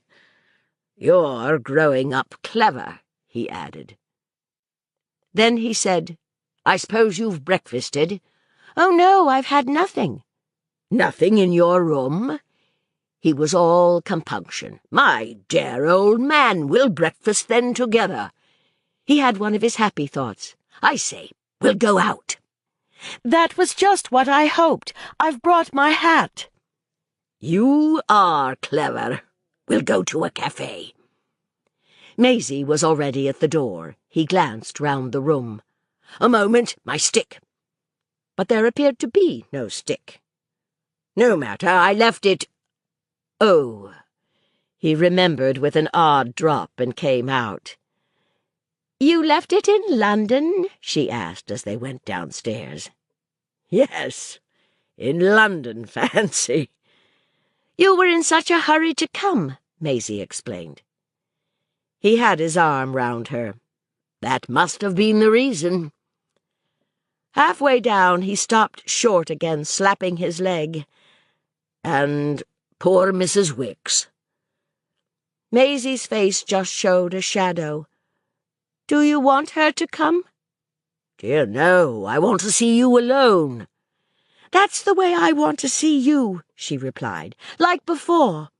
"Like before," he gaily echoed. "But, I mean, has she had her coffee?" "No, nothing." "Then I'll send it up to her. Madame!"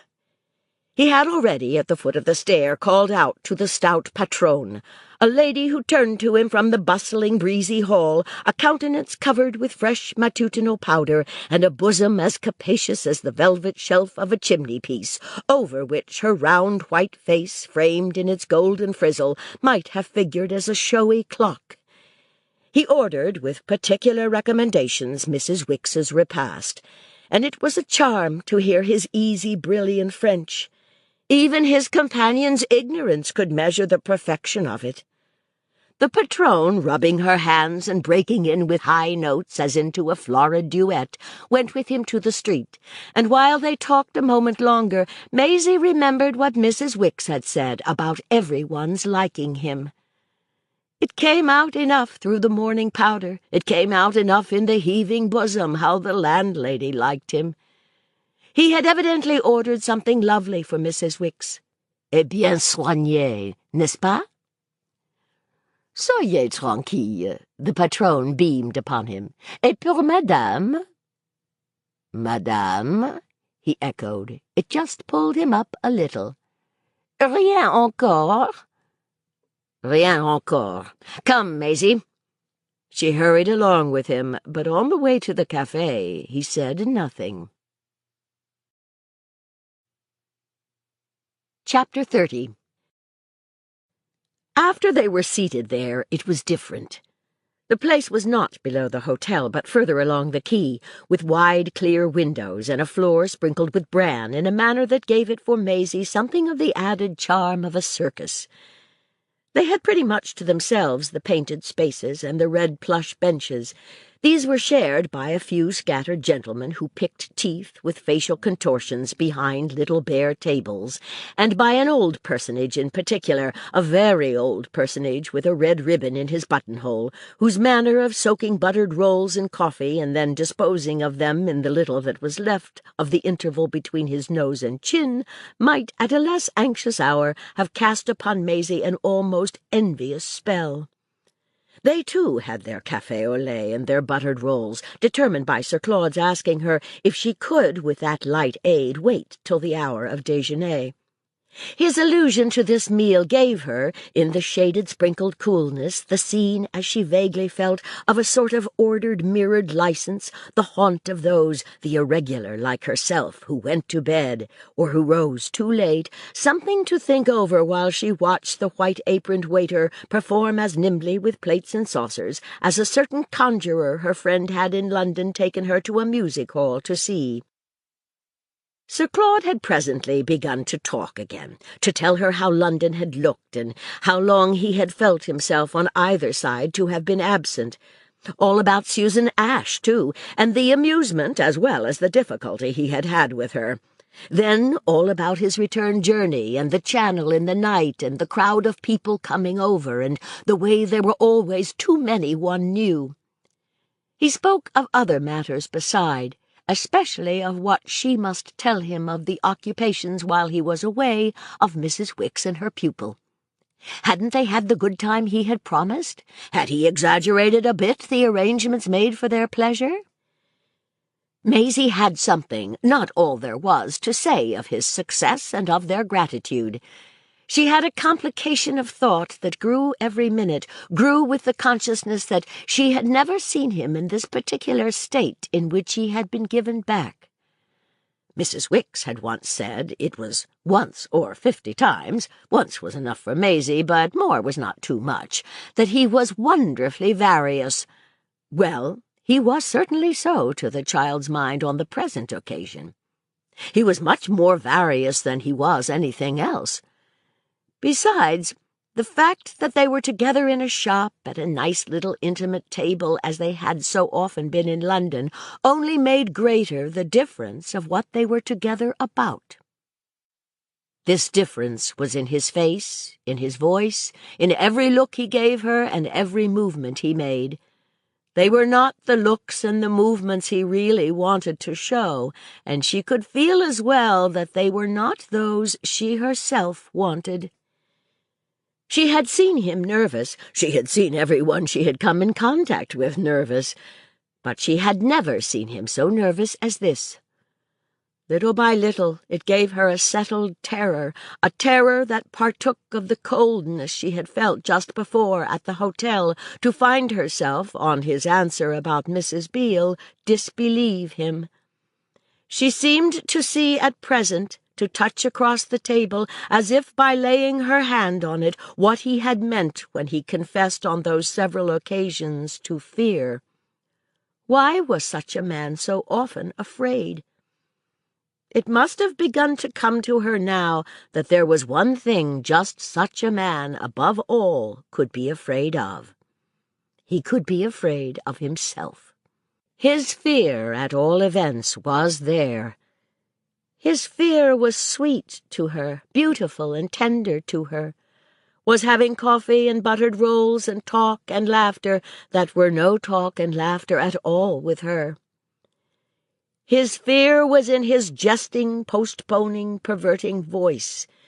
It was just in this make-believe way he had brought her out to imitate the old London playtimes, to imitate, indeed, a relation that had wholly changed. A relation that she had with her very eyes seen in the act of change when, the day before in the salon, Mrs. Beale rose suddenly before her. She rose before her, for that matter, now, And even while their refreshment delayed, Maisie arrived at the straight question for which, on their entrance, his first word had given opportunity. "Are we going to have déjeuner with Mrs. Beale?" His reply was anything but straight. "You and I?" Maisie sat back in her chair. "Mrs. Wicks and me."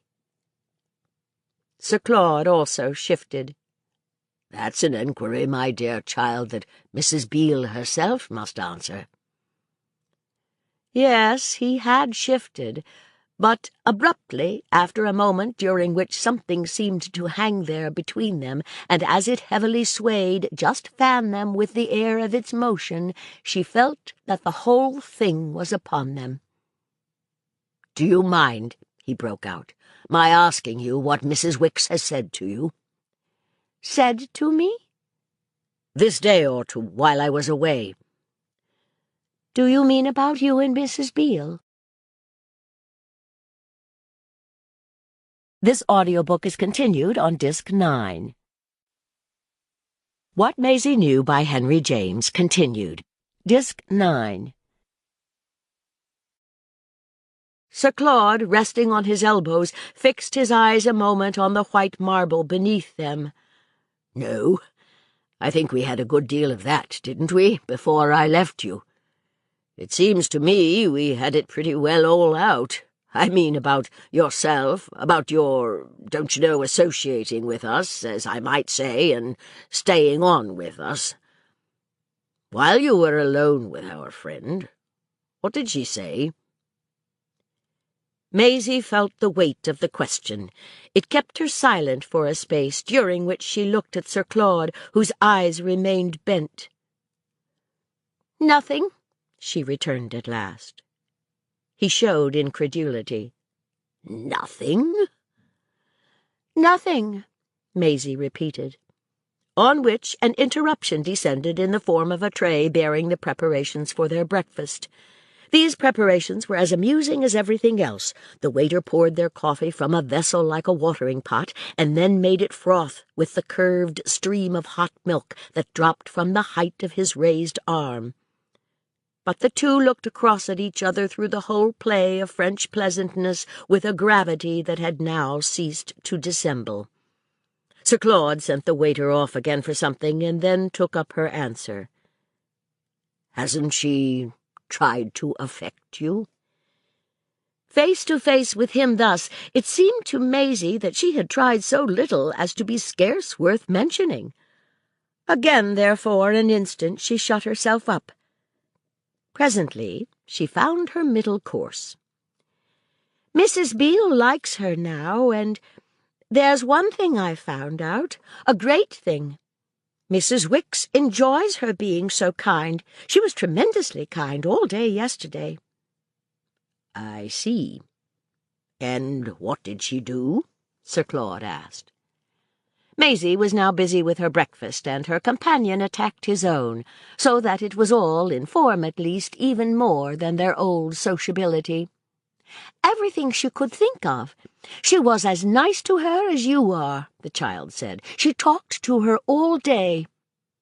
"And what did she say to her?" "Oh, I don't know." Maisie was a little bewildered with his pressing her so for knowledge. It didn't fit into the degree of intimacy with Mrs. Beale that Mrs. Wicks had so denounced, and that, according to that lady, had now brought him back in bondage. Wasn't he more aware than his stepdaughter of what would be done by the person to whom he was bound? In a moment, however, she added, "She made love to her."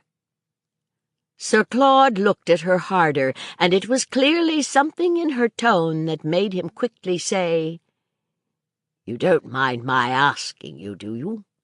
"Not at all. Only I should think you'd know better than I." "What Mrs. Beale did yesterday?" She thought he coloured a trifle, but almost simultaneously with that impression she found herself answering, "Yes, if you have seen her." He broke into the loudest of laughs. Why, my dear boy, I told you just now I'm absolutely not. I say, don't you believe me? There was something she was already so afraid of that it covered up other fears.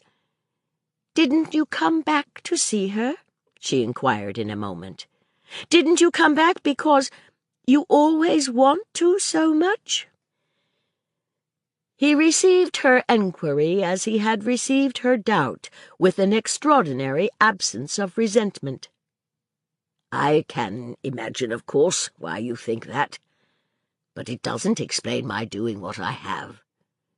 It was, as I said to you just now at the inn, really and truly you I wanted to see." She felt an instant as she used to feel when, in the back garden at her mother's, she took from him the highest push of a swing, high, high, high, that he had put there for her pleasure, and that had finally broken down under the weight and the extravagant patronage of the cook. "Well, that's beautiful. But to see me, you mean, and go away again?" "My going away again is just the point. I can't tell yet. It all depends." "On Mrs. Beale?" Maisie asked. "She won't go away." He finished emptying his coffee cup, and then, when he had put it down, leaned back in his chair, where she could see that he smiled on her.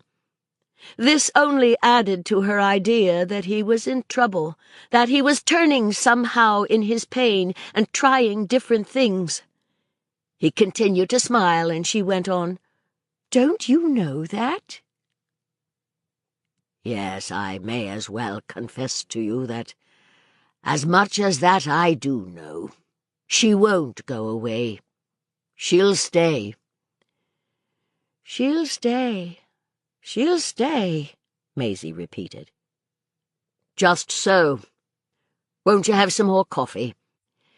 "Yes, please." "And another buttered roll?" "Yes, please." He signed to the hovering waiter, who arrived with the shining spout of plenty in either hand, and with the friendliest interest in Mademoiselle. "Les tartines sont là." Their cups were replenished, and while he watched almost musingly the bubbles in the fragrant mixture, "Just so, Sir Claude said again and again. "It's awfully awkward," he exclaimed when the waiter had gone. "That she won't go?" "Well, everything. Well. But he pulled himself together. He began again to eat. "I came back to ask you something. That's what I came back for." "I know what you want to ask me," Maisie said. "Are you very sure?" "I'm almost very." "Well, then, risk it. You mustn't make me risk everything." She was struck with the force of this. "You want to know if I should be happy with them?" "With those two ladies only? No, old man. Vous n'y êtes pas. So now, there." Sir Claude laughed. "Well, then, what is it?" The next minute, instead of telling her what it was, he laid his hand across the table on her own and held her as if under the prompting of a thought. "Mrs. Wicks would stay with her?" "Without you? Oh, yes, now." "On account, as you just intimated, of Mrs. Beale's changed manner?" Maisie, with her sense of responsibility, weighed both Mrs. Beale's changed manner and Mrs. Wicks's human weakness. "I think she talked her round." Sir Claude thought a moment. "Ah, poor dear." "Do you mean Mrs. Beale?" "Oh, no, Mrs. Wicks." "She likes being talked round, treated like anyone else. Oh, she likes great politeness," Maisie expatiated. "It affects her very much." Sir Claude, to her surprise, demurred a little to this. "Very much, up to a certain point. "Oh, up to any point," Maisie returned with emphasis. "Well, haven't I been polite to her?" "Lovely, and she perfectly worships you." "Then, my dear child, why can't she let me alone?" This time Sir Claude unmistakably blushed. Before Maisie, however, could answer his question, which would indeed have taken her long, he went on in another tone. "Mrs. Beale thinks she has probably quite broken her down, but she hasn't." Though he spoke as if he were sure, Maisie was strong in the impression she had just uttered and that she now again produced. "She has talked her round." "Ah, yes, round to herself, but not round to me." Oh, she couldn't bear to hear him say that. "To you? Don't you really believe how she loves you?" Sir Claude examined his belief.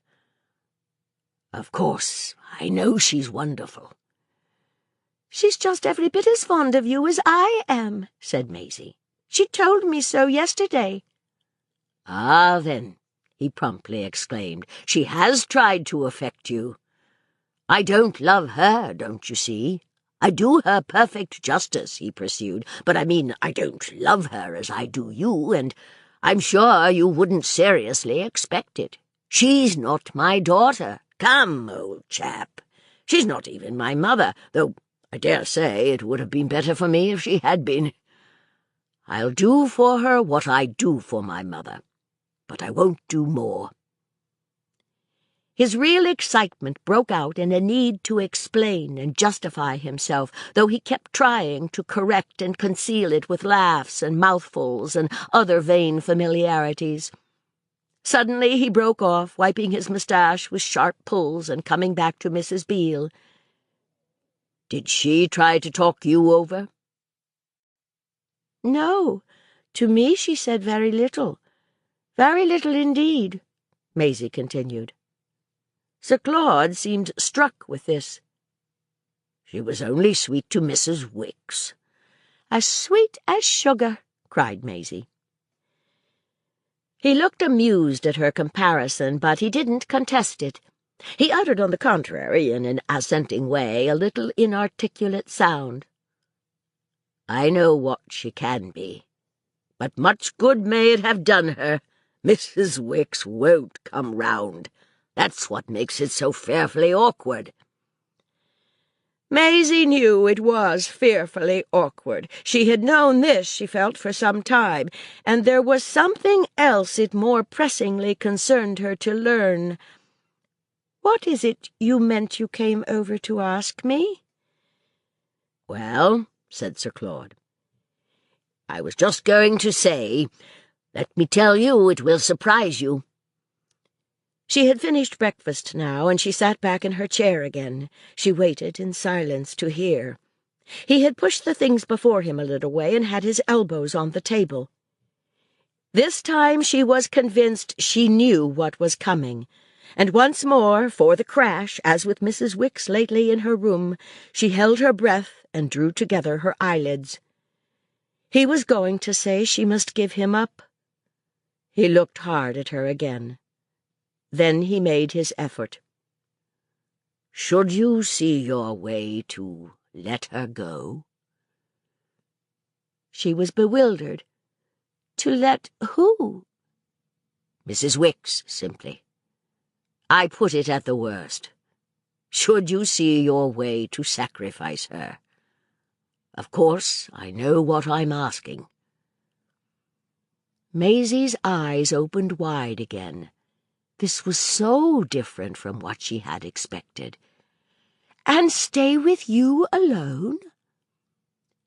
He gave another push to his coffee cup. "With me and Mrs. Beale. Of course, it would be rather rum, but everything in our whole story is rather rum, you know. What's more unusual than for anyone to be given up like you by her parents?" "Oh, nothing is more unusual than that," Maisie concurred, relieved at the contact of a proposition as to which concurrence could have lucidity. Of course, it would be quite unconventional, Sir Claude went on. I mean, the little household we three should make together. But things have got beyond that, don't you see? They got beyond that long ago. We shall stay abroad, at any rate. It's ever so much easier, and it's our affair and nobody else's. It's no one's business but ours on all the blessed earth. I don't say that for Mrs. Wicks, poor dear. I do her absolute justice. I respect her. I see what she means. She has done me a lot of good, but there are the facts. There they are, simply. And here am I, and here are you. And she won't come round. She's right from her point of view. I'm talking to you in the most extraordinary way. I'm always talking to you in the most extraordinary way, ain't I? One would think you were about 60 and that I don't know what anyone would think I am. Unless a beastly cad, he suggested. I've been awfully worried, and this is what it has come to. You've done us the most tremendous good, and you'll do it still and always, don't you see? We can't let you go. You're everything. There are the facts, as I say. She is your mother now, Mrs. Beale, by what has happened, and I, in the same way, I'm your father. No one can contradict that, and we can't get out of it. My idea would be a nice little place, somewhere in the south, where she and you would be together and as good as anyone else. I should be as good too, don't you see? For I shouldn't live with you, but I should be close to you, just round the corner. And it would be just the same. My idea would be that it should all be perfectly open and frank. Only soir qui mal y pense, don't you know? You're the best thing, you and what we can do for you, that either of us has ever known. He came back to that. When I say to her, give her up, come, she lets me have it bang in the face. Give her up yourself. It's the same old vicious circle. And when I say vicious, I don't mean a pun. Oh, what do you call 'em? Mrs. Wicks is the obstacle. I mean, you know, if she has affected you. She has affected me, and yet here I am. I never was in such a tight place. Please believe it's only that makes me put it to you as I do. My dear child, isn't that, to put it so, just the way out of it? That came to me yesterday in London, after Mrs. Beale had gone. I had the most infernal, atrocious day. Go straight over and put it to her. Let her choose, freely, her own self. So, I do, old girl. I put it to you. Can you choose freely? This long address, slowly and brokenly uttered, with fidgets and falterings, with lapses and recoveries, with a mottled face and embarrassed but supplicating eyes, reached the child from a quarter so close that after the shock of the first sharpness she could see intensely its direction and follow it from point to point. All the more that it came back to the point at which it had started. There was a word that had hummed all through it. Do you call it a sacrifice? Of Mrs. Wicks? I'll call it whatever you call it. I won't funk it. I haven't, have I? I'll face it in all its baseness. Does it strike you it is base for me to get you well away from her, to smuggle you off here into a corner and bribe you with sophistries and buttered rolls to betray her? To betray her? Well, to part with her. Maisie let the question wait. The concrete image it presented was the most vivid side of it. "If I part with her, where will she go?" "Back to London." "But, I mean, what will she do?" "Oh. As for that, I won't pretend I know. I don't. We all have our difficulties." That, to Maisie, was at this moment more striking than it had ever been. "Then who'll teach me?" Sir Claude laughed out. "What Mrs. Wicks teaches?" She smiled dimly. She saw what he meant. "It isn't so very, very much." "It's so very, very little," he returned, "that's a thing we've positively to consider. We probably shouldn't give you another governess. To begin with, we shouldn't be able to get one, not of the only kind that would do. It wouldn't do, the kind that would do," he queerly enough explained. "I mean, they wouldn't stay, hey-ho. We'd do you ourselves, particularly me. You see, I can now. I haven't got to mind what I used to. I won't fight shy as I did. She can show out with me. Our relation all round is more regular." It seemed wonderfully regular, the way he put it. Yet, nonetheless, while she looked at it as judiciously as she could, the picture it made persisted somehow in being a combination quite distinct. An old woman and a little girl seated in deep silence on a battered old bench by the rampart of the Haute Ville. It was just at that hour yesterday they were hand in hand. They had melted together. "I don't think you yet understand how she clings to you," Maisie said at last. I do. But for all that—" And he gave, turning in his conscious exposure, an oppressed, impatient sigh. The sigh even his companion could recognize of the man naturally accustomed to that argument, the man who wanted thoroughly to be reasonable, but who, if really he had to mind so many things, would be always impossibly hampered. What it came to, indeed, was that he understood quite perfectly. If Mrs. Wicks clung, it was all the more reason for shaking Mrs. Wicks off. This vision of what she had brought him to occupied our young lady, while, to ask what he owed, he called the waiter and put down a gold piece that the man carried off for change. Sir Claude looked after him, then went on. "How could a woman have less to reproach a fellow with? I mean, as regards herself." Maisie entertained the question. "Yes, how could she have less? So why are you so sure she'll go?" "Surely you heard why? You heard her come out 3 nights ago. How can she do anything but go after what she then said?" "I've done what she warned me of. She was absolutely right. So, here we are.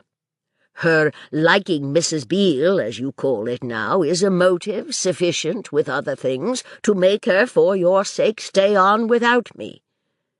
It's not a motive sufficient to make her, even for yours, stay on with me.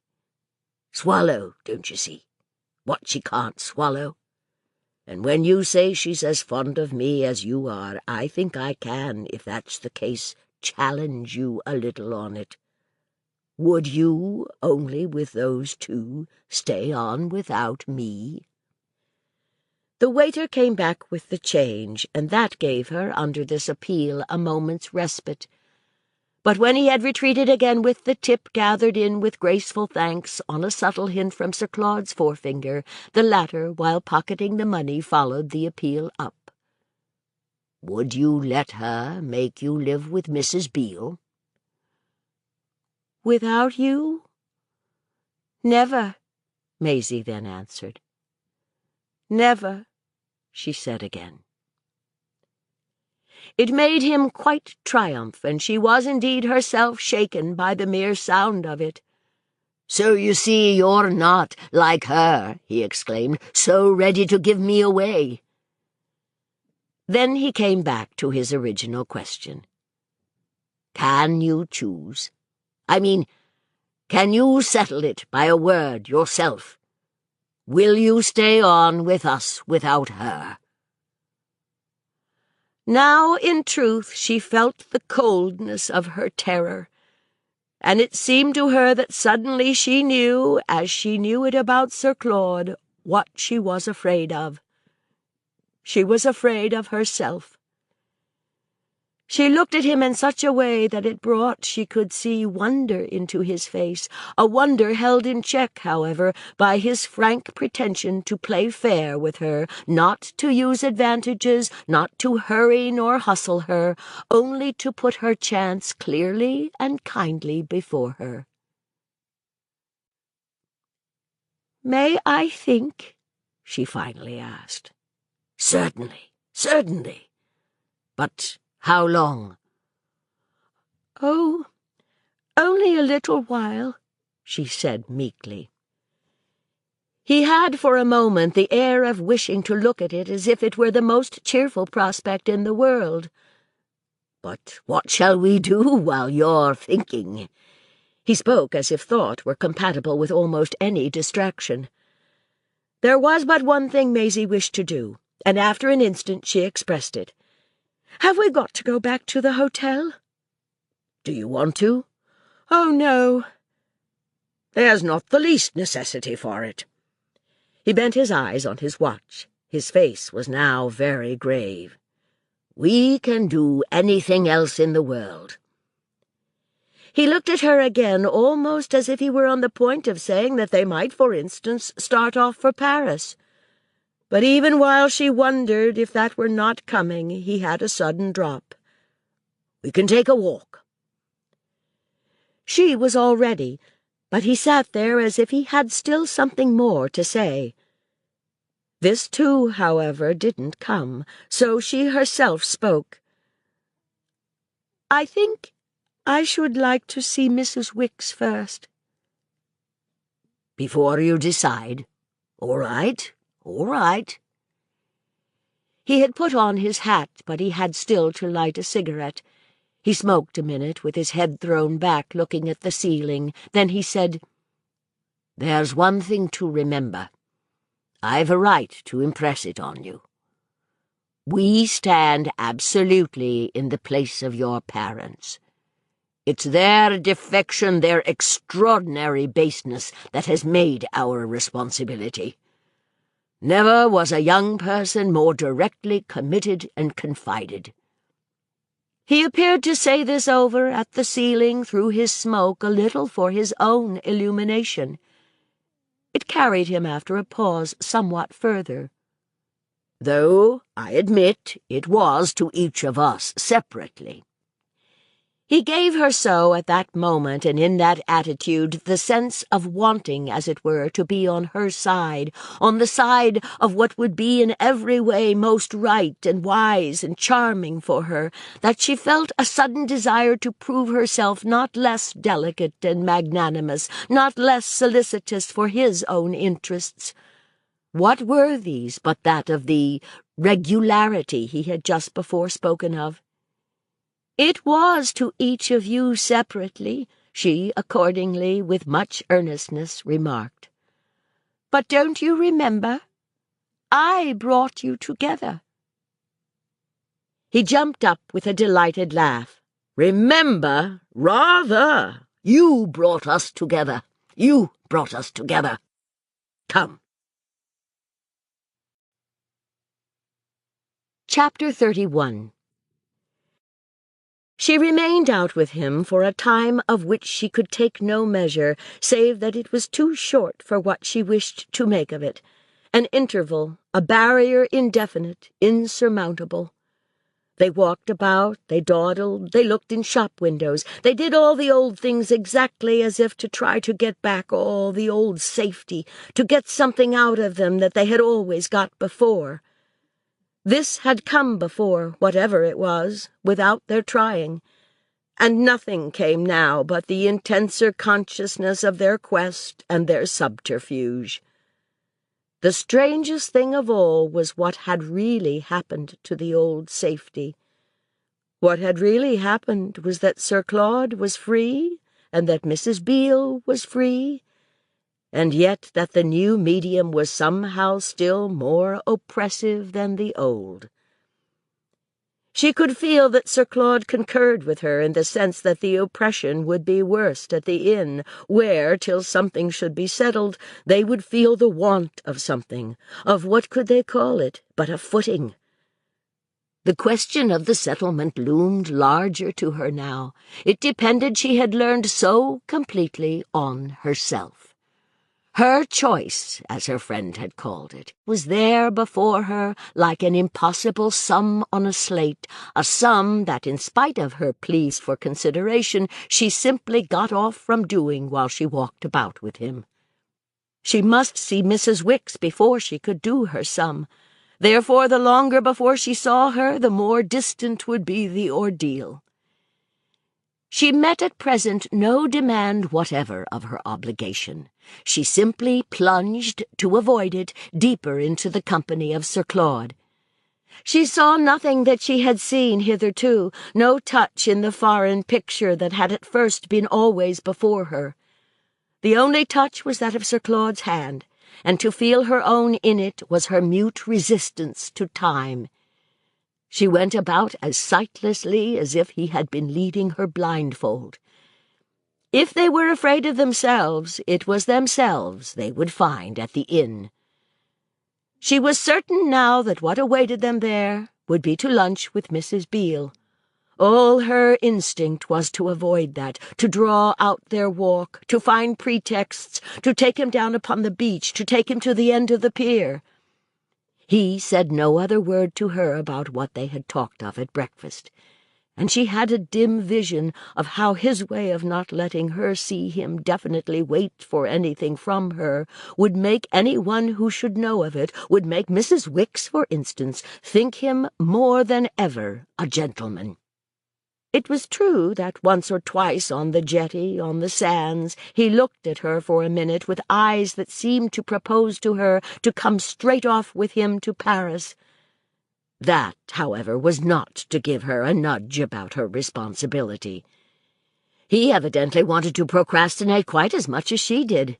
He was not a bit more in a hurry to get back to the others. Maisie herself at this moment could be secretly merciless to Mrs. Wicks, to the extent, at any rate, of not caring if her continued disappearance did make that lady begin to worry about what had become of her, even begin to wonder perhaps if the truants hadn't found their remedy. Her want of mercy to Mrs. Beale, indeed, was at least as great, for Mrs. Beale's worry and wonder would be as much greater as the object at which they were directed. When at last Sir Claude, at the far end of the plage, which they had already, in the many-coloured crowd, once traversed, suddenly, with a look at his watch, remarked that it was time, not to get back to the table d'hôte, but to get over to the station and meet the Paris papers, when he did this, she found herself thinking quite with intensity what Mrs. Beale and Mrs. Wicks would say. On the way over to the station she had even a mental picture of the stepfather and the pupil established in a little place in the south, while the governess and the stepmother, in a little place in the north, remained linked by a community of blankness and by the endless series of remarks it would give birth to. The Paris papers had come in, and her companion, with a strange extravagance, purchased no fewer than 11. It took up time while they hovered at the bookstall on the restless platform, where the little volumes in a row were all yellow and pink, and one of her favourite old women in one of her favourite old caps absolutely wheedled him into the purchase of 3. They had thus so much to carry home that it would have seemed simpler, with such a provision for a nice straight journey through France, just to nip, as she phrased it to herself, into the coupe of the train that, a little further along, stood waiting to start. She asked Sir Claude where it was going. To Paris, fancy. she could fancy well enough. They stood there and smiled, he with all the newspapers under his arm, and she with the 3 books, 1 yellow and 2 pink. He had told her the pink were for herself and the yellow one for Mrs. Beale, implying in an interesting way that these were the natural divisions in France of literature for the young and for the old. She knew how prepared they looked to pass into the train, and she presently brought out to her companion, "I wish we could go. Won't you take me?" He continued to smile. "Would you really come?" "Oh, yes, oh, yes. Try." "Do you want me to take our tickets?" "Yes, take them." "Without any luggage?" She showed their 2 armfuls, smiling at him as he smiled at her, but so conscious of being more frightened than she had ever been in her life that she seemed to see her whiteness as in a glass. Then she knew that what she saw was Sir Claude's whiteness. He was as frightened as herself. "Haven't we got plenty of luggage?" she asked. "Take the tickets. Haven't you time? When does the train go?" Sir Claude turned to a porter. "When does the train go?" The man looked up at the station clock. "In 2 minutes. Monsieur est place?" "Pas encore." "Et vos billets, vous n'avez que le temps." Then, after a look at Maisie, "Monsieur veut-il que je les prenne?" the man said. Sir Claude turned back to her. "Veux-tu bien qu'il en prenne?" It was the most extraordinary thing in the world. In the intensity of her excitement, she not only by illumination understood all their French, but fell into it with an active perfection. She addressed herself straight to the porter. "Prenez, prenez. Oh, prenez." "Ah, si mademoiselle le veut." He waited there for the money. But Sir Claude only stared at her with his white face. "You have chosen, then? You'll let her go?" Maisie carried her eyes wistfully to the train, where, amid cries of "En voiture! En voiture!" heads were at windows and doors banging loud, the porter was pressing, "Ah, vous n'avez plus le temps." "It's going! It's going!" cried Maisie. They watched it move. They watched it start. Then the man went his way with a shrug.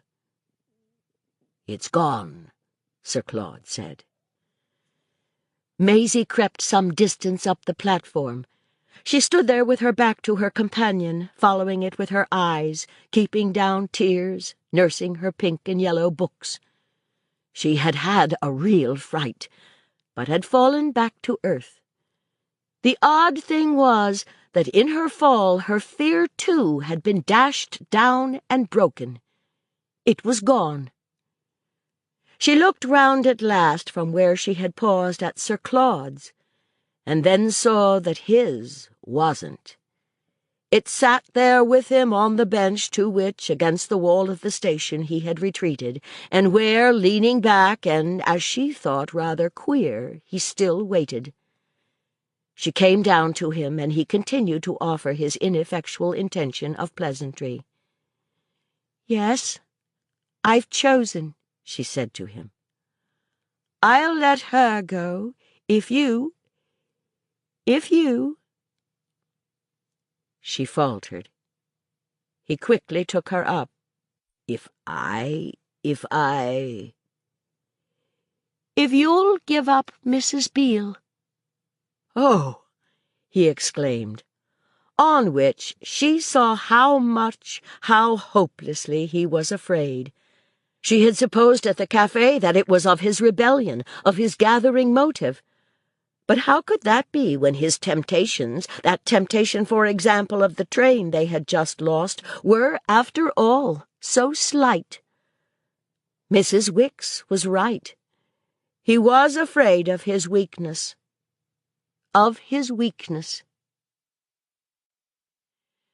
She couldn't have told you afterwards how they got back to the inn.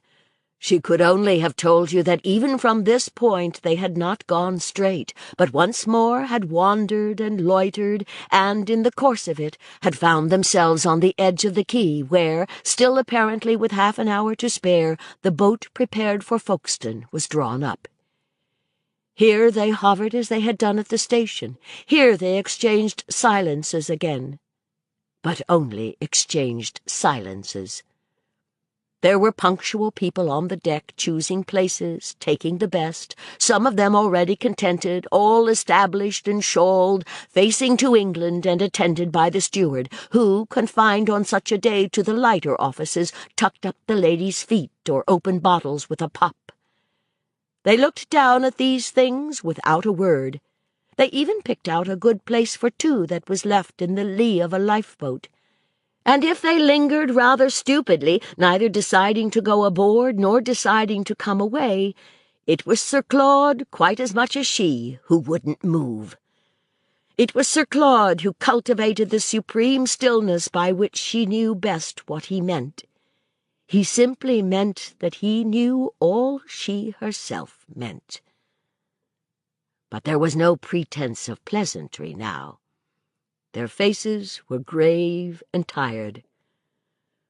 When at last they lounged off, it was as if his fear of his weakness, leaned upon her heavily as they followed the harbor.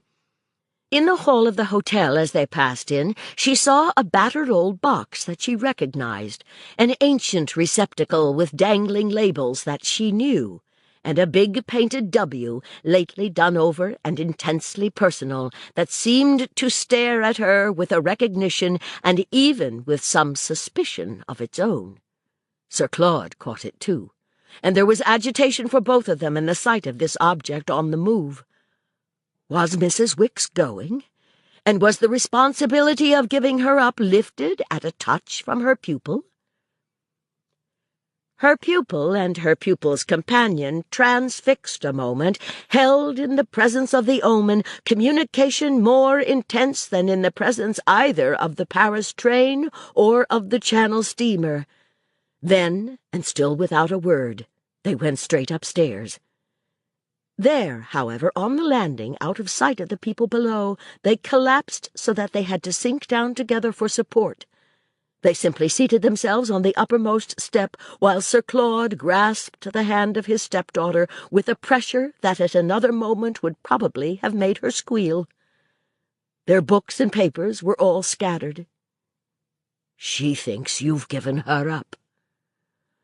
"Then I must see her, I must see her," Maisie said. "To bid her good-bye?" "I must see her, I must see her," the child only repeated. They sat a minute longer, Sir Claude with his tight grip of her hand and looking away from her, looking straight down the staircase to where, round the turn, electric bells rattled and the pleasant sea draught blew. At last, loosening his grasp, he slowly got up while she did the same. They went together along the lobby, but before they reached the salon he stopped again. "If I give up Mrs. Beale, I'll go straight out with you again, and not come back till she has gone." He seemed to wonder. "Till Mrs. Beale?" He had made it sound like a bad joke. "I mean till Mrs. Wicks leaves in that boat." Sir Claude looked almost foolish. "Is she going in that boat?" "I suppose so. I won't even bid her good-bye," Maisie continued. "I'll stay out till the boat has gone. I'll go up to the old rampart." "The old rampart?" "I'll sit on that old bench where you see the gold Virgin." "The gold Virgin," he vaguely echoed.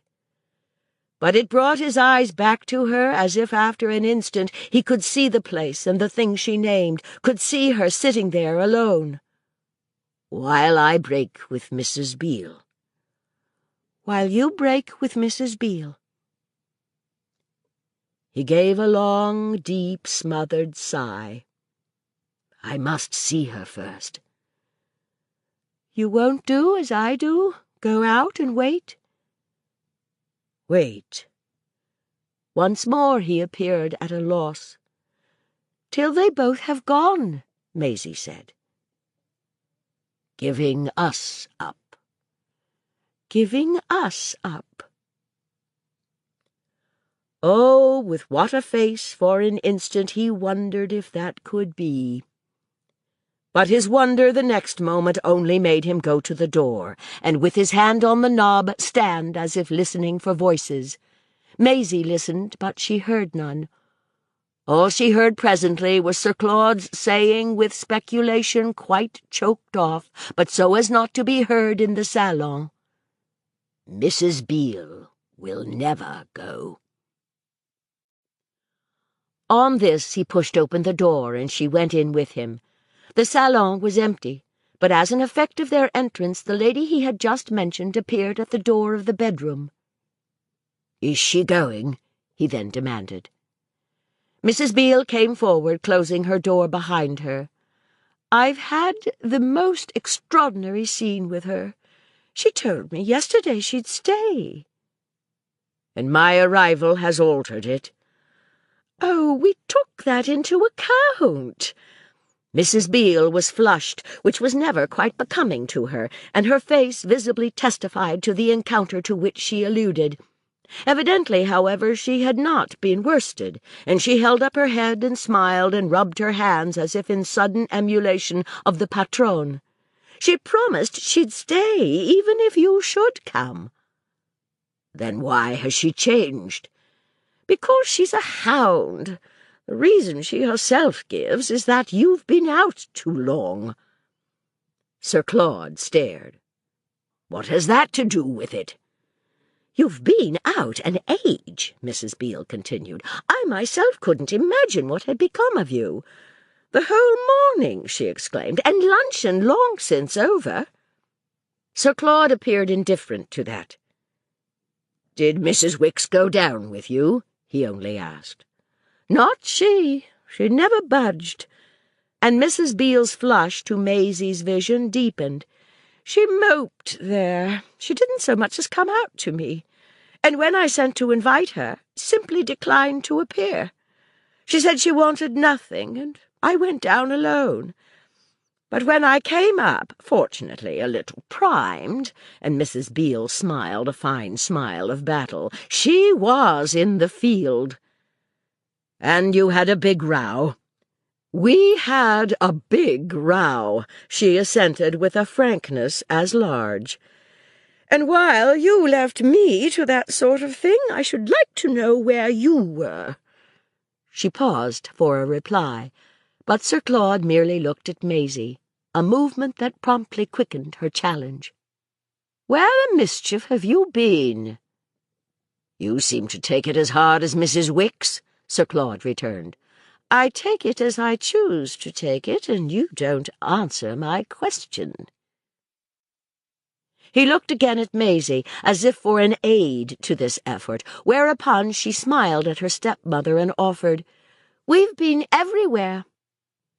Mrs. Beale, however, made her no response, thereby adding to a surprise of which our young lady had already felt the light brush. She had received neither a greeting nor a glance, but perhaps this was not more remarkable than the omission in respect to Sir Claude, parted with in London 2 days before, of any sign of a sense of their reunion. Most remarkable of all was Mrs. Beale's announcement of the pledge given by Mrs. Wicks and not hitherto revealed to her pupil. Instead of heeding this witness, she went on with acerbity, "It might surely have occurred to you that something would come up." Sir Claude looked at his watch. "I had no idea it was so late, nor that we had been out so long. We weren't hungry. It passed like a flash. What has come up?" "Oh, that she's disgusted," said Mrs. Beale. "With whom, then?" "With Maisie." Even now she never looked at the child, who stood there equally associated and disconnected, for having no moral sense. How should she have? Sir Claude tried again to shine a little at the companion of his walk. How, at any rate, is it proved by her going out with me? Don't ask me. Ask that woman. She drivels when she doesn't rage, Mrs. Beale declared. And she leaves the child? She leaves the child, said Mrs. Beale with great emphasis, and looking more than ever over Maisie's head. In this position, suddenly a change came into her face, caused, as the others could the next thing see, by the reappearance of Mrs. Wicks in the doorway, which, on coming in at Sir Claude's heels, Maisie had left gaping.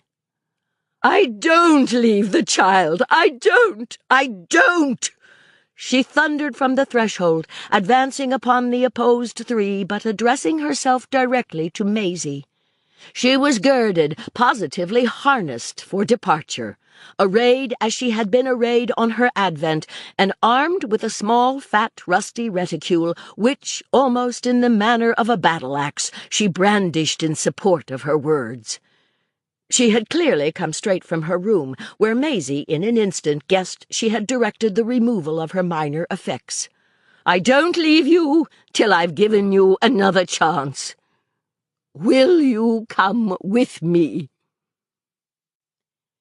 Maisie turned to Sir Claude, who struck her as having been removed to a distance of about a mile. To Mrs. Beale she turned no more than Mrs. Beale had turned. She felt as if already their difference had been disclosed. What had come out about that in the scene between the two women? Enough came out now, at all events, as she put it practically to her stepfather. "Will you come? Won't you?" she inquired, as if she had not already seen that she should have to give him up. It was the last flare of her dream. By this time, she was afraid of nothing. "I should think you'd be too proud to ask," Mrs. Wicks interposed. Mrs. Wicks was herself conspicuously too proud. But at the child's words Mrs. Beale had fairly bounded. "Come away from me, Maisie?" It was a wail of dismay and reproach, in which her stepdaughter was astonished to read that she had had no hostile consciousness, and that, if she had been so actively grand, it was not from suspicion, but from strange entanglements of modesty. Sir Claude presented to Mrs. Beale an expression positively sick. "Don't put it to her that way." There had indeed been something in Mrs. Beale's tone, and for a moment our young lady was reminded of the old days in which so many of her friends had been compromised. This friend blushed. She was before Mrs. Wicks, and though she bridled, she took the hint. "No, it isn't the way." Then she showed she knew the way. "Don't be a still bigger fool, dear, but go straight to your room and wait there till I can come to you." Maisie made no motion to obey, but Mrs. Wicks raised a hand that forestalled every evasion. "Don't move till you've heard me. I'm going, but I must first understand. Have you lost it again?" Maisie surveyed, for the idea of a describable loss, the immensity of space. Then she replied, lamely enough, "I feel as if I had lost everything." Mrs. Wicks looked dark. "Do you mean to say you have lost what we found together with so much difficulty 2 days ago?" As her pupil failed of response, she continued, "Do you mean to say you've already forgotten what we found together?" Maisie dimly remembered. "My moral sense?" Your moral sense. Haven't I, after all, brought it out?" She spoke as she had never spoken, even in the schoolroom and with the book in her hand. It brought back to the child's recollection how she sometimes couldn't repeat on Friday the sentence that had been glib on Wednesday, and she dealt all feebly and ruefully with the present tough passage. Sir Claude and Mrs. Beale stood there like visitors at an exam. She had indeed an instant a whiff of the faint flower that Mrs. Wicks pretended to have plucked, and now with such a peremptory hand thrust at her nose. Then it left her, and as if she were sinking with a slip from a foothold, her arms made a short jerk. What this jerk represented was the spasm within her of something still deeper than a moral sense. She looked at her examiner. She looked at the visitors. She felt the rising of the tears she had kept down at the station. They had nothing, no, distinctly nothing to do with her moral sense. The only thing was the old flat, shameful schoolroom plea. "I don't know. I don't know." "Then you've lost it." Mrs. Wicks seemed to close the book as she fixed the straighteners on Sir Claude. "You've nipped it in the bud. You've killed it when it had begun to live." She was a newer Mrs. Wicks than ever, a Mrs. Wicks high and great. But Sir Claude was not, after all, to be treated as a little boy with a missed lesson. "I've not killed anything," he said. "On the contrary, I think I've produced life. I don't know what to call it. I haven't even known how decently to deal with it, to approach it, but whatever it is, it's the most beautiful thing I've ever met. It's exquisite. It's sacred."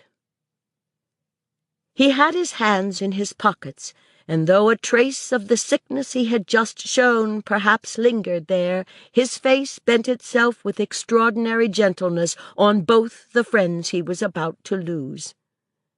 "Do you know what I came back for?" he asked of the elder. "I think I do," cried Mrs. Wicks, surprisingly unmollified, and with the heat of her late engagement with Mrs. Beale still on her brow. That lady, as if a little besprinkled by such turns of the tide, uttered a loud, inarticulate protest, and, averting herself, stood a moment at the window. "I came back with a proposal," said Sir Claude. "To me?" Mrs. Wicks asked. "To Maisie, that she should give you up." "And does she?" Sir Claude wavered. "Tell her," he then exclaimed to the child, also turning away as if to give her the chance. But Mrs. Wicks and her pupil stood confronted in silence, Maisie whiter than ever, more awkward, more rigid, and yet more dumb. They looked at each other hard, and as nothing came from them, Sir Claude faced about again. "You won't tell her? You can't?" Still she said nothing, whereupon, addressing Mrs. Wicks, he broke into a kind of ecstasy. "She refused! She refused!" Maisie, at this, found her voice. "I didn't refuse. I didn't," she repeated. It brought Mrs. Beale straight back to her. "You accepted, Angel! You accepted!" She threw herself upon the child, and before Maisie could resist, had sunk with her upon the sofa, possessed of her, encircling her. "You've given her up already. You've given her up forever. And you're ours and ours only now. And the sooner she's off, the better." Maisie had shut her eyes, but at a word of Sir Claude's they opened. "Let her go," he said to Mrs. Beale. "Never, never, never!" cried Mrs. Beale. Maisie felt herself more compressed. "Let her go," Sir Claude more intensely repeated. He was looking at Mrs. Beale, and there was something in his voice. Maisie knew from a loosening of arms that she had become conscious of what it was. She slowly rose from the sofa, and the child stood there again, dropped and divided. "You're free. You're free," Sir Claude went on, at which Maisie's back became aware of a push that vented resentment, and that placed her again in the center of the room, the cynosure of every eye, and not knowing which way to turn. She turned with an effort to Mrs. Wicks. "I didn't refuse to give you up. I said I would, if he'd give up." "Give up Mrs. Beale?" burst from Mrs. Wicks. "Give up Mrs. Beale? What do you call that but exquisite?" Sir Claude demanded of all of them, the lady mentioned included, speaking with a relish as intense now as if some lovely work of art or of nature had suddenly been set down among them. He was rapidly recovering himself on this basis of fine appreciation. She made her condition with such a sense of what it should be. She made the only right one. "The only right one?" Mrs. Beale returned to the charge. She had taken a moment before a snub from him, but she was not to be snubbed on this. "How can you talk such rubbish? And how can you back her up in such impertinence? What in the world have you done to her to make her think of such stuff?" She stood there in righteous wrath. She flashed her eyes round the circle. Maisie took them in full in her own, knowing that here at last was the moment she had had most to reckon with. But as regards her stepdaughter, Mrs. Beale subdued herself to a question deeply mild. "Have you made my own love any such condition as that?" Somehow, now that it was there, the great moment was not so bad. What helped the child was that she knew what she wanted. All her learning and learning had made her at last learn that, so that if she waited an instant to reply, it was only from the desire to be nice. Bewilderment had simply gone, or at any rate was going fast. Finally she answered, "Will you give him up? Will you?" "Ah, leave her alone. Leave her, leave her." Sir Claude, in sudden supplication, murmured to Mrs. Beale. Mrs. Wicks at the same instant found another apostrophe. "Isn't it enough for you, madam, to have brought her to discussing your relations?" Mrs. Beale left Sir Claude unheeded, but Mrs. Wicks could make her flame. "My relations? What do you know, you hideous creature, about my relations, and what business on earth have you to speak of them? Leave the room this instant, you horrible old woman." "I think you had better go. You must really catch your boat," Sir Claude said distressfully to Mrs. Wicks. He was out of it now, or wanted to be. He knew the worst and had accepted it. What now concerned him was to prevent, to dissipate vulgarities. "Won't you go? Won't you just get off quickly?" "With the child? As quickly as you like. Not without her." Mrs. Wicks was adamant. "Then why did you lie to me, you fiend?" Mrs. Beale almost yelled. "Why did you tell me an hour ago that you had given her up?" "Because I despaired of her. Because I thought she had left me." Mrs. Wicks turned to Maisie. "You were with them in their connection. But now your eyes are open, and I take you." "No, you don't!" and Mrs. Beale made, with a great fierce jump, a wild snatch at her stepdaughter. She caught her by the arm, and completing an instinctive movement, whirled her round in a further leap to the door, which had been closed by Sir Claude the instant their voices had risen. She fell back against it, and even while denouncing and waving off Mrs. Wicks, kept it closed in an incoherence of passion. "You don't take her, but you bundle yourself. She stays with her own people, and she's rid of you.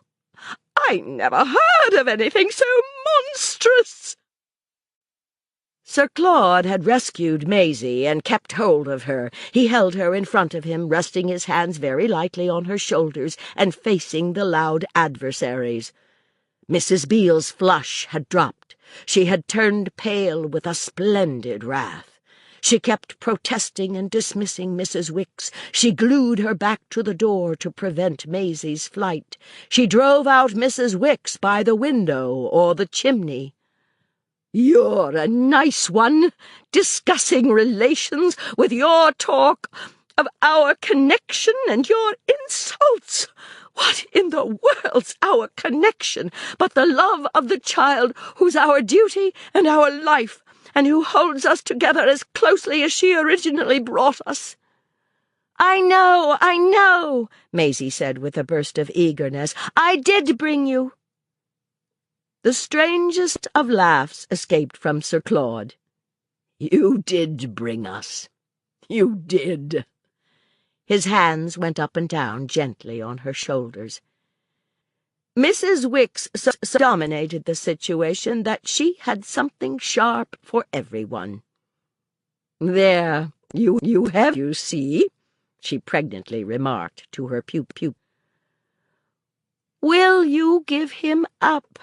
Maisie persisted to Miss Beale. "To you? You abominable little horror!" that lady indignantly inquired. "And to this raving old demon who has filled your dreadful little mind with her wickedness? Have you been a hideous little hypocrite all these years, that I've slaved to make you love me and deludedly believed you did?" "I love Sir Claude. I love him," Maisie replied with an awkward sense that she appeared to offer it as something would do as well. Sir Claude had continued to pat her, and it was really an answer to his pats. "She hates you. She hates you," he observed with the oddest quietness to Mrs. Beale. His quietness made her blaze. "And you back her up in it, and give me up to outrage?" "No, I only insist that she's free. She's free." Mrs. Beale stared. Mrs. Beale glared. "Free to starve with this pauper lunatic?" "I'll do more for her than you ever did," Mrs. Wicks retorted. "I'll work my fingers to the bone." Maisie, with Sir Claude's hands still on her shoulders, felt, just as she felt the fine surrender in them, that over her head he looked in a certain way at Mrs. Wicks. "You needn't do that," she heard him say. "She has means." "Means? Maisie?" Mrs. Beale shrieked. "Means that her vile father has stolen?" "I'll get them back. I'll get them back. I'll look into it." He smiled and nodded at Mrs. Wicks. This had a fearful effect on his other friend. "Haven't I looked into it, I should like to know, and haven't I found an abyss? It's too inconceivable, your cruelty to me." She wildly broke out. She had hot tears in her eyes. He spoke to her very kindly, almost coaxingly. "We'll look into it again. We'll look into it together. It is an abyss, but he can be made, or Ida can. Think of the money they're getting now." He laughed. It's all right, he continued. It wouldn't do. It wouldn't do. We can't work her in. It's perfectly true. She's unique. We're not good enough. Oh, no. And quite exuberantly he laughed again. Not good enough? And that beast is? Mrs. Beale shouted. At this moment there was a hush in the room, and in the midst of it Sir Claude replied to the question by moving with Maisie to Mrs. Wicks. The next thing the child knew, she was at that lady's side with an arm firmly grasped. Mrs. Beale still guarded the door. "Let them pass," said Sir Claude at last. She remained there, however. Maisie saw the pair look at each other. Then she saw Mrs. Beale turn to her. "I'm your mother now, Maisie, and he's your father." "That's just where it is," sighed Mrs. Wicks with an effect of irony positively detached and philosophic. Mrs. Beale continued to address her young friend, and her effort to be reasonable and tender was, in its way, remarkable. "We're representative, you know, of Mr. Farange and his former wife. This person represents mere illiterate presumption. We take our stand on the law." "Oh, the law? The law?" Mrs. Wicks superbly jeered. "You had better, indeed, let the law have a look at you." "Let them pass, let them pass." Sir Claude pressed his friend hard. He pleaded. But she fastened herself still to Maisie. "Do you hate me, dearest?" Maisie looked at her with new eyes, but answered as she had answered before. "Will you give him up?" Mrs. Beale's rejoinder hung fire. But when it came, it was noble. "You shouldn't talk to me of such things." She was shocked. She was scandalized to tears. For Mrs. Wicks, however, it was her discrimination that was indelicate. "You ought to be ashamed of yourself," she roundly cried. Sir Claude made a supreme appeal. "Will you be so good as to allow these horrors to terminate?" Mrs. Beale fixed her eyes on him, and again Maisie watched them. "You should do him justice," Mrs. Wicks went on to Mrs. Beale. "We've always been devoted to him, Maisie and I, and he has shown how much he likes us. He would like to please her. He would like even, I think, to please me. But he hasn't given you up." They stood confronted, the step-parents, still under Maisie's observation.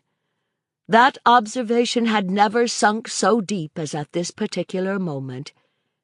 "Yes, my dear, I haven't given you up," Sir Claude said to Mrs. Beale at last. "And if you'd like me to treat our friends here as solemn witnesses, I don't mind giving you my word for it that I never will." "There," he dauntlessly exclaimed. "He can't," Mrs. Wicks tragically commented. Mrs. Beale, erect and alive in her defeat, jerked her handsome face about. "He can't," she literally mocked. "He can't, he can't, he can't." Sir Claude's gay emphasis wonderfully carried it off. Mrs. Beale took it all in, yet she held her ground, on which Maisie addressed Mrs. Wicks. "Shan't we lose the boat?" "Yes, we shall lose the boat," Mrs. Wicks remarked to Sir Claude. Mrs. Beale meanwhile faced full at Maisie. "I don't know what to make of you," she launched. "Good-bye," said Maisie to Sir Claude. "Good-bye, Maisie," Sir Claude answered. Mrs. Beale came away from the door. "Good-bye," she hurled at Maisie, then passed straight across the room and disappeared in the adjoining one. Sir Claude had reached the other door and opened it. Mrs. Wicks was already out. On the threshold, Maisie paused. She put out her hand to her stepfather. He took it and held it a moment, and their eyes met as the eyes of those who have done for each other what they can. "Goodbye," he repeated. "Goodbye." And Maisie followed Mrs. Wicks.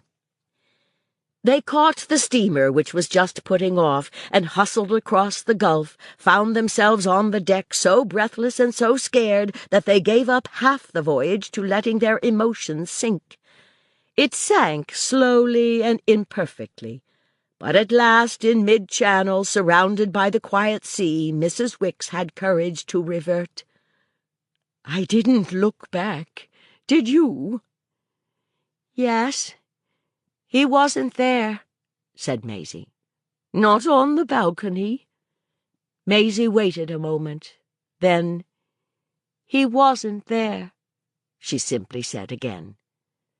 Mrs. Wicks also was silent a while. "He went to her," she finally observed. "Oh, I know," the child replied. Mrs. Wicks gave a sidelong look. She still had room for wonder at what Maisie knew. This concludes the reading of What Maisie Knew by Henry James. This book was read by Lorna Raver. This unabridged recording was produced in 2012 by Blackstone Audio Incorporated, which holds the copyright thereto. Neither this recording nor any portion of it may be reproduced or used for any purpose without prior written authorization from Blackstone Audio Incorporated. If you would like to obtain a complete catalog of our titles or our monthly update telling you about new releases, call 1-800-SAY-BOOK. That's 1-800-729-2665. You may also obtain the same information from our website. Our address, all one word, is www.blackstoneaudio.com. Thank you.